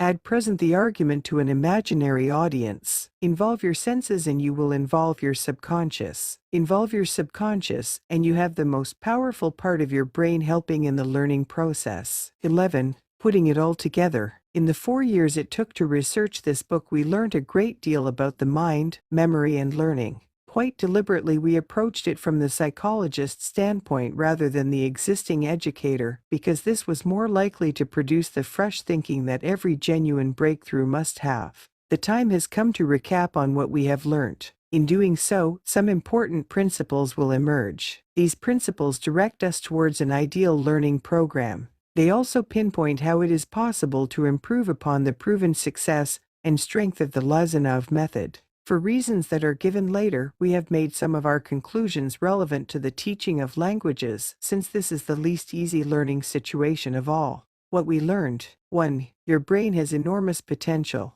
It is capable of much more than you have imagined. In fact, the more you use it, the more associations and connections you make, and the easier it is to remember and learn yet more new material. A rich, stimulating environment is the main factor in achieving full potential in youngsters and preventing deterioration in old age. 2. The left and right halves of the brain process information in somewhat different ways. The right brain responds to art, music, and patterns. It processes information holistically, grasps the whole picture quickly, and is more sensitive to subconscious influences. The left brain tends to work on a step-by-step basis. Yet most existing teaching is directed to the left brain. Fully involve the right brain and you don't just double your brain power, you increase it many times over. 3. Relaxation is important to create a stress-free learning environment and conditions of ideal receptivity. Relaxation is associated with a predominantly alpha brainwave pattern.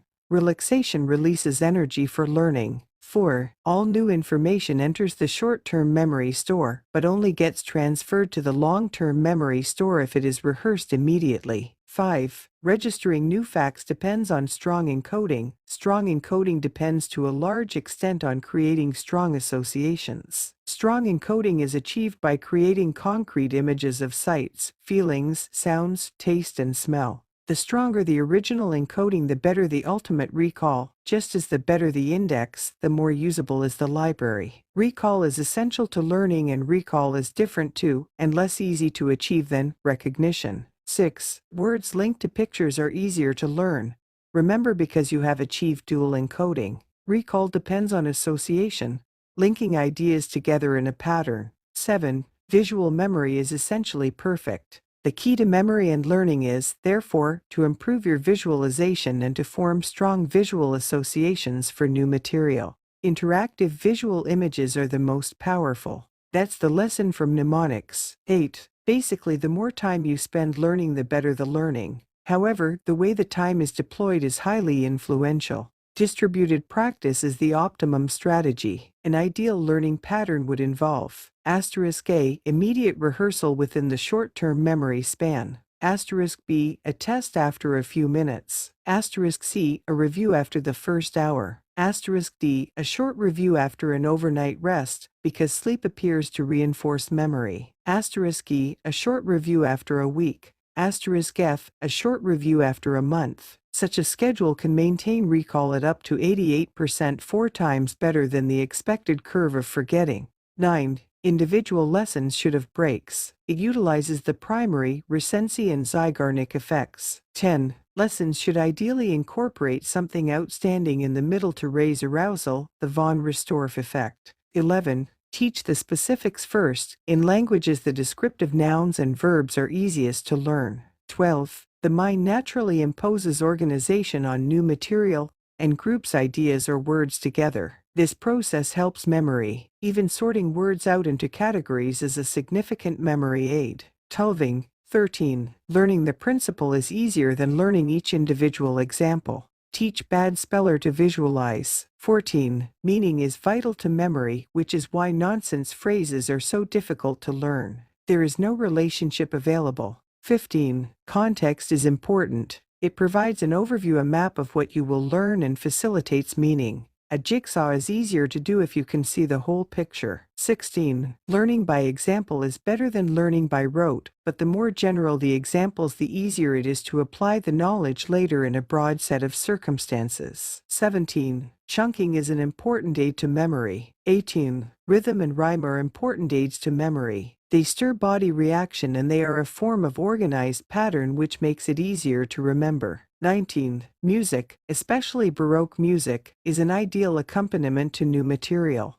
It ensures left-right brain linkage, creates an auditory and rhythmic association with the material, creates an emotive link with the material, and simultaneously promotes a state of relaxed awareness by leading. 20. Memory works by creating a network of associated ideas. A memory map reproduces very closely the way in which the brain works, so it facilitates learning. 21. Individual words are less easy to remember than ideas or sentences, which are again forms of organization, so linking words together helps. Hence it is easier to learn a language via stories, each new word building on, and linking to, the vocabulary already learned. 22. We probably all have the potential for photographic memory. The key to it is imagination. 23. Suggestion can improve actual performance greatly, not by creating new abilities but by unblocking the negative suggestion that something cannot be done. These negative suggestions are often formed in childhood. When a suggestion is implanted in the subconscious mind will find a way of bringing it about. Suggestion is a powerful tool for learning. Creating a belief in success and a positive self-image will, when allied to a sound and realistic learning program, create great success. The subconscious mind appears to be controlled by the limbic system, and is best accessed and influenced not by left brain logic, but by an approach that incorporates an emotive appeal. 24. Learning is maximized when all the elements are focused on the learning process. Since possibly up to 90% of communication is at the subconscious level, the greater the number of subconscious stimuli that are orchestrated to aid learning, the faster and more effective is that learning. Such learning has been characterized as intuitive learning. Some ways this can be achieved in a language course, for example, are *A by using a side-by-side presentation of the text which takes advantage of peripheral vision.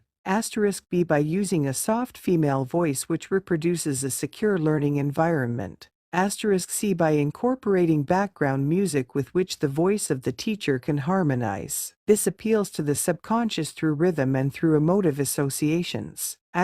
*D by playing games and acting out roles which distract your attention and allows information to be indirectly and subconsciously assimilated. *E by providing information on cards and posters around the room which is subconsciously noted and stored. *F by teaching in stories the grammar can be indirectly absorbed. 25. Imaging and articulation of new material is a powerful memory-creating device. 26. Presenting each lesson to the student in the 3 sensory channels, visual, auditory and kinesthetic, ensures that the presentation is in a style in which the student learns best, and that all 3 senses are coordinated to make learning highly effective. It also enables the student to deliberately extend the use of his senses. 27. The above program ensures early success and thus provides the motivation for extra attention and involvement. This fuels a virtuous circle. We are almost ready to draw our conclusions together and to describe an accelerated learning procedure that will work for you at home, in your business life, and to help your child progress at school.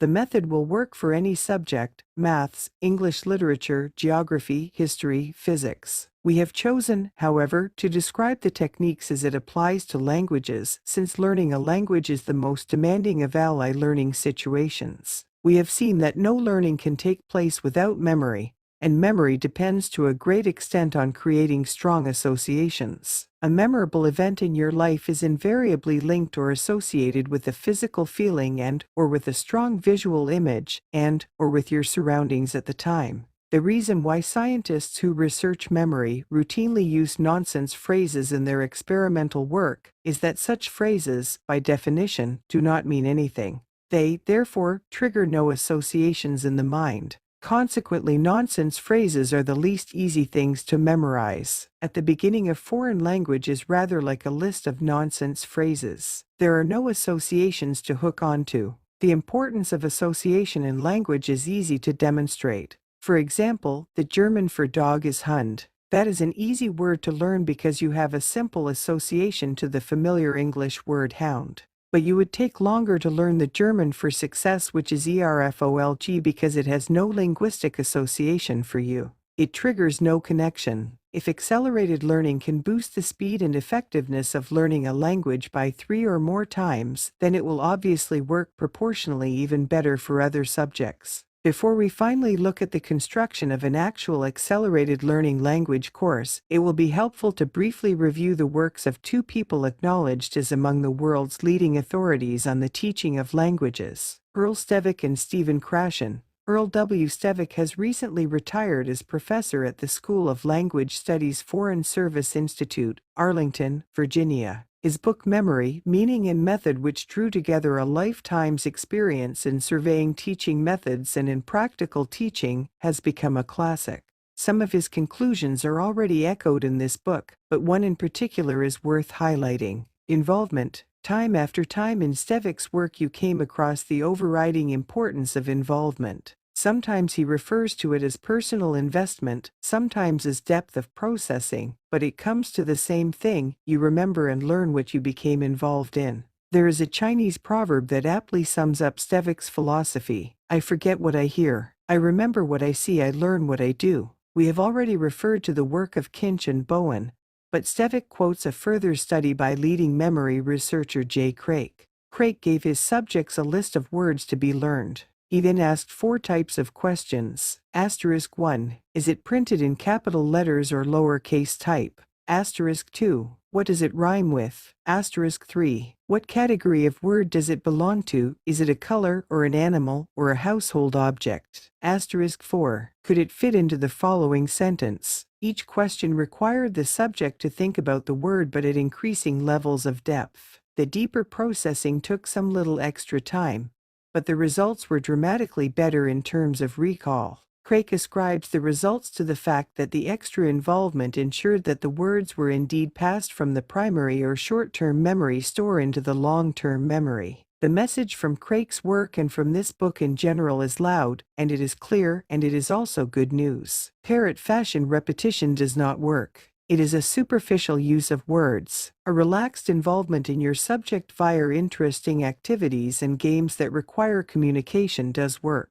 That is the route to accelerated learning, and it is why, when we devised our language programs, we chose to teach via stories and by real-life dialogues in which the learner literally acts out the roles. In a review of learning methods that have incorporated the principle of involvement, Stevick picks out 4 in particular. 1. Total physical response, developed by V. N. Asher, concentrated especially on teaching pupils by commands from the earliest stage. Commands demanded a response and thus involvement. Passivity does not create the best environment for learning, but committed activity does. The more arousal you create in the learner, the better. As researcher J. B. Brierley noted, what is important and emotionally charged is more rapidly embedded than that which is neutral. Tests by Klainsmith and Kaplan as early as 1963 showed that high arousal words were 3 times better remembered than neutral words, so pairing high arousal words with more neutral words becomes a good strategy in teaching a language. In psychological terms, the strategy ensures that the limbic system and the new brain are interacting, and that turns on the full power of the brain. 2. Liberated Spanish developed by Keith Saucer of Fresno, USA. His first step is to teach the vocabulary of disagreement. In this way, he automatically engages the involvement of his students because an argument produces arousal. 3. Community Language Learning, or CLL, developed by leading language researcher Sia Curran. One of Curran's primary techniques is to create a circle of pupils and a warm, friendly atmosphere. He then tape records statements made by the students in the new language. This tape is played back and analyzed. The process again automatically involves the participants since they are listening to their own voices. Curran is particularly adept at phrasing questions in a way that provokes involvement. Thus, describe Mary, a character in a story, is not nearly as involving as say what you like or what you dislike about Mary. 4. The Silent Way by Caleb Categno, which greatly emphasizes the learner and subordinates the role of the teacher. We cannot do justice to the technique here, but in essence, the class is given a very limited initial vocabulary. They would typically be taught the word for a rod, a round colored piece of wood. Then the teacher acts out all the words while he says the sentence, "Take the rod," or "Give the rod to me," in the target language. The pupils task in to figure out what the words must mean. The act of figuring it out is involvement. Subsequently, vocabulary is built up by linking new words and ideas on the previously learned vocabulary. All of the above 4 teaching approaches, each one of which is much more sophisticated than the short extract given here may imply, have a common and vital thread. They demand involvement. If you want to learn fast and learn well, you must achieve the same. There is, finally, one other specialist sense in which you need to involve yourself in learning a language, one to which Peter O'Connell had already referred. Your own language and nationality is very much bound up with your sense of identity, your ego. Unfortunately, to integrate too completely with a new culture can be threatening. H.W. Selage, in Writing and Language Sciences in 1975, noted that people who learned to pronounce a new language with the least accent tended to have had few friends in their immediate peer group as children. They were, therefore, quite happy to take on a new identity. Revealingly, actor Peter Sellers alluded to the same factor when he was asked to comment on his outstanding ability for mimicry. If you are generally sensitive to the feelings of others, you will find the acquisition of a good foreign accent comparatively easy. Empathy notes psychologist Aziz Giora predicts pronunciation ability. The more rigid the personality, the less easy it is to acquire an authentic accent. The way to achieve a good accent is to involve yourself, that word again, in the role of a character in your new language, imagining how he or she would feel and talk, using appropriate gestures and facial expressions. Return to a childlike readiness to be receptive, adaptive, and spontaneous, and you'll succeed, not just in learning the vocabulary, but in learning the accent too.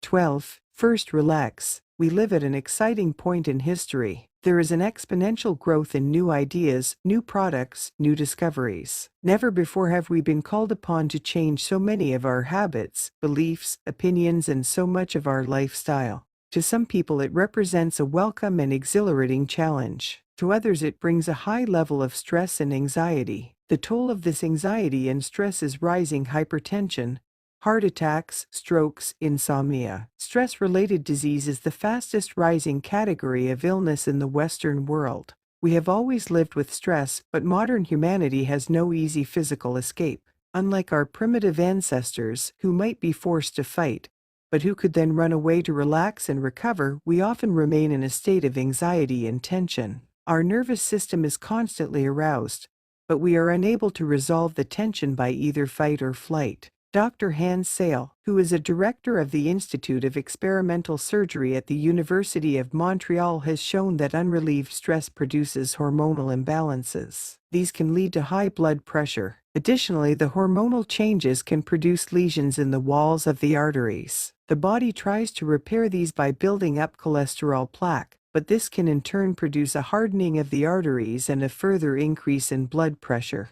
Dr. Sale's real discovery: however, is that unrelieved stress suppresses the immune system, which is responsible for fighting and destroying viruses and cancer. These important findings have been supported by a study at the University of New South Wales, which showed that bereavement lowered the body's immune response. Dr. Humphrey at the British Medical Council was also able to demonstrate that the body's immunity to tuberculosis was significantly affected by hypnotic suggestion.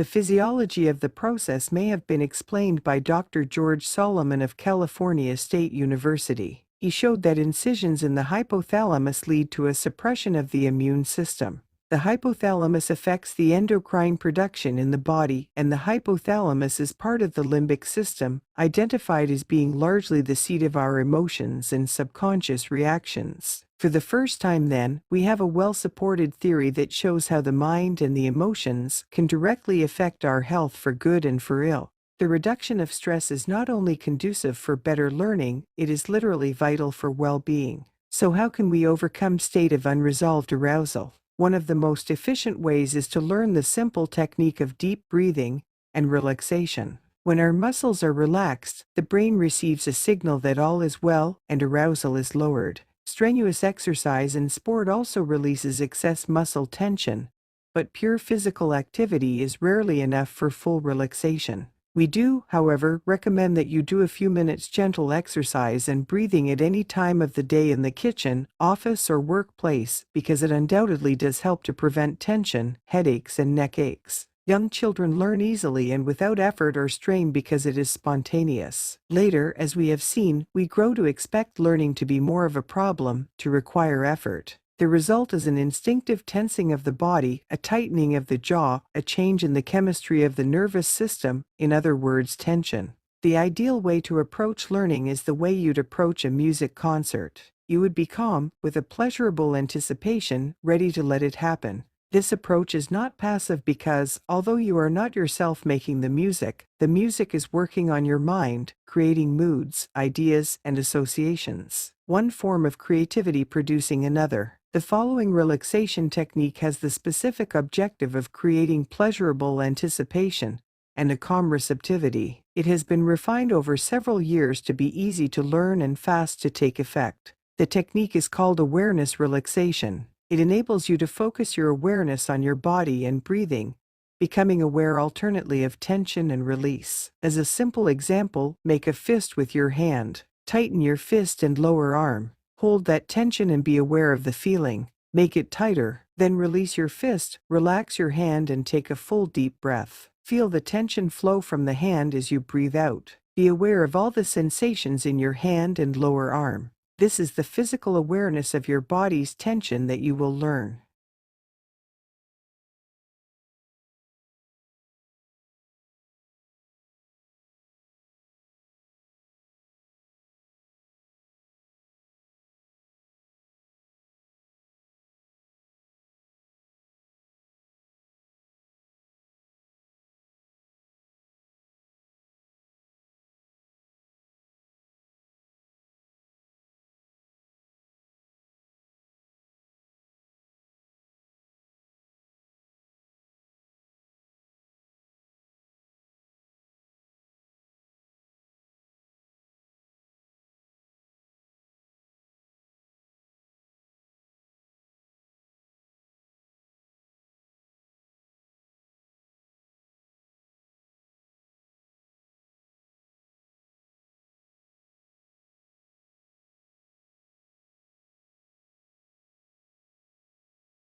Breathing. Correct breathing is the first step in awareness relaxation. Deep breathing from the diaphragm is the key to relaxation. It is the breathing used in the practice of meditation, in yoga, and in relaxation during childbirth. A full deep breath increases the amount of oxygen as the body begins to function efficiently, especially during mental activity. When a full, deep intake of breath is taken, the diaphragm moves down to create a vacuum in the lung cavity and pushes out the abdomen. To feel the effect, place your hand over your navel and imagine you have a balloon in your stomach. Breathe deeply through the nose, filling the balloon. Feel the balloon inflate and your hand move outwards. The further your hand moves, the deeper you have drawn air into the bottom of your lungs. Breathe as deeply as possible but without over-breathing. If you find breathing difficult through the nose, breathe through your mouth, but always draw the air into the bottom of the lungs. As you breathe out, imagine the balloon deflating and feel the abdomen falling. Your out-breath should take longer than inhaling and be accompanied by a slight sigh, because this sigh also helps to release tension. After breathing in, hold the breath for 2 to 4 seconds, then exhale and again hold the breath for 2 to 4 seconds. Become aware of this precise moment of stillness and how easily the mind can focus on a single idea. Also remember this quiet, relaxed moment when you are next in a stressful situation. If you practice slow, deep breathing, you will also find that your ability to relax increases and your heart rate will decrease. It will no longer be necessary to follow a conscious breathing pattern. Instead, just allow your body to become automatically and naturally relaxed during the concert sessions. The music will automatically create the right frame of mind for easy absorption of material. You will find that your breathing will follow the rhythm of the music. You can reach a wonderful relaxed state with the following simple procedure. 1. Imagine the balloon in your abdomen. Feel it inflate when breathing in, feel it deflate when breathing out. 2. Breathe in. Be aware of the air flowing in as the balloon is filling. 3. Breathe out gently with a long sigh as the balloon deflates. 4. Pause. 5. Breathe in. Be aware of the air filling your lungs. 6. Hold it. 7. Breathe out with a sigh. Feel the warm air leave your body. 8. Pause. 9. Breathe in. Be aware of the air flowing in. 10. Hold it. 11. Breathe out with a sigh and feel the tension draining away. 12. Pause. Before starting any exercise on relaxation, always take 3 full deep breaths and feel the tension drain away on the out breath. Try it now and prove it for yourself. Body exercises. A few extra, simple exercises involving gentle movement and stretching will help the muscles relax and will also help to relieve a great deal of tension. Begin the exercises in a standing position and take 3 deep, slow breaths, exhaling with a long sigh and allowing yourself to relax on the out breath. 1 shoulder and neck exercise. Your shoulders and neck carry a lot of tension, particularly if you drive long distances or work at a desk all day. Let your arms hang loose. Pull down your shoulders, feel them drop. Then pull them down even further. Rotate your shoulders. Let your arms hang loose, rotate the shoulders forward. Roll them up and down in large circles. Hunch them up towards your neck. Now reverse the rotation, rolling them up and backwards in a circle. Do as many rotations as is comfortable. Try and rotate just the shoulders, not the arms. Take a deep breath and exhale with a sigh. Then your shoulders. 1. Put your hands on your thighs and push your shoulders forward. Cave in your chest. Feel the movement around the neck and shoulders. Pull back the shoulders. Repeat as many times as is comfortable. 2. Bend your shoulders back. Try to bring the shoulder blades together. Do this as many times as is comfortable. Take 3 deep breaths. Neck rotation. 1. Stand straight with your head erect, chin in, looking straight ahead. Gently turn the head from side to side. Try and look over each shoulder. Turn left, then turn right. Turn left and right again. Only do it as many times as is comfortable. You may feel the neck creaking, a sign it is getting stiff. Take a deep breath, exhaling with a sigh. 2. Stand straight with your head erect, chin in. Lower the head gently to the right shoulder. Now raise it slowly and continue to lower it to the left shoulder. Lower and raise the head several times from side to side. Again, do only what is comfortable. Breathe deeply. Hold it. Exhale with a sigh. 3. Head straight, nicely balanced, chin in. Now drop the head forward and feel the back of the neck stretch. Lift your head slowly. Again, only do it as many times as is comfortable. Do not get over enthusiastic at the beginning, but build up the number of these exercises over a period of time. Take 3 deep breaths. 2 hand and arm exercises. Let your arms hang loosely by your side, lightly shake your hands, fingers apart, with limp wrists, as the Olympic swimmers do. Gradually let the movement involve your lower arms and elbows. Feel them become loose and free. Now shake the entire arm, involve the shoulders, swing them loosely around. You're shaking out all the tension. Do it for a minute to start with. Take a full deep breath, exhale with a sigh, and be aware of the tingling sensations and warmth of the hands. Take 3 deep breaths. 3 leg exercises. Balance yourself by holding onto a chair for stability. Lift your right leg and rotate your foot and ankle, then reverse the rotation. Start shaking your foot, lower leg and knee. Shake it slowly, gradually increase the momentum. Involve your entire leg, shaking the upper thigh. Swing the leg loosely, shaking tension out of the foot, ankle, calf, knee, and thigh. Now exercise the left leg. Sit down after this exercise and you will feel a tingling, relaxed sensation spread through the legs and feet. You may find it a little difficult at first, so start the exercises gradually. With practice it becomes easy. These exercises are worth doing at any time of the day. Relaxation. The relaxation sessions should be done in a sitting position. Lying down may cause you to fall asleep. During accelerated learning periods you must be relaxed but alert. In an upright chair, find the position most comfortable for you. Your back should be well supported with your feet flat on the floor 1 foot apart. The angle of the knees should be slightly more than 90 i.e., slightly forward from upright. Sit up straight and stretch your spine and neck. Your arms should be hanging straight down at the side of your body. Drop your shoulders and neck and head almost slump down.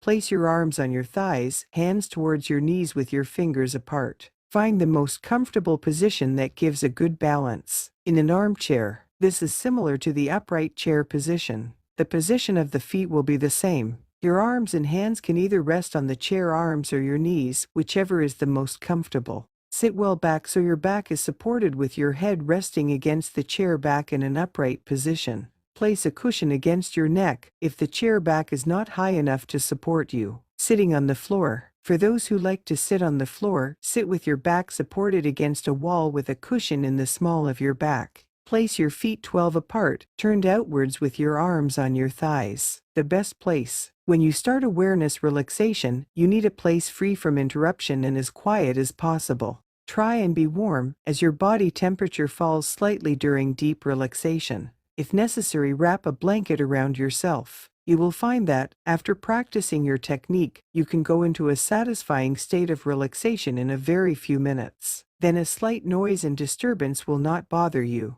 Indeed, we find that by using headphones or Walkman-type personal tape recorders it is possible to practice accelerated learning exercises in public places. Mental relaxation. We have been reviewing exercises that can bring you a wonderful sense of physical relaxation. Creation of full mental relaxation needs a rather more sophisticated technique, and this is included on a 4-part audio cassette tape. Introduction to Accelerated Learning that has been prepared for readers to experience the whole technique. This tape uses the new concept of awareness relaxation. The previous physical exercises have enabled you gradually to become aware of your body's muscles. The mind-calming exercises of awareness relaxation teach you to produce the same feeling of relaxation by visualization alone.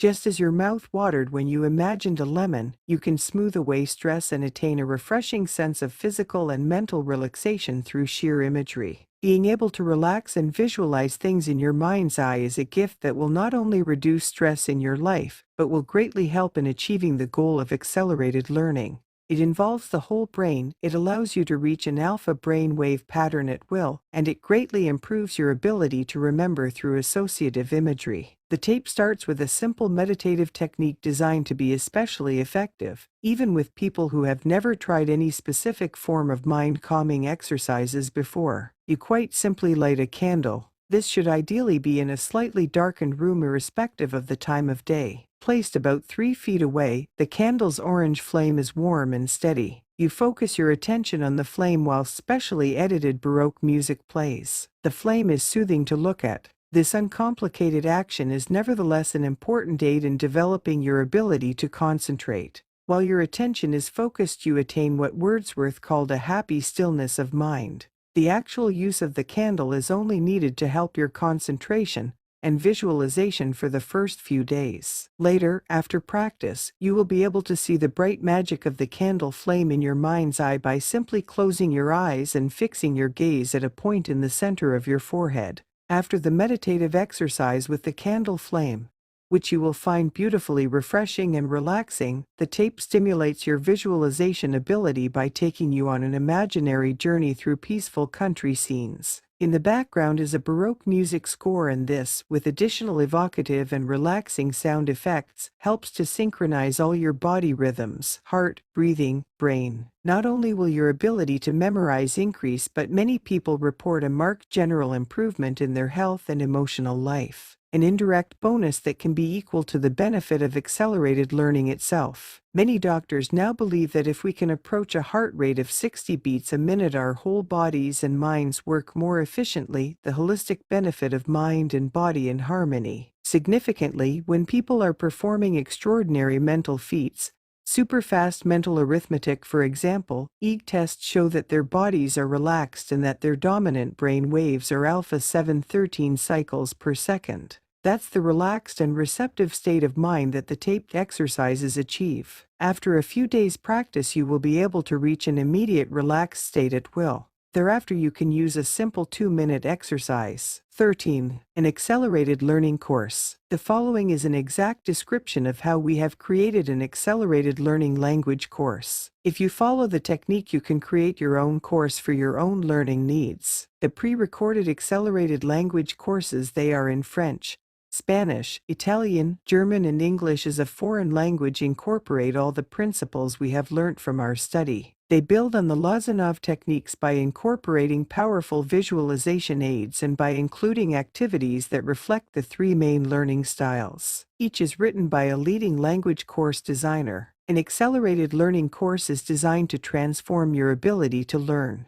You will learn faster, you will learn more easily, and you will learn better. This is clearly a very bold statement to make. However, the claim does not have to be taken on trust. We have prepared a learn-to-learn double cassette tape and booklet that teaches you how to apply accelerated learning to subjects of your own choice. The double tape has 4 sides. Side 1 contains a full 30 minutes of specially edited Baroque music. Side 2 contains the relaxation exercises and training in visualization that really is a delight to experience. Sides 3 and 4 contain a full language lesson, French, Spanish, or German. In conjunction with the lesson text in the accompanying booklet, these tapes allow you to prove to yourself that you really can learn to recognize the meaning of 300-400 words of a new foreign language in a day. That's about 15%-20% of a working vocabulary. You can personally experience the active and receptive Baroque music concerts, the power of the memory maps, and the effectiveness of the peripheral learning techniques. They also give you a practical example of how to create your own accelerated learning course. Note: excerpts include Handel Concerto Opus 4 No 5 and 6, Opus 3 No 2 and 5, Vivalsi 4 Seasons, Albinoni D minor Opus 9, Pachelbel Canon LD, Bach Suite 3. So with the proviso that you can prove it all for yourself by using the Learn-to-Learn cassette tapes, here is the full accelerated learning technique.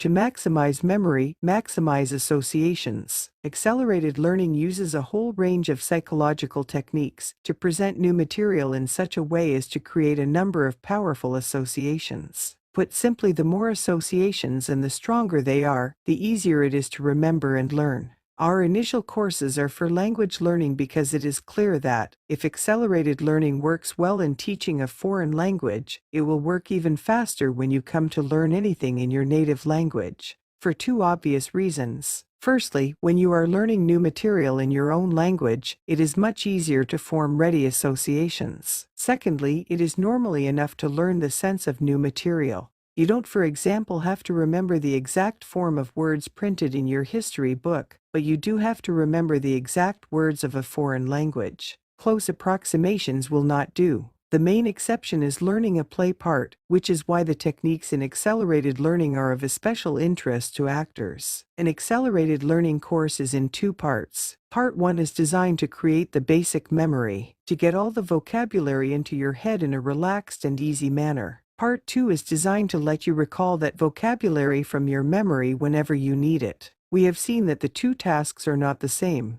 In the full description that follows, some of the reasons for each step are repeated, since many readers will use this section as an aid-memoir in creating their own courses. You will find that Chapter 14, Accelerated Learning for Children, also has important practical hints on developing your own course. An Accelerated Learning Lesson, Part 1. Step 1. Relax. At the beginning of each lesson you carry out a short 2 minutes relaxation and breathing exercise. This calms your mind and creates a relaxed body but receptive mind. It also increases the oxygen supply to the brain, which improves brain function. Tension inhibits memory and learning, so you need to get rid of it. The very beginning of each tape has a very short Baroque music introduction, acting like a theme tune to trigger a mood-relaxed receptivity. Step 2. Context. Each lesson is in the form of a story that takes place in real life and believable, practical situations. You first read through that story in English, and the cassette tape tells you the most important new points to notice in your new language.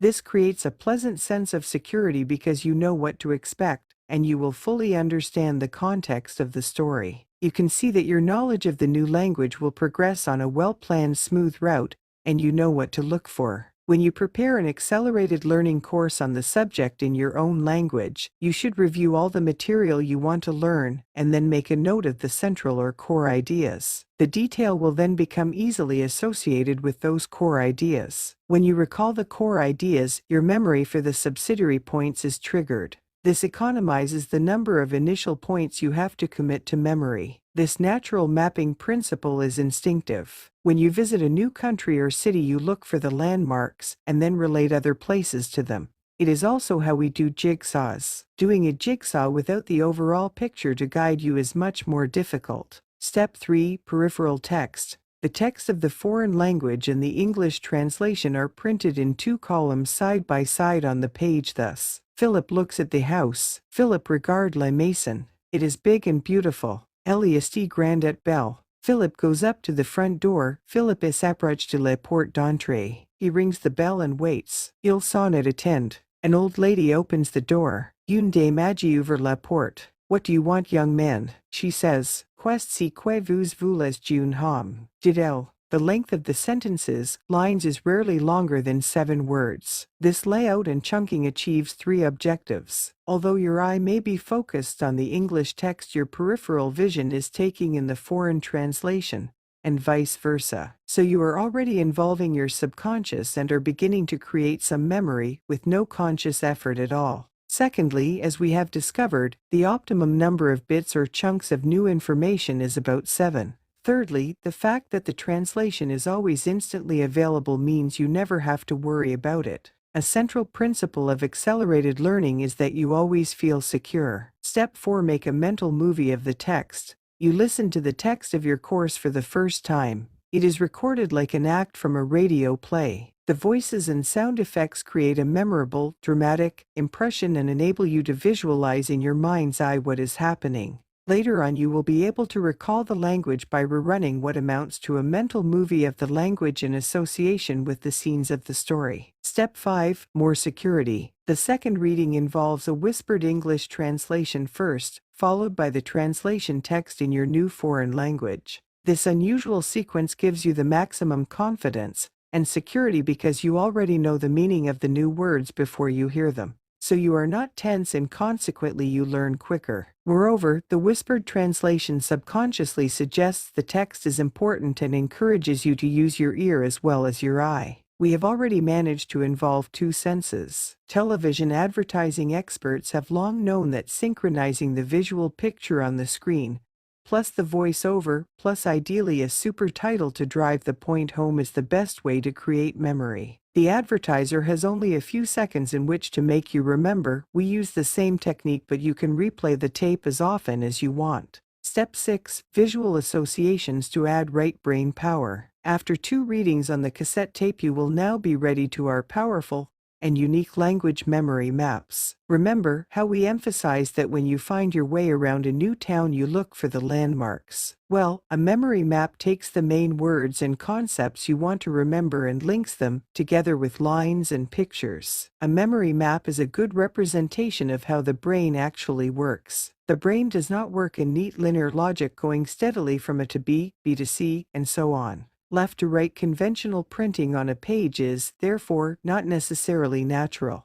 It is merely a useful but contrived way of organizing information. Teachers of young children will confirm that when they begin to learn to read, they will often read left to right and then want to drop a line and read the next line from right to left. Thus, moreover, a large body of Middle Eastern and Far Eastern languages are read from right to left. The language memory map is a unique way of pictorializing the lesson, putting text into a visual form. Since pictures are remembered far better than spoken words, and since the right brain is now brought into action, memory maps have a double benefit. They produce powerful visual images and they stimulate right brain activity. The whole brain, left and right working in harmony, will be constantly creating and recalling associations and making connections. Moreover, the whole brain can take in information from many different sources simultaneously. Look at the memory map below. See how the chunk text on the page above has been transferred to a memory map. See how the words are written on connecting lines or are lettered over or associated with pictures. The memory map is a very, very powerful teaching aid in accelerated learning, partly because it presents the material in a way that is natural to the brain and partly because it creates a very strong visual image. So now you are creating a series of easily remembered visual associations for your new vocabulary. In step 6, you turn on your tape recorder and listen to the text spoken in a soft, confidential tone while you follow the text on your memory map.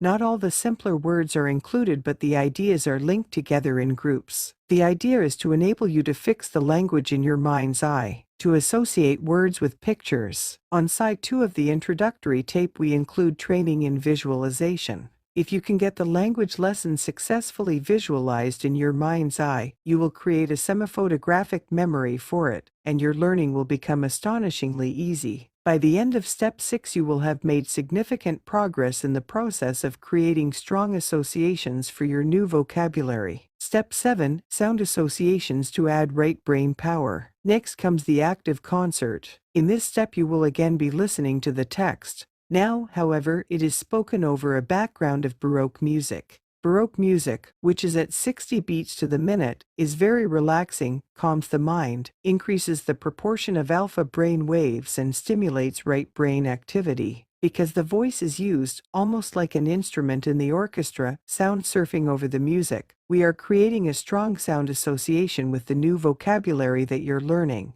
The text becomes better fixed in your memory, and we have now introduced yet another memory aid, rhythm. The lesson can become as easy as learning a song, because the music is mainly processed by the right brain, whereas speech is a left brain activity. You are helping to synchronize left and right brain activity. 2 brains are not only better than 1, they promote faster learning. Step 8, relax again. Take a 2-minute break to repeat the simple breathing and relaxing exercises. You are now prepared for even deeper relaxation. Step 9, let your subconscious do the work. Now you will be coming to the end of part 1 of your first lesson. Close your book and turn on the tape recorder. Relax and shut your eyes. You will now listen to a second Baroque music concert. This time the music is the dominant sound, and the text of your lesson is being spoken at a low but audible level. The music again appeals to your right brain and creates a receptive, relaxed mood. Now, however, the words are intended to be directly addressed to your subconscious. The new language in a real sense is being floated quietly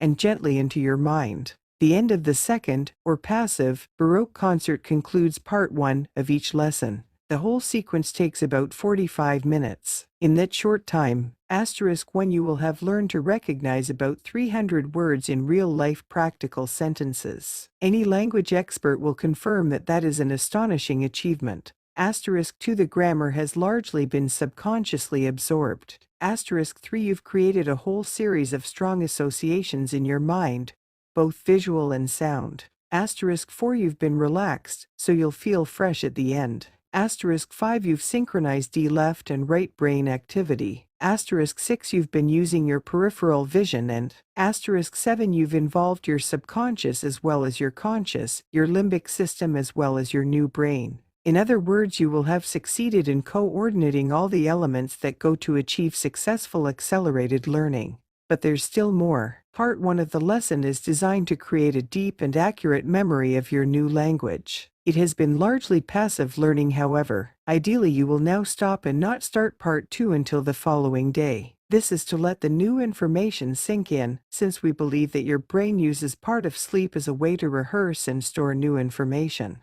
An accelerated learning lesson, Part 2. Active recall on demand. Next day you start Part 2 of your lesson. This involves a whole series of interesting and enjoyable activities that involve you directly with the new vocabulary you have learnt. We learn best when we are personally involved, so this part is active participation, games, etc. It looks like fun. But again, we use simple techniques that have been found to be highly effective in transforming the recognition you have undoubtedly achieved for your new language into the ability to recall that vocabulary on demand and use it fluently in practical and different situations. The activation exercises you follow in Part 2 of each language lesson has scope for all 3 styles or modes of learning: auditory, visual, and kinesthetic.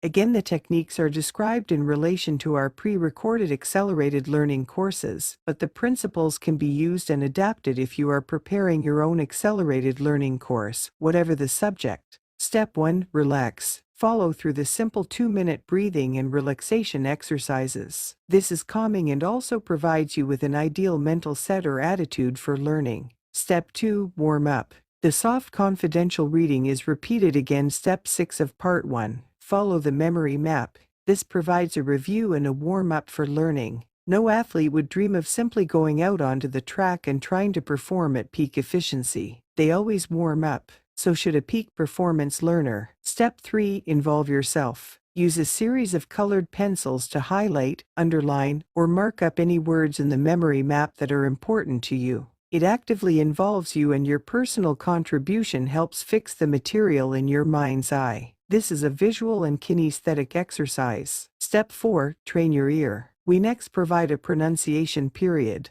It lets you listen to how sounds are pronounced in the foreign language. It's vital to get the pronunciation right early on, because researchers have found that we tend to repeat our earliest attempts at foreign language pronunciation, so if it's right at the beginning it will always be right. If it's wrong, you have to unlearn it later. Every language has its own music, rhythm, and intonation. Indeed, every language has a characteristic frequency. Babies learn to react to this frequency in the womb, so your own language is literally inborn in you. We have developed exercises in the cassette and visuals in the book to help you develop an ear for the cadences of the language straight away. You'll listen to the cassette and repeat some key phrases. You are also now starting to treat your tape recorder as your partner. This is important because you need to bring your new language actively alive. Since most pre-recorded courses are used by yourself, the more interaction we can achieve with this tape, the better. Step 5. Involve yourself in realistic dialogue. Next, you will find the vocabulary you've already learned put into dialogue form, often in the form of questions and answers between 2 characters. You thus become used to normal conversations. You can become actively involved in these dialogues by repeating the words and by playing the part of one of the characters. You can, for example, answer before your character does by pressing the pause button on your cassette player. Step 6. Involve yourself in personalized dialogue. Now follows what we call personalized dialogues. In this step, you are asked questions directly and you must answer for your own personal circumstances, name, nationality, etc. Again, you are treating your tape recorder as a partner and the language comes alive and relevant to you personally. We encourage you to walk around, gesticulate, and act out the answers. It is a dress rehearsal for real-life situations and is again active involvement in which you use as many of the senses as possible. Step 7. Take a break. Take a short break. In a learning situation, we remember best what was at the beginning and the end of the session. Concentration and memory wanes in the middle, so the shorter the middle, the better the learning. Step 8. Maximum communication with minimum effort. Next step involves another unique idea built into accelerated learning language courses. We call it learning the multiplier words and phrases. A multiplier phrase or word is one that doesn't take much effort to learn, but once learnt, generates a huge amount of practical language use. Thus, if you simply learn the French for what is that called, give me one please, you would be able to go shopping in France for almost anything. There are multiplier words and phrases in every lesson. They also illustrate a simple but important principle. The principle of the most communication for least memory. Moreover, if you learn a lot of usable vocabulary quickly, you rapidly gain confidence and enjoyment in your new ability. It's the joy of learning in a practical form. Step 9. Rhyme and reason. In each language lesson we provide grammar jingles. Whilst a lot of grammar is unconsciously absorbed from the lesson itself, there are obviously rules you simply must know to speed up your learning. So we have put the grammar rules in rhyme form, or sometimes even in a chant or song form. Learning the number of days in the month is easy to remember because of the rhyme. The information has been chunked into short sentences, and secondly, it has rhythm and rhyme. In the same way, grammar points are easy and pleasant to learn if they are expressed in rhythm and rhyme. So we do. Step 10. Visualize the language. This step is of great importance. It will appear simple, but its effect is powerful. You sit quietly and close your eyes. Then, with a blank tape in your tape recorder, you visualize the entire scene you have been learning in part 1 and describe it out loud in your new language. You can either use the verbatim words if you remember them so perfectly, or just use what words you can remember. Don't necessarily try to make proper sentences, it is too early. Just use the nouns, adjectives, or verbs that come into your mind as you visualize the scenes. Step 11. Become as a child. The lesson ends with some fun games. There's a word square game to complete in your textbook. There's some true or false questions. In each lesson there's a different game to play that indirectly teaches you something, e.g., numbers or colors, without you even realizing it. In the language textbook we provide another, simple idea, which is a fun way to boost your learning effortlessly. Each course contains a set of word cards. These cards contain most of the verbs, nouns, and adjectives that have already been learnt. In French, for example, masculine nouns are printed blue, feminine nouns are printed pink. The adjectives are printed in both the feminine and masculine versions. The top half of an adjective card is masculine and printed blue, the bottom half is feminine and printed pink. This automatically teaches the learner to match up the correct masculine or feminine ending as appropriate to the noun. Example: the word cards enable a great deal of interesting, involved, and peripheral learning to take place. Firstly, they can be used to build up sentences from words you have already learnt, but in quite new ways. Or the learner can sort the cards out into nouns, verbs, adjectives, and prepositions. Remember Tulving's success. Then take 3 cards from each pile and try to make up a sentence using as many of the cards as possible. Or use the cards as flashcards to rehearse the meanings in a moment of spare time, e.g., on a train journey. Or take the word cards for objects commonly found around the house. By fixing the word in your new language for door actually on the door, or lamp on the lamp, you have an automatic and largely subconscious prompt every time you pass by. It's an effortless way to absorb vocabulary. There's an important point of principle throughout Step 2. Almost all the learning is in the form of games in which you are actively involved. The nearer you can get to the open receptivity of a child, the faster you will learn. Become as a child and you really will become a highly successful accelerated learner. The name game. A unique feature of the accelerated learning language courses is a section called the name game. This is based on the fact that English and other European foreign languages have a common origin. Over hundreds of years they have evolved to look and sound different, but the difference can be likened to extreme dialects of the same languages. Once you see how this evolution has taken place, it is easy and fun to appreciate, at a glance, the meanings of thousands of Spanish, French, or German words. A simple illustration proves the point. Over the years, C in German has often evolved into a T sound in English, thus Zahl equals toll or duty, Sinn equals tin, and Zu equals to. Similarly, the vowel sound I in German is now often represented by O in English, so Stein equals stone and Allein equals alone. Knowing the above, it is easy to work out why Sway equals 2 in English, why Malz is malt and Bane is bone. The name game is a good example of how involvement, and the creation of associations make learning faster and more enjoyable. Learning versus acquisition. Our accelerated learning method as applied to languages has much in common with the principles expounded by Stephen Krashen and Tracy Terrell in their recent and influential book The Natural Approach.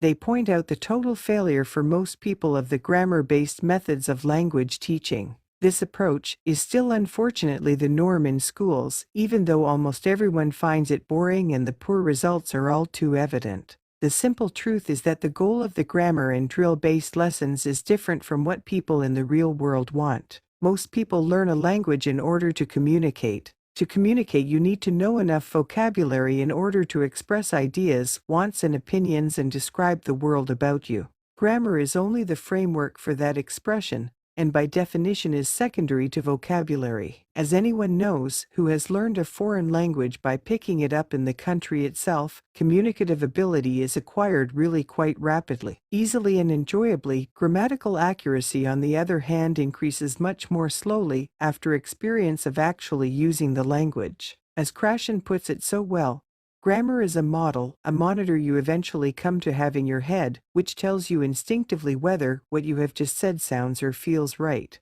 But that, by definition, presupposes that the production of words to communicate comes first, and the use of grammar as a monitor comes second. States Krashen, the mistake is to assume that a conscious understanding of grammar is a prerequisite to acquiring communicative competence. Early exposure of the systematic organization of the grammatical form of the language is neither necessary nor sufficient for the learner's mastery of the language. Presentation of particular instances of language in contexts, which exemplify their meaning and use, is both sufficient and necessary. In other words, understanding the meaning of what is said to you in a natural context is the first priority. In this way you acquire language. Afterwards comes learning the rules or grammar. This distinction between acquisition and learning may sound slight, but in fact it is highly significant. Every one of us acquires our own native language, and we do it easily and effortlessly. Only later do we learn the formal rules of grammar. The emphasis of our accelerated learning language courses is on acquiring language for practical communication.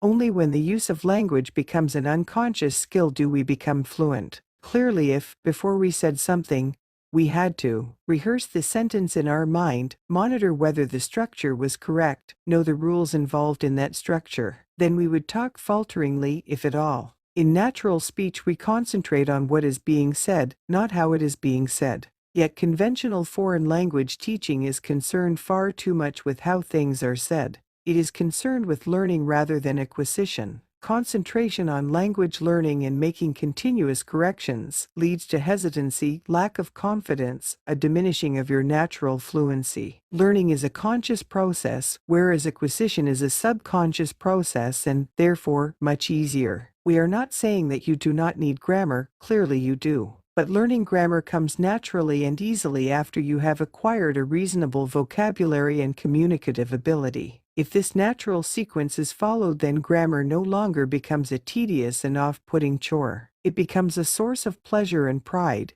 because you have the feeling of putting some elegance and sophistication to your new language. How best to acquire a language? Acquisition of language takes place quite simply and automatically when you understand what you are reading or listening to. This is why we stress the use of peripheral prompt translations in accelerated learning and the memory maps that tie together words and pictures. We acquire when we focus our attention on what is being said, and we acquire when we are confident. One source of that confidence is the knowledge that it takes time to be able to speak in your new target language. An infant understands far more than she can initially say and speaks when she is ready. So you must expect the initial spoken words in your new language to be flawed and inaccurate, just as the infant's is. This, however, is just a natural phase and will automatically be superseded by increased fluency. Since your ability to understand will initially outstrip your ability to speak, there is simply no need to speak much before you are ready. Expect too that your early steps in speaking will be to answer with one or two word answers, then simple phrases, and only later with sentences. If you approach the learning of a language with a relaxed attitude, you'll succeed just as well as you did when you learned your own language.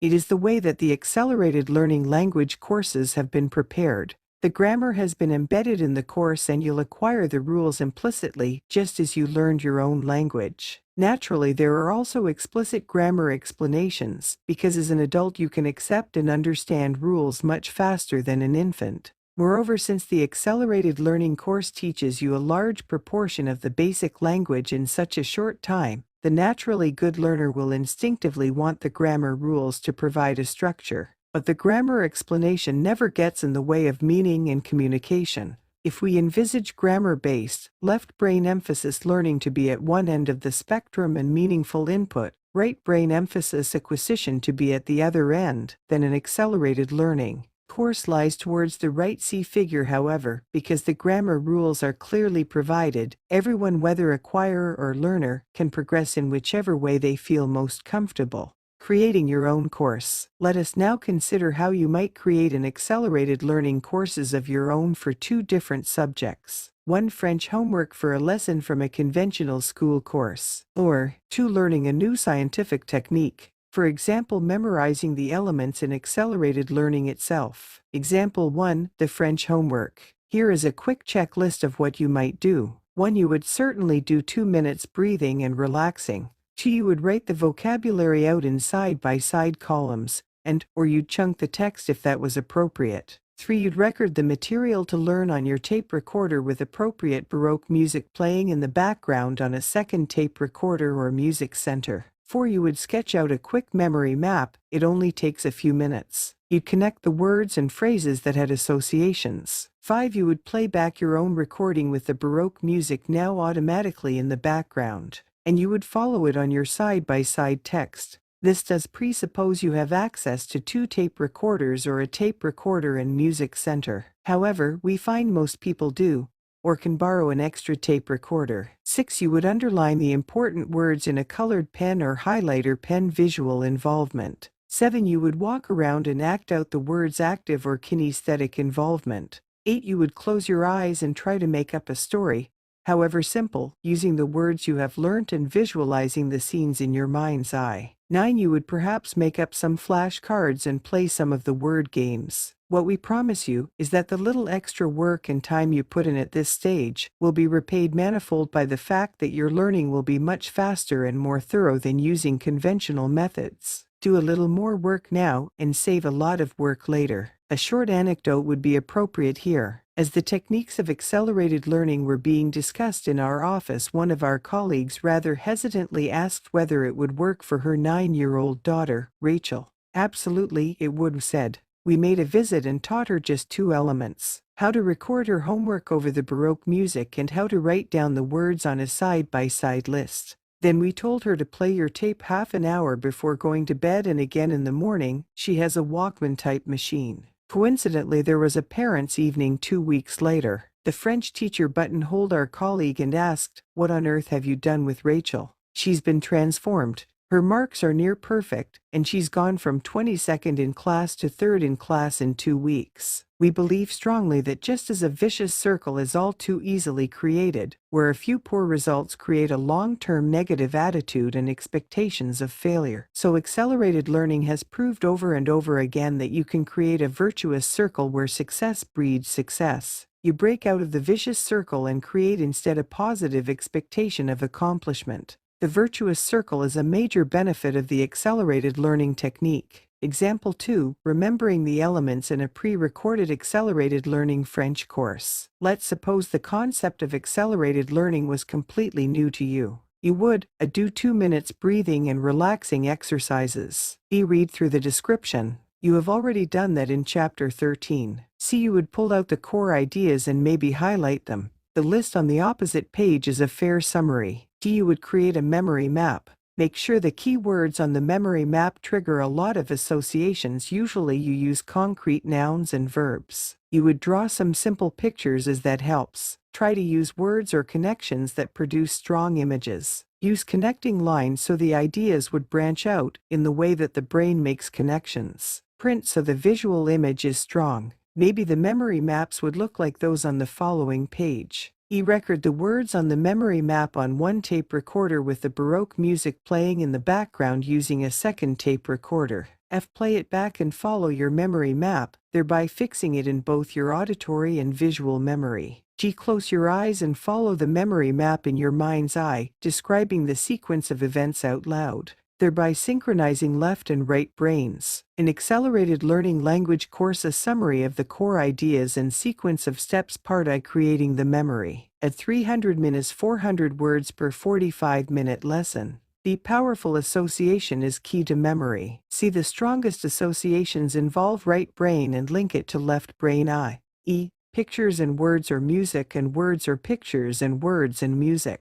Steps are: 1. Relax, deep breath. 2. Establish the context of lesson in English. Jigsaw picture gives security. 3. Review side-by-side text in chunked sentences. 4. Play 1-cent lesson. Female voice is reassuring. 5. Play second version. Whispered English translation comes first. Since you already know meaning, you can concentrate on the new language without tension. More security. 6. Review memory map. Reproduces way brain works. Turns lesson into a pictorial form. Visual memory is strongest type of memory. Also, visualization is a mainly right brain activity. So a memory map creates strong visual association to speed the creation of memory and provokes right brain activity and synchronized supportive left brain learning. 7. Listen to active concert. Text is spoken over a background of Baroque music. Now it is the music that provokes right brain activity. The music is relaxing and also creates an emotive and sound association for the new vocabulary. Rhythm helps too.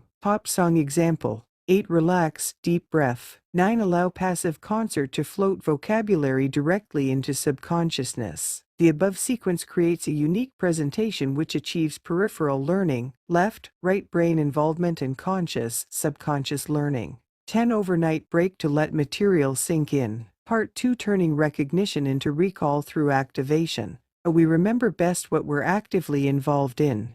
All 3 learning modes need expression. Visual, auditory, and kinesthetic modes.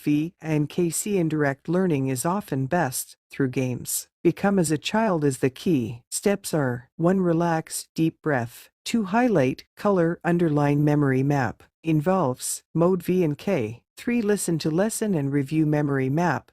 Provides warm up. 4. Practice pronunciation. Creates an ear for the language mode A. 5. Act out dialogues on tape. Active involvement mode A and K. 6. Personalize the dialogues. Provide relevant and active involvement mode A and K. 7. Take a break. Improves memory. 8. Learn multiplier phrases. Maximum communication, minimum effort. 9. Learn grammar jingles. Chants and rhymes are easily recalled. 10. Visualize scene of lesson. Speak it out loud. Synchronize right and left brain. 11. Play the games, puzzles, word cards, flashcards. Indirect stress-free learning through active pleasurable involvement modes V and K. Summary: 90 minutes of tape time, 300-400 words in 2 days. Finish relaxed and refreshed. 14. Accelerated learning for your children. The importance of a rich environment in the preschool period cannot be overstressed. In conjunction with 3 leading universities, we are now preparing a whole program for the preschool child,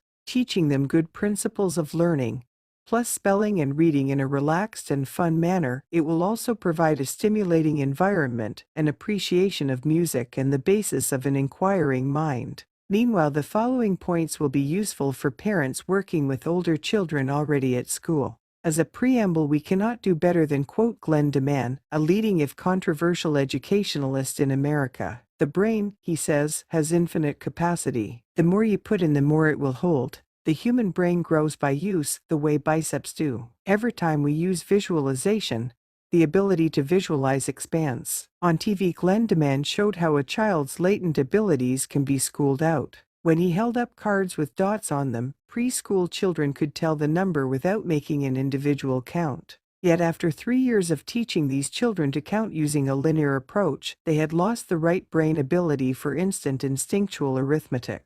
DeMann believes passionately in the role of the parent in providing lots of learning to small children at normal speeds. He argues that if you slow everything down, you are implying the child cannot learn faster. The child adjusts his rate of learning downwards to match your low expectations. It's a vicious circle that all too often leads to the unwitting constriction of latent ability. Expect a lot from your child and she or he will achieve a lot. Children can memorize more information than most adults, which is why our language courses use so many activities that recreate a childlike receptivity. Are women the best teachers? Mothers are probably the world's best teachers. With no formal training, perhaps because of no formal training, they oversee the most dramatic learning period in every human's life. Instinctively, the mother creates an ideal learning climate. It is loving, supportive, positive. For the child, there is an emotional context to each new situation. Her gestures and tone are encouraging.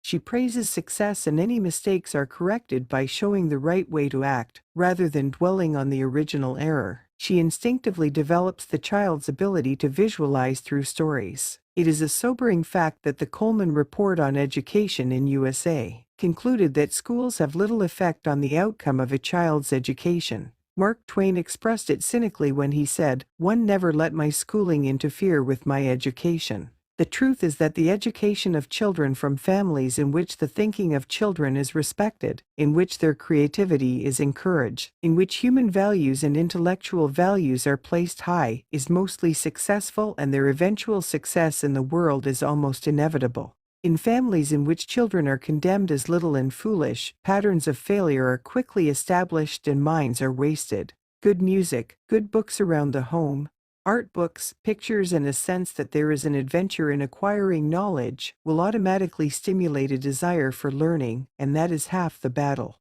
Be positive. Every single comment about your child's learning and ability should be loving, supportive, and positive. We have seen how easily the mind absorbs negative suggestions and how such comments suggest artificial limits on one's ability. It is vital to suggest that learning will be easy and pleasant and that your child can achieve the results she or he desires. This does not mean you ignore reality, but a poor mark in one test, for example, is just that. It means that a particular piece of information was not well learned. It does not mean the child is no good at the subject in general.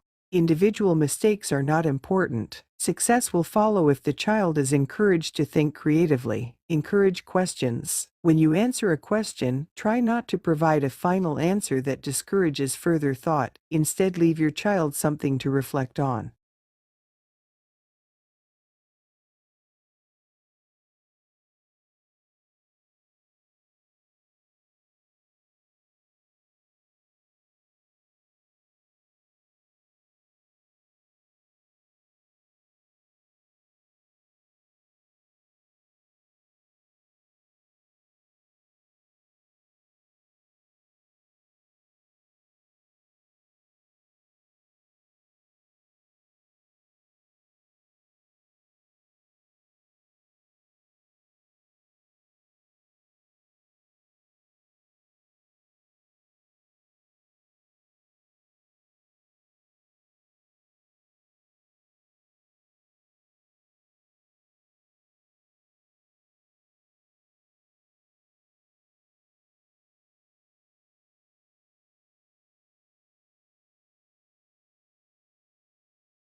Prepare a mental map. Work out a summary of what's to be learned. An overview. Use key words, phrases, and short sentences. You are picking out the core ideas. Make the words and phrases as evocative as possible. Write down words that are easy to visualize in your mind's eye. These notes should be written down or typed in large letters so that they can be used later as elaborations. They can be fastened to the wall or in places where they form a constant stimulus to the peripheral vision. The bedroom is ideal. A memory map is the superior form because it is so visual. Posters are also good because the information is in part subconsciously assimilated. Make the words or pictures as dramatic or funny or bizarre as possible. The core ideas of any subject are not so many. The essentials of arithmetic can be learnt in hours. Remember to chunk and to teach your child the way to make a memory map. Taping the material. Remember to have an active concert and a passive concert for each lesson to be learned.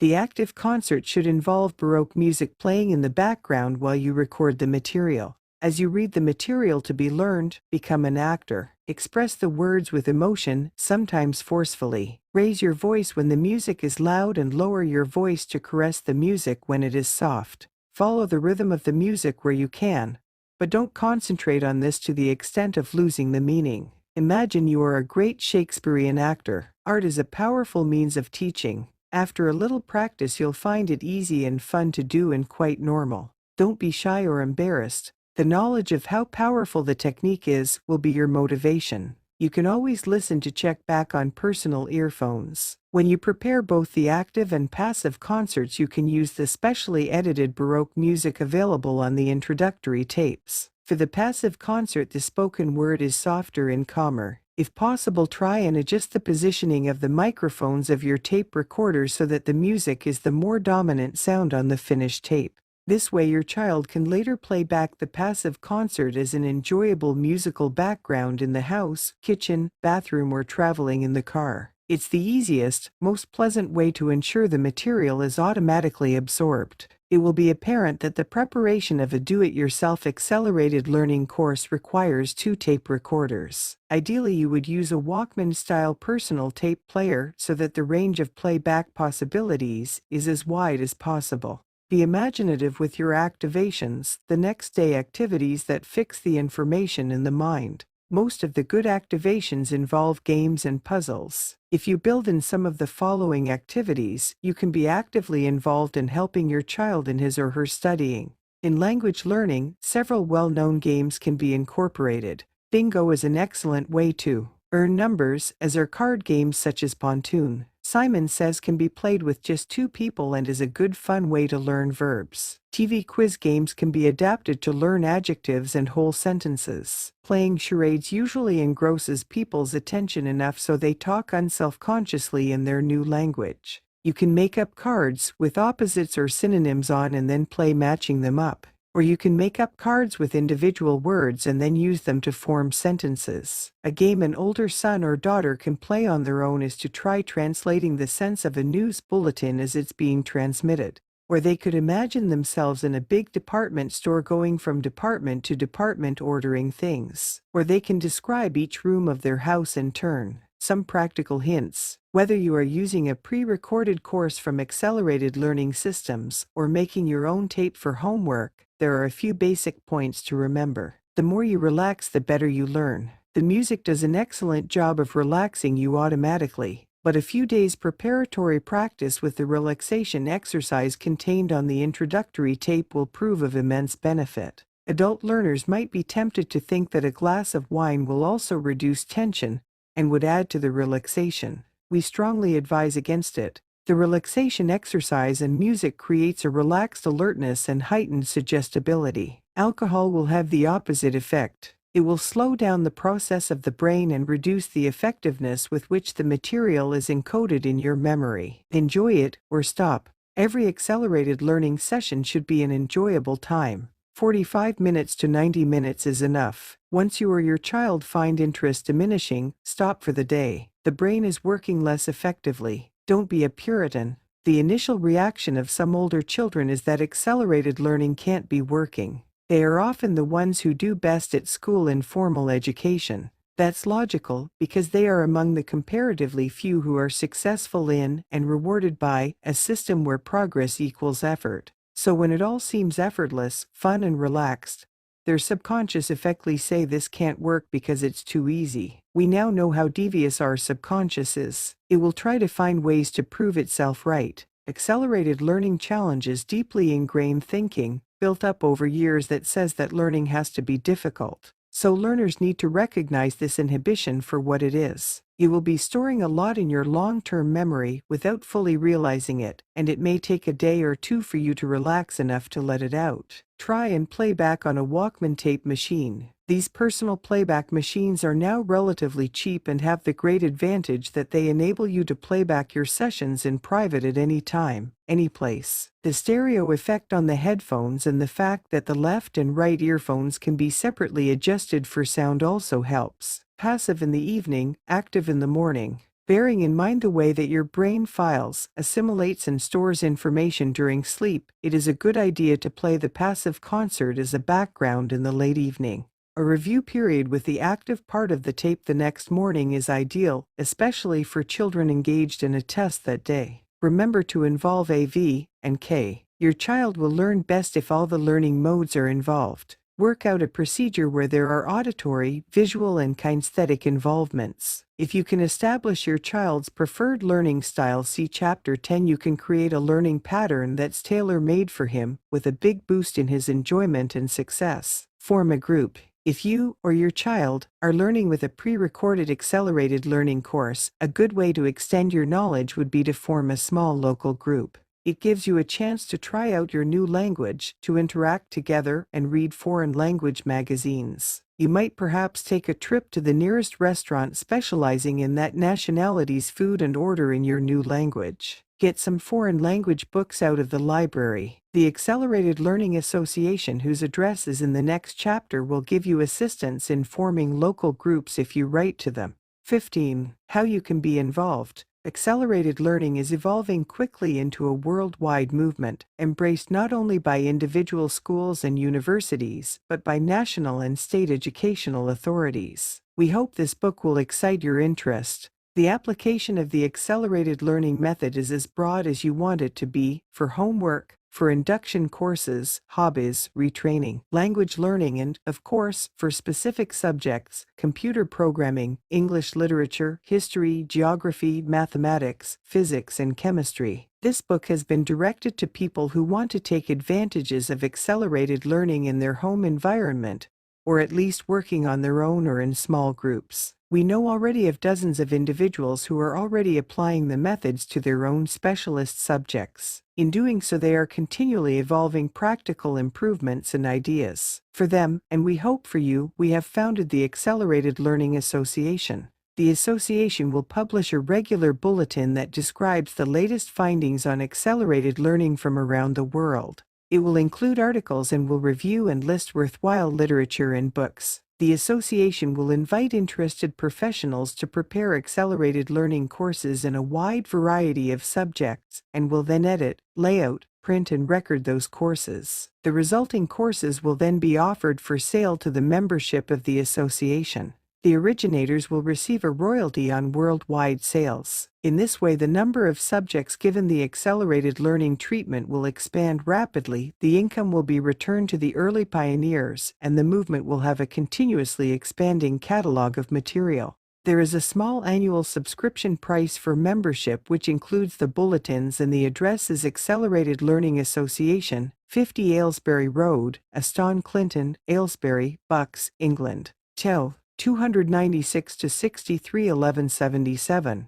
Those readers who are professional teachers, rather than learners, may also want to join SALT Society for Accelerated Learning and Teaching, whose address is Box No. 1216, Welch Station, Ames, Iowa 50010 USA, or SEAL, Society for Effective Learning, C.O. Western Language Center, Forge House, Kemble, Gloucestershire, GL76AD. This society arranges teacher training courses and meetings and publishes a journal. The Accelerated Learning Association will be pleased to hear of your practical experiences and successes. Letters will be individually answered. The bulletin will also report on the progress of the preschool program currently in preparation.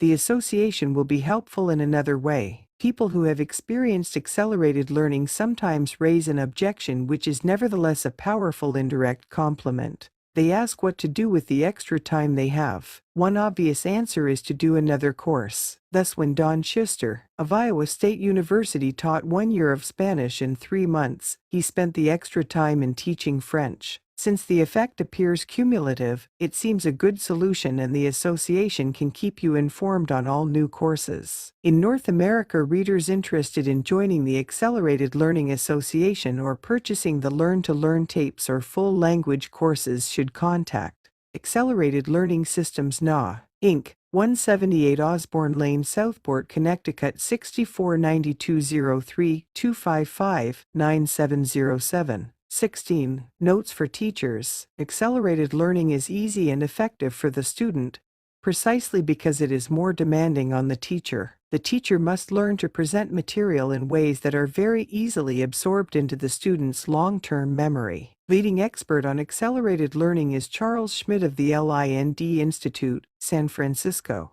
He holds 5-day teacher training programs all over the world. We asked him to contribute some suggestions as to how a teacher new to the principles of accelerated learning might start implementing them in a classroom situation. Accepting that the basic structure of the course would follow the lines already detached for home study, he made the following suggestions that are specific to group teaching. The classroom. Students should feel welcomed. If possible, have a horseshoe-shape arrangement for the chairs. There is then no barrier between teacher and students, and the teacher can use his body kinesthetically. A rug on the floor, and ideally some flowers, is pleasant, and music playing as students enter immediately creates a positive and happy atmosphere. Fade the music down gradually when you are ready, do not cut it off abruptly. A flip chart is preferable to a blackboard, because you can use color and you can refer back, whereas once something is erased from a blackboard, it is gone forever. A few pictures on the wall, changed regularly, implies that you are creating a fresh environment, something new to look forward to, and that the teacher cares about the students' learning. Tuning up. Students arrive in class with varying degrees of interest and at varying levels of energy. If you equate these levels, they should be able to absorb the information about equally. Even for adults, throwing a ball around the class works. The 2 minutes breathing exercises are very important. The students need to understand the paradox that relaxation is the ideal state in which to learn. Many initially misunderstand the word relaxation in this context. It is a state of relaxed awareness rather than relaxation on the way to sleep. If you relax, you liberate energy, and you therefore have more energy with which to learn. Verbal suggestion. Choice of words can be important. Words are so easily construed positively or negatively. For example, difficult. Something difficult is really only something that requires more practice. It was originally difficult to ride a bike or to swim, but now it is easy. For example, don't. Don't forget to bring your books tomorrow has in it a hidden command, which is forget to bring your books. Prefer instead bring your books tomorrow. It is a positive command. Nonverbal suggestion, voice tone, eye contact, facial expression all communicate more about your feelings for the subjects than the words. They should communicate enthusiasm. Students should feel free to make mistakes without being put down, because then they will try out new things. Role playing. In language classes, it is very useful to have the student take on the identity of someone in his new language. It brings him closer to the culture of specific occupation. Jobs such as wine grower or baker work well. In non-language areas, it can be hugely productive to have students take on the persona of a real person in that field. One physics teacher in a junior high school gave out names of famous scientists: Galileo, Copernicus, Einstein, Oppenheimer. The students chose one and became that scientist for the term. They researched their life and history and not only reported back to other students in the first person, but had roundtable discussions. The students' imagination was excited, and they became involved, so they learnt. In history, it would be good to have some music of the period and to have the students visualize the action of the period. Queen Elizabeth debating with her ministers as to what action to take about the Spanish Navy. The debate gets the students emotionally involved, they play roles, and it comes alive. You should emphasize the importance of not just picturing the scenes, but envisaging the sounds and feelings as well. It is possible to visualize in a similar way for maths. The students can visualize the volume of a sphere as the formula is given. Maths formulae are, after all, only abstractions from reality. Games. It is important to defocus the learning process and focus instead on the game to be played. Distract the conscious and you produce stress-free learning. Chorus reading. A chorus reading, altogether, is good in a language class during the initial stages. It is a safer environment than a sole reading and does not make for tension. Charts. If there is visual material, grammar charts or maths formulae to remember, they can be put up to the student's left, because we store visual images in the upper left quadrant of our mind's eye. Figuring it out. In a language class it is better to give some examples of sentences,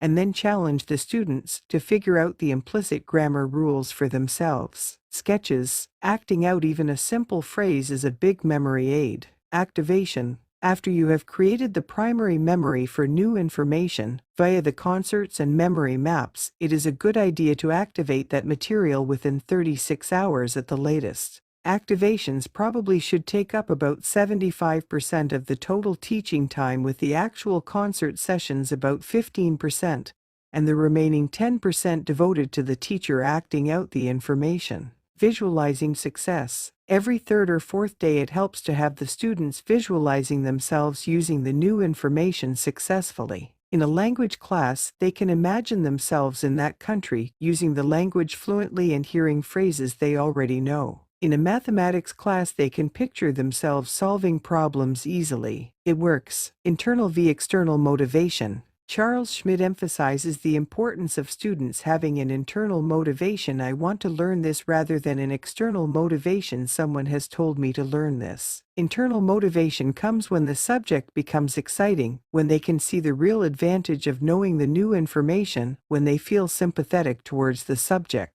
Big picture analysis. It is always easier to learn the relevance of details when you have seen the big picture. So it is a good idea to sketch out the entire course at the very beginning. The students will know where they are going. This is important for science subjects as well as history, maths, or literature. In languages, it can be very productive to include some grammar points that you may only activate in later lessons. So the students, for example, actually see the past tense used for 2 lessons before they are told the specific way it is constructed. But then it will no longer be a new piece of information. It will already be familiar, and it should be possible to get the students to work out the rules for constructing the tense for themselves. This is a good way of feeding in information at the semi-conscious level as well as the fully conscious level. It is why there seems to be a snowball effect towards the end of an accelerated learning course. The students find everything falls into place because they have been exposed to most of the material for some time. The material was registering, but because it had not been activated and specifically highlighted, it had not been fully learned at the conscious level. This is what is known as global learning, being exposed to a lot of material, but picking out parts in a planned sequence and seeing how those parts fit into the whole. It is the way children learn between 3 and 6 years old, when the pleasure and excitement of learning is most intense. Text. It is important, in language teaching, to have adult themes. Use a story with some suspense in it. Use scenes with plenty of possibility for sensory impressions, sounds, sights, feelings, colors. The plot should be positive and the characters sympathetic. Flexibility. One of the principles of the new wave of pragmatic psychotherapists can be best summarized: if you are trying something and it doesn't work, stop and try something new. The same thing applies to teaching. Watch for the feedback, the response from your students, and adapt.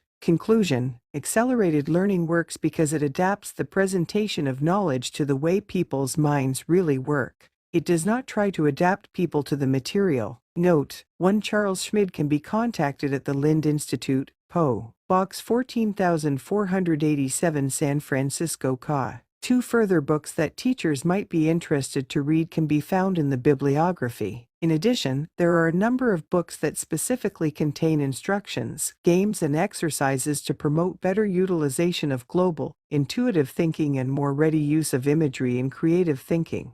They include Put Your Mother on the Ceiling DeMille 1981, Experiences in Visual Thinking McKim 1972, Drawing on the Right Side of the Brain Edwards 1979, and The Metamorphic Mind. Samples 1976. Appendix A. The Paradise Unified School Project. The following is a reprint of the official report commissioned by California State Educational Authority. 1. Summary. Accelerated Learning Potential is a ESEA Title I VC project in its second year of state-administered funding. Accelerated learning techniques have been shown in this project to dramatically increase student learning rates in reading, maths, spelling, and writing. These same strategies have improved student behavior and time on task, while they increase teacher confidence and stress regulation in the classroom.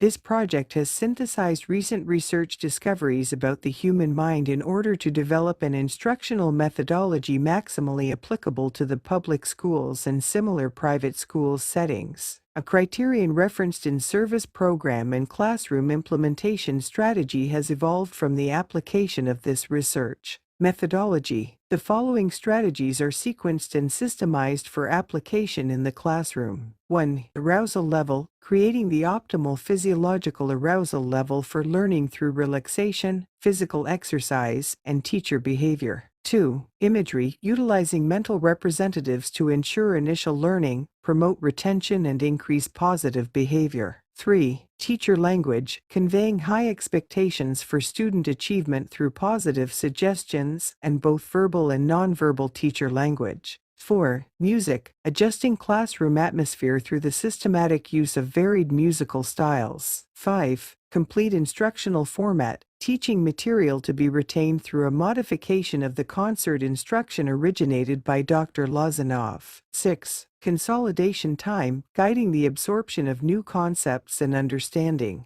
V. Project statistics. 1981 to 82 grant amount $64,843. Students involved 312 experimental, 156 control teachers involved, 13 experimental, 6 control 1982 to 83 grant amount $51,874. Students involved 538 experimental, 517 control teachers involved, 20 experimental, 12 control total involved in experimental classrooms, 850 students, 33 teachers, 2 resource specialist classrooms, 3 special day classes for learning handicapped, 1 speech and language therapy program. VI. Project evaluation, objective. Summary of first-year results. On standardized teaching with the California Achievement Test, project students averaged a much higher gain X plus 46.88 than did control students X plus 33.42. This is a high significant effect P lesser than 1. Excepting 1, project teachers all showed gains exceeding those of the corresponding control group, gaining over 11 over 2 times as much as control classes. Behavioral data indicated a significant reduction in behavioral referrals for the project teachers compared to an increase in behavioral referrals for control teachers. This was coupled with a significantly greater increase in positive ratings of student behavior by project teachers than control teachers. Further, project teachers increased in their ability to self-regulate their stress and control classroom problems, while control teachers decreased. Summary of second-year results. California Achievement Test administered in reading and math demonstrated again significant increases in academic learning for project classrooms X plus 43.23. These gains were idiosyncratic to each teacher, and in some cases, students gained up to nearly twice as much in accelerated learning classrooms. In addition, holistically scored composition tests demonstrated significant improvement in writing and composition for students in project classes. Behavioral data again showed accelerated learning methods significantly reduced behavioral problems, decreased the incidence of maladaptive behaviors, and effectively improved time on task in the classroom. Finally, project teachers continued to demonstrate high levels of confidence, self-regulation, and classroom control. All project data was analyzed and interpreted by Grant Evaluation and Research, an independent grant evaluation firm in Chico, California. Their final comment, based on the 2-year evaluation, was given. The alternative of standard classroom teaching, accelerated learning techniques have the potential for dramatically improving the quality of education of regular students in our classroom. 7. Subjective project evaluation. Teacher, student and parent response to the implementation of this project has been positive. Among the teacher comments, 1. This project gives me an opportunity to change and learn new skills so that I may continue longer and more effectively in my teaching profession. 2. Just like the students, I'm improving myself as a learner and thinker and person. I intend this year to release myself from some of the limitations I've placed on my own potential. 3. My students are gaining basic skills more quickly than ever. They're also improving their personally responsible behavior. 4. I was ready for a turning point in my teaching career, and one feel that this has been it. 5. I have been teaching for over 15 years. I believe that the system brings together that which we know works in a classroom. Students' comments include: 1. I'm learning how to learn. That's important. Age 10. 2. Accelerated learning helps me control myself, helps me understand things better. Age 9. 3. Accelerated learning program helps me to do better in my work. Before I begin, I concentrate on what I am going to do. Age 9. 4. The accelerated learning has given me faith in myself. Age 9. 5. I like to do accelerated learning because when I feel that I can't do something, I find out I can do it.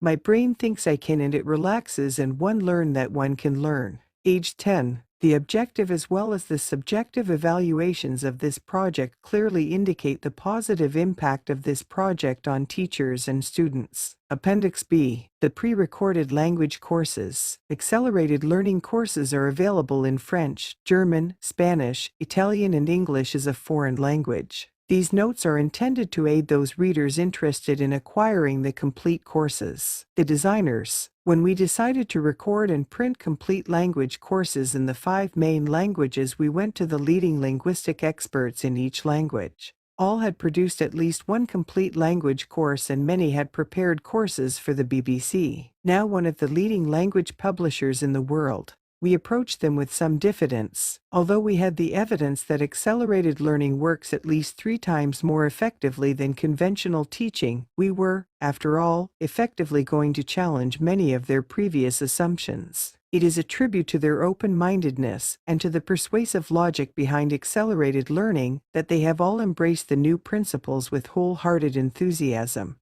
Indeed, very many of the successful activations are their original creations. The English as a Foreign Language course has been designed by Mark Fletcher Ma, and will shortly be available for native speakers in German, Spanish, Portuguese, Japanese, French, and several Middle to Far East languages. Thanks to the EEC, if we were lucky in finding the leading course designers, we were extremely lucky in our timing for the publication of the Accelerated Learning Language course. The Council of Europe has devoted many thousands of hours to a very comprehensive study that analyzes the foreign language needs of the citizens of the European Economic Community. In 2 major publications, The Threshold Level for Modern Language Learning by Adults and Wastage, they have been able to define the specific vocabulary that is needed for practical communication. The Wastage series, prepared by Van Eck and his colleagues, identifies all the circumstances in which a traveler, businessman, or visitor would expect to find her or himself. It also identifies the most common ways in which people will want to express themselves, their opinions, their attitudes, and their needs. In a literal sense, the Wastage series is an inventory of the real-life practical language you would need to be able to communicate freely. We have fully incorporated their recommendations. The Wastage series was only published in the late 70s. Because it takes a long time to revise existing conventional language courses, it means that not only is the technique in the Accelerated Learning Language courses novel, but the content is based on the most up-to-date and comprehensive research available. The pre-recorded Accelerated Learning Language courses aim to teach a 2,000 words vocabulary. This is good enough to understand 90% of a normal conversation or text. The differences, an accelerated learning course and a conventional language course, are quite different. You've already seen the format for yourself. There are some other points of difference that are not quite so obvious, however. In listing them, the subtlety of the technique will become apparent, and that will aid you in preparing your own course in your own specialist subject or interest. 1. While conventional language courses start out easy and get difficult, the number of words in our first lesson is virtually the same as the last lesson. You encounter from the very first scene the normal structure of the language. This is what's called global learning. The way material is presented is vital. When a small amount of information, fragmented from the whole, is presented slowly, bit by bit, and with a lot of repetition, it suggests that the material is going to be difficult. The same material presented as something one can pick up immediately in its full complexity suggests that one can learn it quickly and without struggle. Yet, because accelerated learning presents material in a way that is so easily absorbed, you should be able to learn the text in lesson 1 as easily as anything you've ever learned before. Since the first lesson will be as comprehensive as any other lesson, everything that follows it will get progressively easier. Moreover, as you progress, you will find that you already know an increasingly large percentage of the material. Your rate of learning speeds up as a consequence, and so does your confidence. You will then acquire the confidence to make mistakes, because the more mistakes you make, the more chances you take. Once you lose your fear of mistakes, you will achieve yet another boost in learning speed. 2. The way the course is constructed, you can't fall behind because you missed a lesson. The structure of the language is embedded in all the lessons, and because you largely figure it out for yourself, if you haven't worked it out in Chapter 1, you can do so in Chapter 3. It's a global, holographic, not a linear approach. You are introduced to all the important elements straight away. 3. We aim that the accelerated learning course never seems like work, it should seem like fun. It's a joyful experience. This is because the pleasure of making contact with another culture is really quite intense if it proceeds easily and quickly. We have noticed that once people start learning the language by the accelerated learning method, they often have to force themselves to stop, as if they were reading a good book they couldn't put down. Get past your first brief period of adjustment to this new method and you'll have the time of your life. You will genuinely want to learn new languages just for the pleasure of it.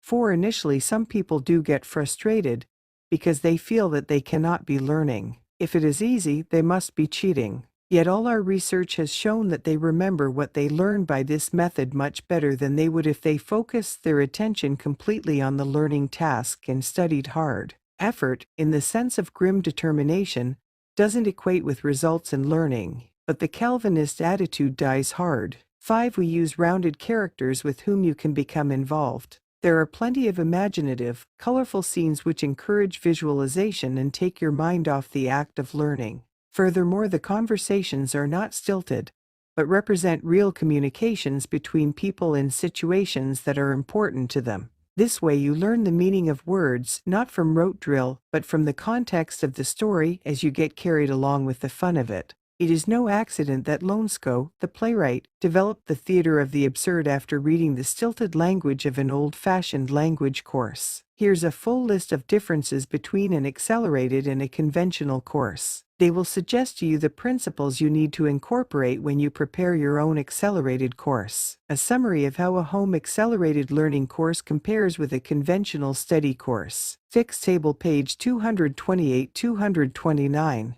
Conventional learning, accelerated learning. 1. Fragmented units, global units, unified text. 2. Standard textbook illustrations, memory maps to bring the language in a highly visual and, therefore, memorable form. 3. Flat characters, rounded characters. 4. Little emotional impact or arousal, good emotional impact and arousal. 5. Emphasis on phrasebook learning, emphasis on real communication. 6. Emphasis on translation, emphasis on spontaneous response. 7. Early presentation of large grammar segments, grammar rules introduced when the student is ready to learn them. 8. Rote learning of grammar, grammar taught in easy-to-remember and pleasurable format. 9. Spoken slowly, language spoken at normal rhythm. 10. Based on the assumption that learning is difficult, based on the fact that people learn quickly when blocks are removed. 11. No concert sessions, concert sessions. 12. Everyday experience normally presented in straightforward format. Everyday experience presented in imaginative format that stimulates visualization.